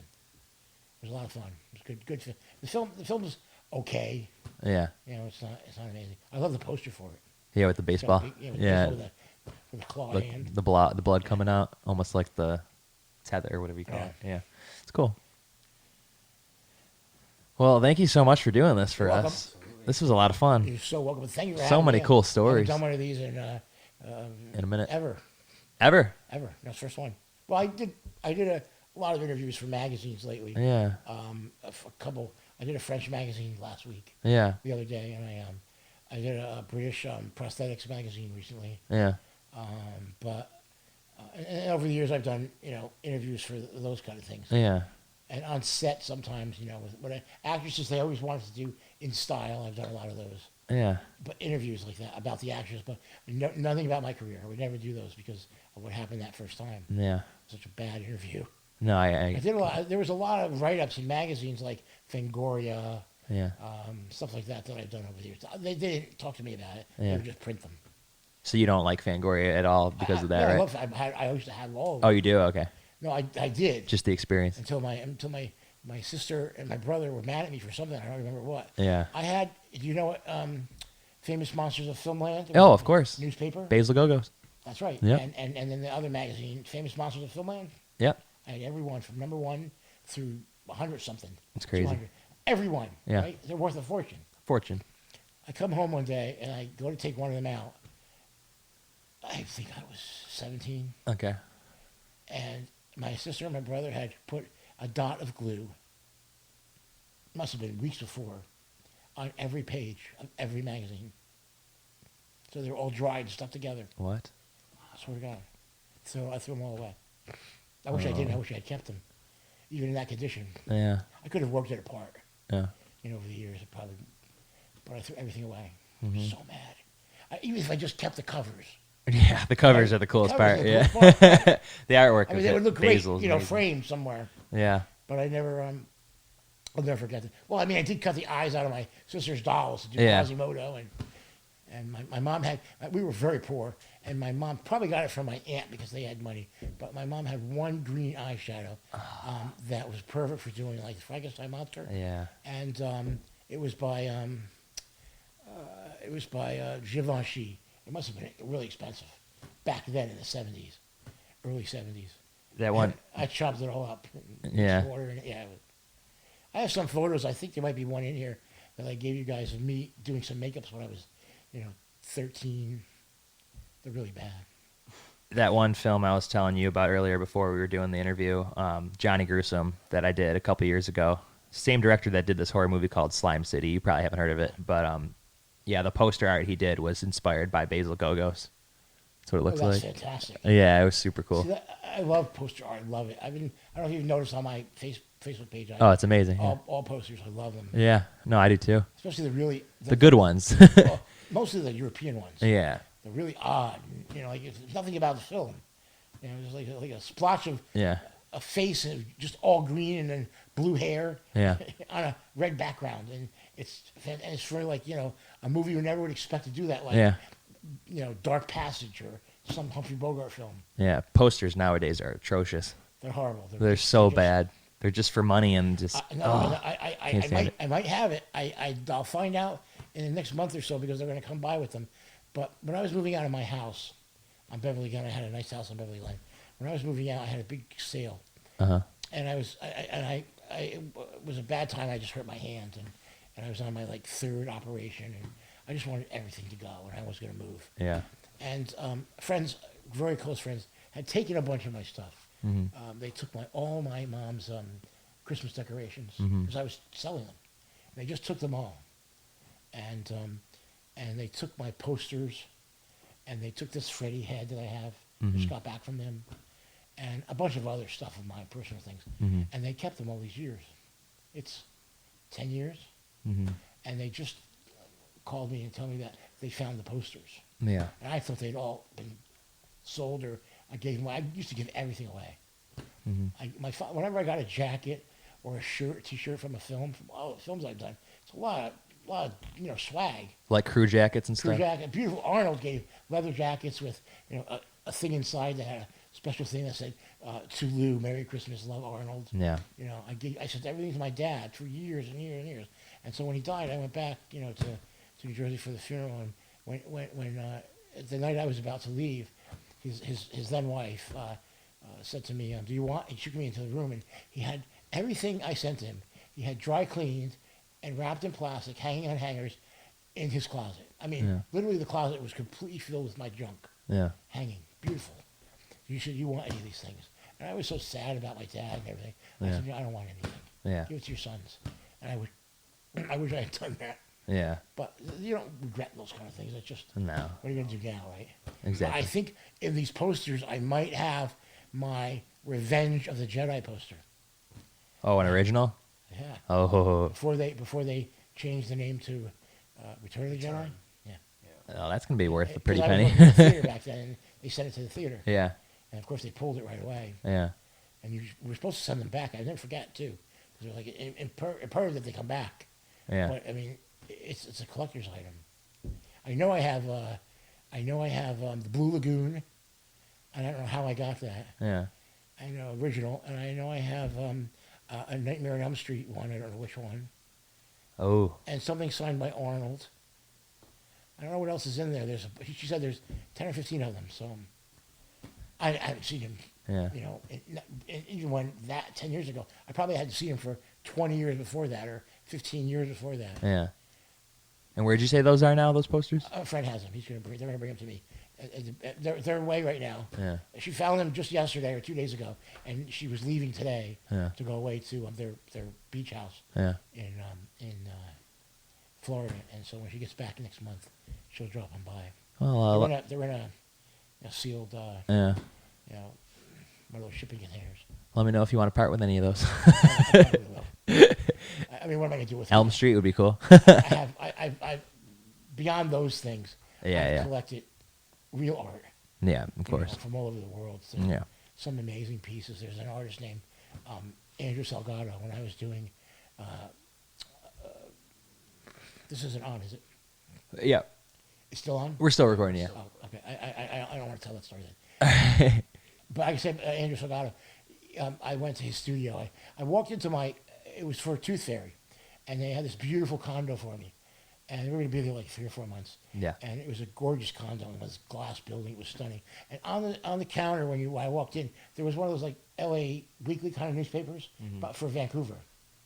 And it had on the cover, it had a picture of a painting, a portrait I loved it. It was just amazing. I never seen anything with such expression, and it was pretty big, 48 by 48. And I called up the editor of the newspaper, and he said, "Oh, that show's over," and I think they sold all the pieces. So he gives me the number, the phone, the email of the artist, and I email him. I say, if anything comes back or anything, please, I would love to buy a piece, or maybe I can come to your studio and buy something else. I mean, I was working on, big movies back then. I had the money, so he calls me up and he says, I don't know which one you wanted, but I had a collector of mine buy two paintings, Yeah. two portraits, and they were all very similar. Just different poses, of the face. And he said, one of them came back. Mm-hmm. Would you like to come and see it? Yeah. And I said, yeah, I mean, they were actually giant portraits that the police had taken of this artist when he had been beaten up in the street. He was gay bashed. And he went to the police and he was bleeding everywhere. And Wow. they took pictures of him bleeding. And this is what most of the paintings were. The one that I liked was his glorified version of that person beat up, Mm-hmm. like really looking great. Yeah. And it was a self-portrait. Since I bought that painting, I won't say how much I paid for it, not much, but since I bought it, this artist is blown up crazy, and his name is Andrew Salgado. He's brilliant, and his pieces now sell for like 35, same size, for like 35,000 pounds Wow. each. And so that kind of thing I've been collecting now all the years I've been working. I would go to galleries with Arnold, and I'd buy a little painting. And Yeah. I remember yelling at him one time. He was buying something from Maria at a jewelry store, and it was very expensive. It was like $30,000 for just this little necklace. Oh. And it was beautiful, but not $30,000. No. Yeah. And he said, it's all relative, Chubby. He goes, well, you remember when we went to that gallery in Houston, Texas, Yeah. and you saw that painting, it was $2,500, and you thought that was a lot of money. And for me, that's about as high as I would go. Yeah. And I bought that painting. And I remember you, after you bought it, you were worried about whether you could afford it.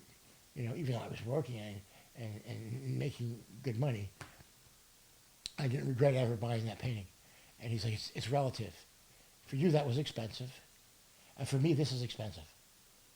But in the same way that you bought it, you still bought it. Mm-hmm. And he said, I still bought it. He came from nothing. His first check he got from Hercules in New York, he bought a building. He's very smart with real estate. Mm-hmm. He's a sweet man, Arnold. Yeah. Like I said, I'd love to meet him one day. Yeah, he's a great. I know he's just hanging around Gold's Gym all the time, right? I don't know. No, he has a gym in his house. Yeah. On a daily basis, he works out at home. But Yeah. I think But you can find him there sometimes. he owns a couple of them. I know that. Yeah. But I won't say on this where you can run into him every day, but I will after. That's perfect. Remind me. Okay. Cool. Well, thank you so Thank much. you. I really appreciate it. This was so much It fun. was very exciting for me. Yeah. I haven't done this ever. I love talking about work in general, and your work is just amazing. I hope I didn't sound too, I don't know what the word is, too It was fancy. great. Literally, you were perfect. Well, yeah. Exceeded expectations. It's probably one of the best episodes we've done. Oh, really? Oh, yeah. thank you. Oh, yeah. Some people don't really know what to say. Like you have a lot of good stories. Some people, I'm not gonna say who, but they just don't have much to say about themselves. Well, I have, for my book that I'm writing, I have about 10 stories that I have to tell with people because I can't just write it. I realize as writing them, they don't come out the way they should unless I'm telling them in front of people who will laugh at the right place. Yeah. And get the humanity of it or the love that's in the story. So I have to tell it. And what I've done for a couple of the stories is I've gone out to dinner with friends and told that story. Yeah. Make sure they didn't know it already and told that story. My book, any of the stories I've told here, I can't think of one of them that would be in the book. Yeah. Maybe Roy's story about Bulgaria is in there. It's much longer and it's really funny. I'm looking forward to it. I can't wait for this book. Yeah. You don't have a title yet, or do you? I have a tentative title, Confessions of a Hollywood Makeup Artist. Okay. But I don't really care for it. Yeah. And I already know what I want to do about the look of the book.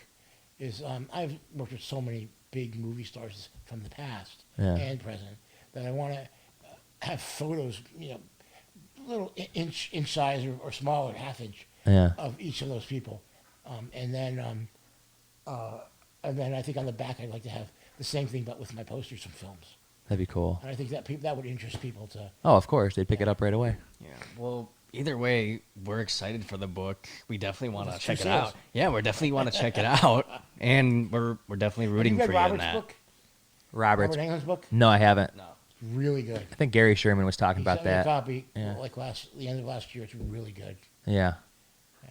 Yeah, I'm going to look that one up for sure. His storytelling is really amazing. He's a Renaissance man, a true Renaissance man. He knows a little bit about everything Yeah. in real time. I mean, he's a classically trained actor. Yeah. And I think he went to RADA in London. Yeah. Yeah, he's amazing. He's an incredible actor. He's highly intelligent. Oh, Yeah. he's so intelligent. Yeah. He's so amazing to be around, and to have traveled the world with he and Nancy, his wife, is a special part of my life because we had a great time. Wait, his wife's name's Nancy? Nancy, yeah. Oh, that's kind of funny. Not really. Not if you're Nancy. But yeah, it's Nancy. She's great. My mom's name was Nancy. Yeah. But they're an amazing couple, and they're so much fun to be with, to travel with. I mean, I went to Russia with them and Israel and Yeah. and a lot of places in the States and Mm-hmm. one other country. I can't remember what it was, but we had a great time traveling, and they travel well. Yeah. Yeah. And you still keep in touch with him, right? Oh yeah. That's great. Very much. Yeah. That's really cool. They're really good friends. I love them. I love being around them. I haven't seen them in a while, maybe over a year. Okay. But I keep up with them, That's great. especially Nancy on Facebook. Yeah. I'll get a call once in a while, or I'll call, something Yeah. like that. But I don't want to, lie and say I see them all the time. I don't. No, yeah, of course. I don't see anybody enough. Yeah. I'm bad at that. I'm really bad Mm-hmm. at keeping up with. And it's hard Same right now, here. obviously, with everything that's going It's on. impossible right now, but I have literally 60 dinners to go on when it's over. Yeah, exactly. I honestly, I keep telling everybody's like, "Oh, 2020's dead. 2020's the worst year ever." But like, maybe. I think it's going to be good. I think at the end it's going to be good, and then 2021 is going to be like a party year. Restaurants are going to really make out. Oh, they're going to make like hell. My favorite restaurant is called Oliva. I don't know if you've ever been there. It's Oliva. It's on Van Nuys Boulevard in Oh. Sherman Oaks. Oh, I'm probably by there all the Italian. time. It's real, authentic, true Italian. Oh. I've been to Italy like 20 times. I have an Italian passport. I love Italy. Oh, And, What's your name again? Oliva, Oliva. I heard Italy is amazing. It's I'd like to visit. there's no place in the world like it. The people are unbelievable. Yeah. I always joke and say I hate Parisians. I love Paris, but I hate Yeah. Parisians because if you don't The speak fakes. perfect French, they don't like you. Yeah. But in Italy, if you just try, if you say grazie, like thank you, or prego, or where's the dove il bagno, where's the bathroom? Just say one or two things in Italian, Yeah. and they'll be ecstatic. Yeah. And they don't care about the rest. But Italians are, the food in Italy is Oh, I heard it's insane. it's insane and it's incredible. France, on the other hand, I heard is horrible. No, it's not. It's not? well, if you like French cooking, here's But the here's people interesting- I'm talking about, like I don't- heard no, the no. The No? French people in most of France are unbelievable. Oh, They're okay. wonderful. It's just Paris, Parisians. I see. They're what you're very snooty. saying. Okay, But the rest of France, it's nice. it's gorgeous. Yeah, But beyond that, it's the people are really wonderful and sweet and loving and yeah, Germany, they're nice. People are fantastic. But the place runs perfectly on time. The buses and the trains are on time. Yeah. And the place is unbelievably clean. Yeah. And it makes me a little nervous. yeah. You go to Italy, it's just the opposite. Mm-hmm. But you can walk up to the crappiest little place to buy a piece of pizza or a calzone or a Still sandwich. unbelievable. And it's unbelievable. Yeah, pizza here sucks. I can't stand that L.A. pizza. Try there is actually a place not far from here that I used to go to, but it's on one of the side streets right off San Fernando.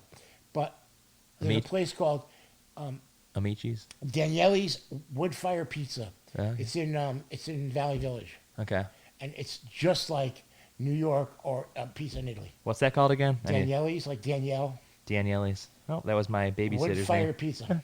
Daniele's. Wood fire pizza. Do you like wood fired typically? Yeah, it depends on what the ingredients are. Yeah. It's nothing to do with and of course, what's her name? Plays actress, Italian actress. She has the pizza place, Mulberry Street Okay. and Beverly Hills. Yeah. Beverly Oh, Hills? I might have been to that one. That's good. Yeah, there was one place They in Beverly import Hills. the water from New York. That might be the place I've been to. Is it kind of small? Very small. Yeah, I've been there. But Yeah. Daniele's is they deliver. I think they might deliver here. Yeah. I have to ask. But or just go there. You can sit and eat there. I lived in Valley Village for 10 years, so for 8 years. So I ordered from them a lot, and I ordered from them last night. I had pizza from last night. But Daniele's wood fire pizza is amazing. Okay. It's very hard to find good pizza in LA. Yeah, it's tough. There's actually one good deep dish pizza that I went. Oh, you just ruined it. Which one? What's deep dish? Oh, I know. What is that? I know. It's It's thin crust. it can't be deep dish. I know. But You there is lost one me. that's better than You most lost me. LA You pizza. completely lost me. I never even want to talk to you again. The masa place. I'll tell a story on here because it's a true story. So I'm not a big fan of deep dish, but if you want it, backpedaling. if you want it, they have We're it. in Rome with The Rock, right? And he wants to go to. Yeah. He loves pizza. Yeah. And he wants to go to great pizza. So I take him to the best pizza place that I know. It's Yeah. perfect. It's thin. Yeah. It's tomato. I mean, I'm from Buffalo, so I like the regular style. Yeah. it's called margarita, right? It's got basil and fresh mozzarella. It's all fresh. Yeah. And it's super thin and crispy. Yeah. And he gets the pizza, and it's like 4 slices. And in Italy, the portions are very small because when you go to a restaurant there, here if you go to a restaurant, you can go in and eat, and you'll leave, and then they'll fill that table again. Yeah. And when those people leave, they'll fill the table again 3, maybe 4 times, right, at a restaurant to have 4 seatings. In Italy, 1. Mm-hmm. 1 seating. You go in, you sit down, and you're there 3 hours Yeah. because you have 5-course meal. Yep. The meals, the things are small, Yep. but they're incredible. Mm-hmm. You want to have that. You want to have it's an experience there. A couple of times when I went to Italy, I went alone. A lot of them, most of them were with Arnold or The Rock or Roy. But when I traveled there on my own, when you go to a restaurant there, they don't even let you sit by yourself. Okay. They'll put you at a table with somebody else who's alone. Oh, I mean, last time I remember my last trip. Really? Maybe 6 years ago. I went into this restaurant and they sat me with this woman. They asked for us, "Would you mind if this gentleman sits with you?" And they always look up and look at you. And I always liked it because you get to meet people. Mm-hmm. This woman was American. She was the buyer. She was the shoe buyer. I was in Milan.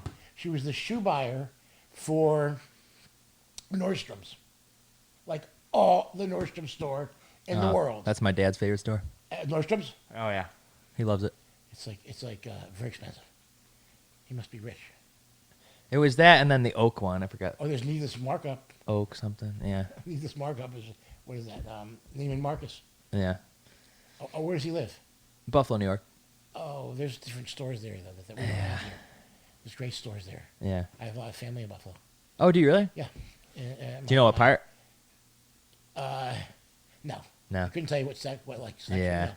It's been a long time. It's been since the 70s I've been there. Because it was family and we used to drive up from Jersey. But I took Dwayne to this place and he hated the pizza. And then I said to him, "Order anything here. Everything will be amazing. Yeah. Do not order steak."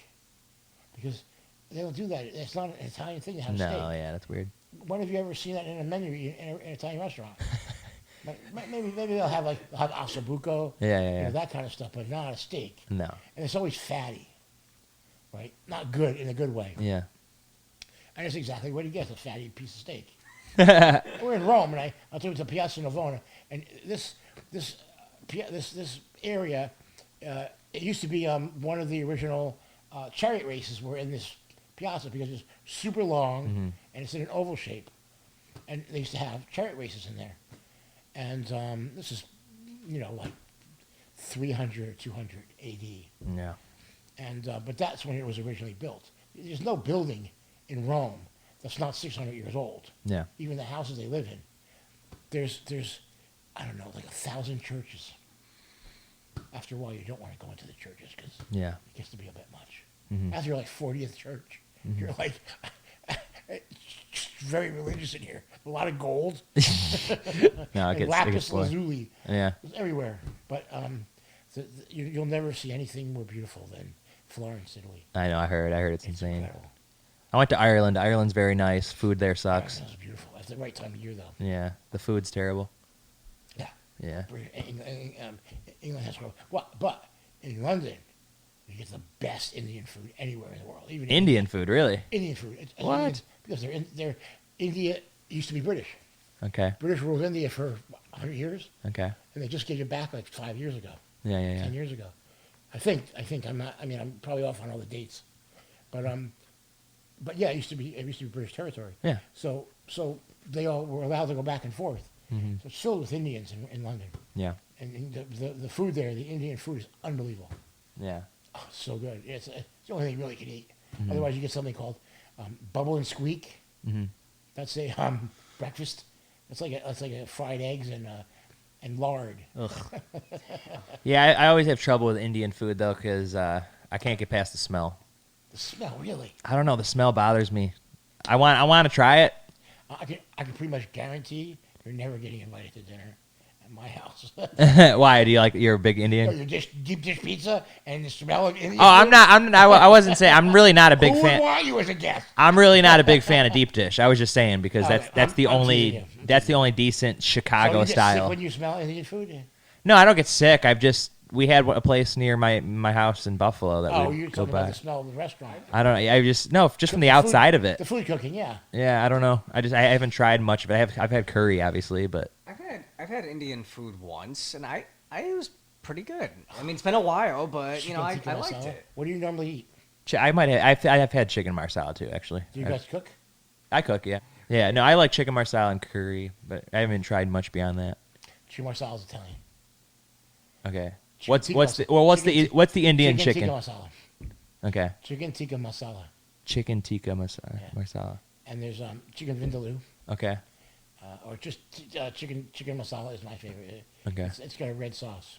Oh yeah. Okay. It's really good. It's Really made good. with tomatoes. I think my friend Morgan caters that, or puts that. I'm sure they do. Yeah. It's It's there's also, popular. chicken the chicken tandoori, which is like red chicken. Oh, okay. It's got the spice on it that is bright red. Yeah. A lot of caterers do that Yeah. because it's easy to do.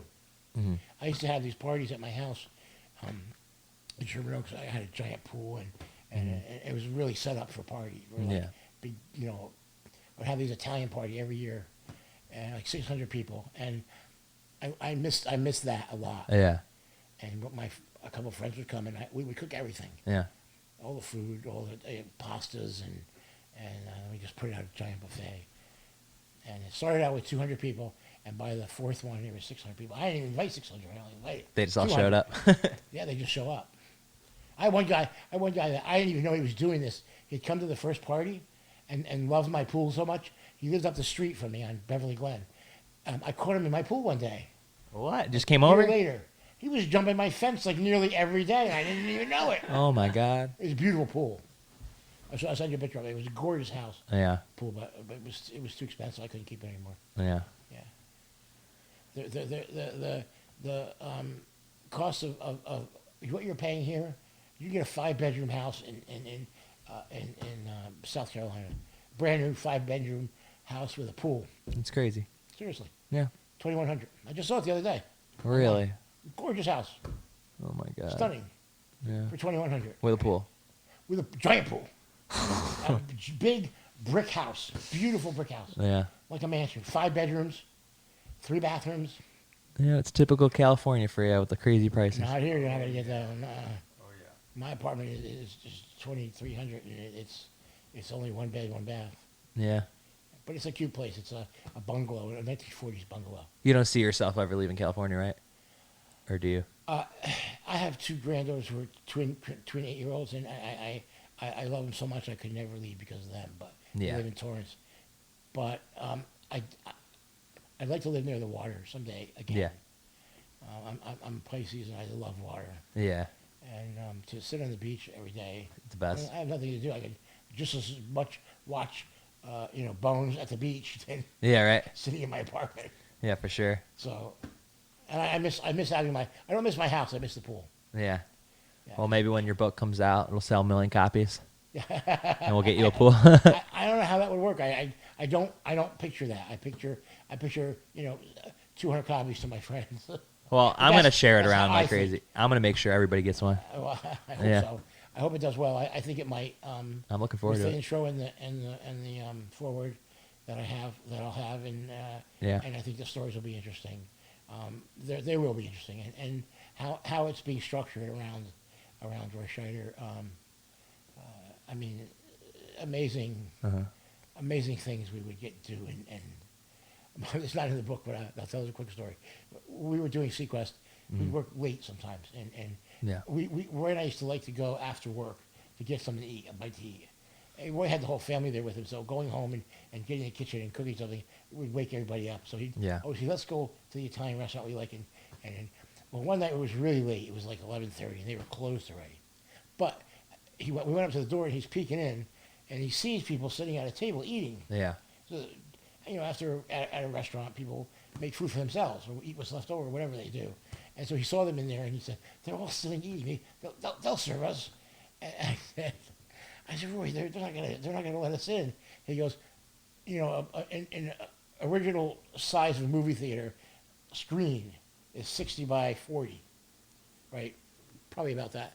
But Yeah. but that shape at 60 by 40. And he pointed to his face. He banged on the door, and he waited a little bit, and he banged more, and I saw them get up. I said, they're getting up. He goes, when they get a load of the 60 by 40, they'll let us in. That's hilarious. And we did. We went in and we ate. And that was like the first time we had done that. Yeah. But we would do that after that, because we were there almost a year and a half Yeah. in Florida, in Orlando. We shot originally here in LA at Universal, and then the second season was in Florida. And we went to this restaurant a lot. Mm-hmm. And we got to know everybody who worked in there, and it was fun. We ate whatever they were eating, and sometimes I think they would wait. They knew we would come there around 11:30, so they would wait to eat. We'd get there, and they were just sitting down, and we would eat whatever they made. Yeah. We didn't even order anything. In Italy, you can do that. There's a lot of restaurants where you go in and they have a set, whatever they're making that day. Yeah. That's all you get, Yeah. and they just there's no menu, and you walk in and it's especially out in the when you go into those little towns in Tuscany, and Yeah. they don't even have a restaurant. No. No, you have to go and knock on somebody's door. Somebody will tell you. Just ask. Get into a little town. Like I rented a car on my second trip there, and I went all through Tuscany by myself. Oh, that's and cool. I would get to a town like late at night, Yeah. and check into my hotel, and I would say to the hotel, where can I get a meal at this time of night? And they say, go down to 21, just down, turn left, the yellow house, knock on the door, and they'll feed you. Yeah. And when you're done eating, they'll feed you amazing food. And when you're done, you ask them how much do I owe you, and they're like, pay whatever you think it's worth. Yeah. In Italian, they'll say it to you, and you're like, you gotta be kidding me. Of course, you pay more than you would ever have paid anyway, because it was amazing always. But I ate a lot of times like that. That sounds amazing. You can't be shy. No, you Yeah. can't be. No. Well, the other side of that is you don't eat. Yeah. No, exactly. And a lot of those hotels also don't even have hotels. Mm-hmm. They'll just say, you can go and knock on the door. You just ask anybody, they know where to send you. Mm-hmm. And you can stay there. Or if a little bit nicer if you go to this house, or say, don't go there, she's not nice. Italians are so open that way. Yeah. But traveling that way is so amazing. No, I'm definitely looking forward to getting out there at least at some point. My very first trip to Italy was Roy Scheider and Brenda Scheider. Roy and was their honeymoon. Oh, Exactly. wow. Same hotels, same restaurants. I rented my car where they told me to rent it. I drove where they told me to go, and Yeah. it was incredible. That's so cool. One restaurant was in Montefulciano, and they had a little hotel upstairs with 3 rooms. Yeah. It wasn't really a hotel, but it was really beautiful. And I went there, and they gave me a room, and they said, well, we don't. It was like 11:30, and they don't have lunch there in restaurants. It mostly was evening, Yeah. which because you're there 3 hours or more. So they said, well, but come down when you're done, showering, whatever. Come down and we'll see what we can find you. And as they were cooking, whatever they were cooking for that night, they would bring out to you three little meatballs, or Yeah. one ravioli, and like 20 things by the time you're done, and wine. It was almost always in unmarked bottles because it would be their wine, Yeah. the house wine, and from the vineyard up the street. So crazy. And yeah, and how they can tell how they tell you to how they know how to charge you Yeah. is they'll just point on the bottle. They'll have the bottle in front of you and they'll just go right there, Right When you there. get to there. When you drink the bottle down to there, and they'll come back and they'll go, okay, now it's here. And we're not even speaking to you. It took me a while to figure this out because they would come over and do that to my bottle because they just put a bottle on your table always. funny. A filled bottle. Yeah. And my favorite wine that I learned from being all over Italy is called Yellow. It's amazing. It's like eating a steak cooked in butter. Really? Oh, it's so smooth and Oh. it's a little expensive. It's like $100 something. But here it's like $20. Yeah. But here it's like very expensive. But I would always, whenever I go, I always bring back a couple bottles. Yeah. But I miss Italy a lot. Let me know next time you're going. I'll go with you. I would love to go with people. I always my last couple of trips were with family, like couples, Yeah. and we would go like 6 couples or so. We did the Orient Express in the original cars from. Like, you ever see Murder on the Orient Express? I saw the remake. I saw the original like maybe once. And even the remake, they use the same cars. But Yeah. the Orient Express, they have these cars from the 1920s. They're made with Lalique glass and hand polished wood, teak wood. It's incredible what they look like. And there's only 6 rooms in each train car, so there's not a lot of people. And you get your own. Though that car gets its own dining room. Because of how it's set up. Yeah. And then it's a cordon bleu meal cooked by a cordon bleu chef, which is like 6 courses. And the trip from Rome to Venice is like 5 hours only by car. Yeah. But on the train, it's overnight. Because once you're on the car, they go so fast, like maybe 30 miles an hour. But then in the middle of the night when you're sleeping, they're going like 5 miles an hour only. But it feels the same as because it's moving. Yeah. But it's going so slow. But you're in the Orient Express, and it was incredible to do that. Oh, that's so cool. Yeah, we did a murder mystery. We did a Agatha Christie type murder mystery. Yeah. We all played characters. I was Hercule Poirot. I had a mustache. That's cool. Tuxedo. Yeah. Everybody. The story. The mystery was. It was a year after they were making a movie. A movie company was making a movie in Venice. And it starred Jimmy Stewart and these big movie stars from the 30s, and on the road on the trip, somebody kills John Wayne, and this was all the year later. They invited everybody back who was on that trip to figure out who killed John Wayne. Oh, that's It cool. was really well written. Yeah. My ex wrote it, and it was so much fun to do something like that. And since there were only 5 couples, and there's a 6th room. And the same thing at the tables in the dining car. So there was another couple there that wasn't with us, wasn't with our group, but they were forced to be listen to our game because it was really trying to figure. I would have people come to my table and I would question them as Hercule Poirot and we'd go back to their seat. The next couple would come over and it was so much fun. Oh, that's so cool. I didn't guess who the murderer was though. No. It was Betty Davis. My cousin played her, and she was such an overacted as the character. Yeah. I thought it couldn't possibly be her. She's such a bad actress. We had a good time. All right, I'll let you guys go. Well, thank you so much for doing this. You're welcome. I Let had a me good know time. more about the book so I can promote Yes, it when I it will, comes of course, out. Yeah, I'm about 3/4 of the way through, and I have to get to the editor to fix the spelling and I can't spell. I don't know. That's all right. None of us can. One of my teachers from high school is still a good friend. Yeah. And don't use any of the things I learned in high school. Nothing. Yeah. Why would I need any of that being a makeup artist? Exactly. Yeah. Especially math. Math. I was just about to say. Algebra, geometry, trig.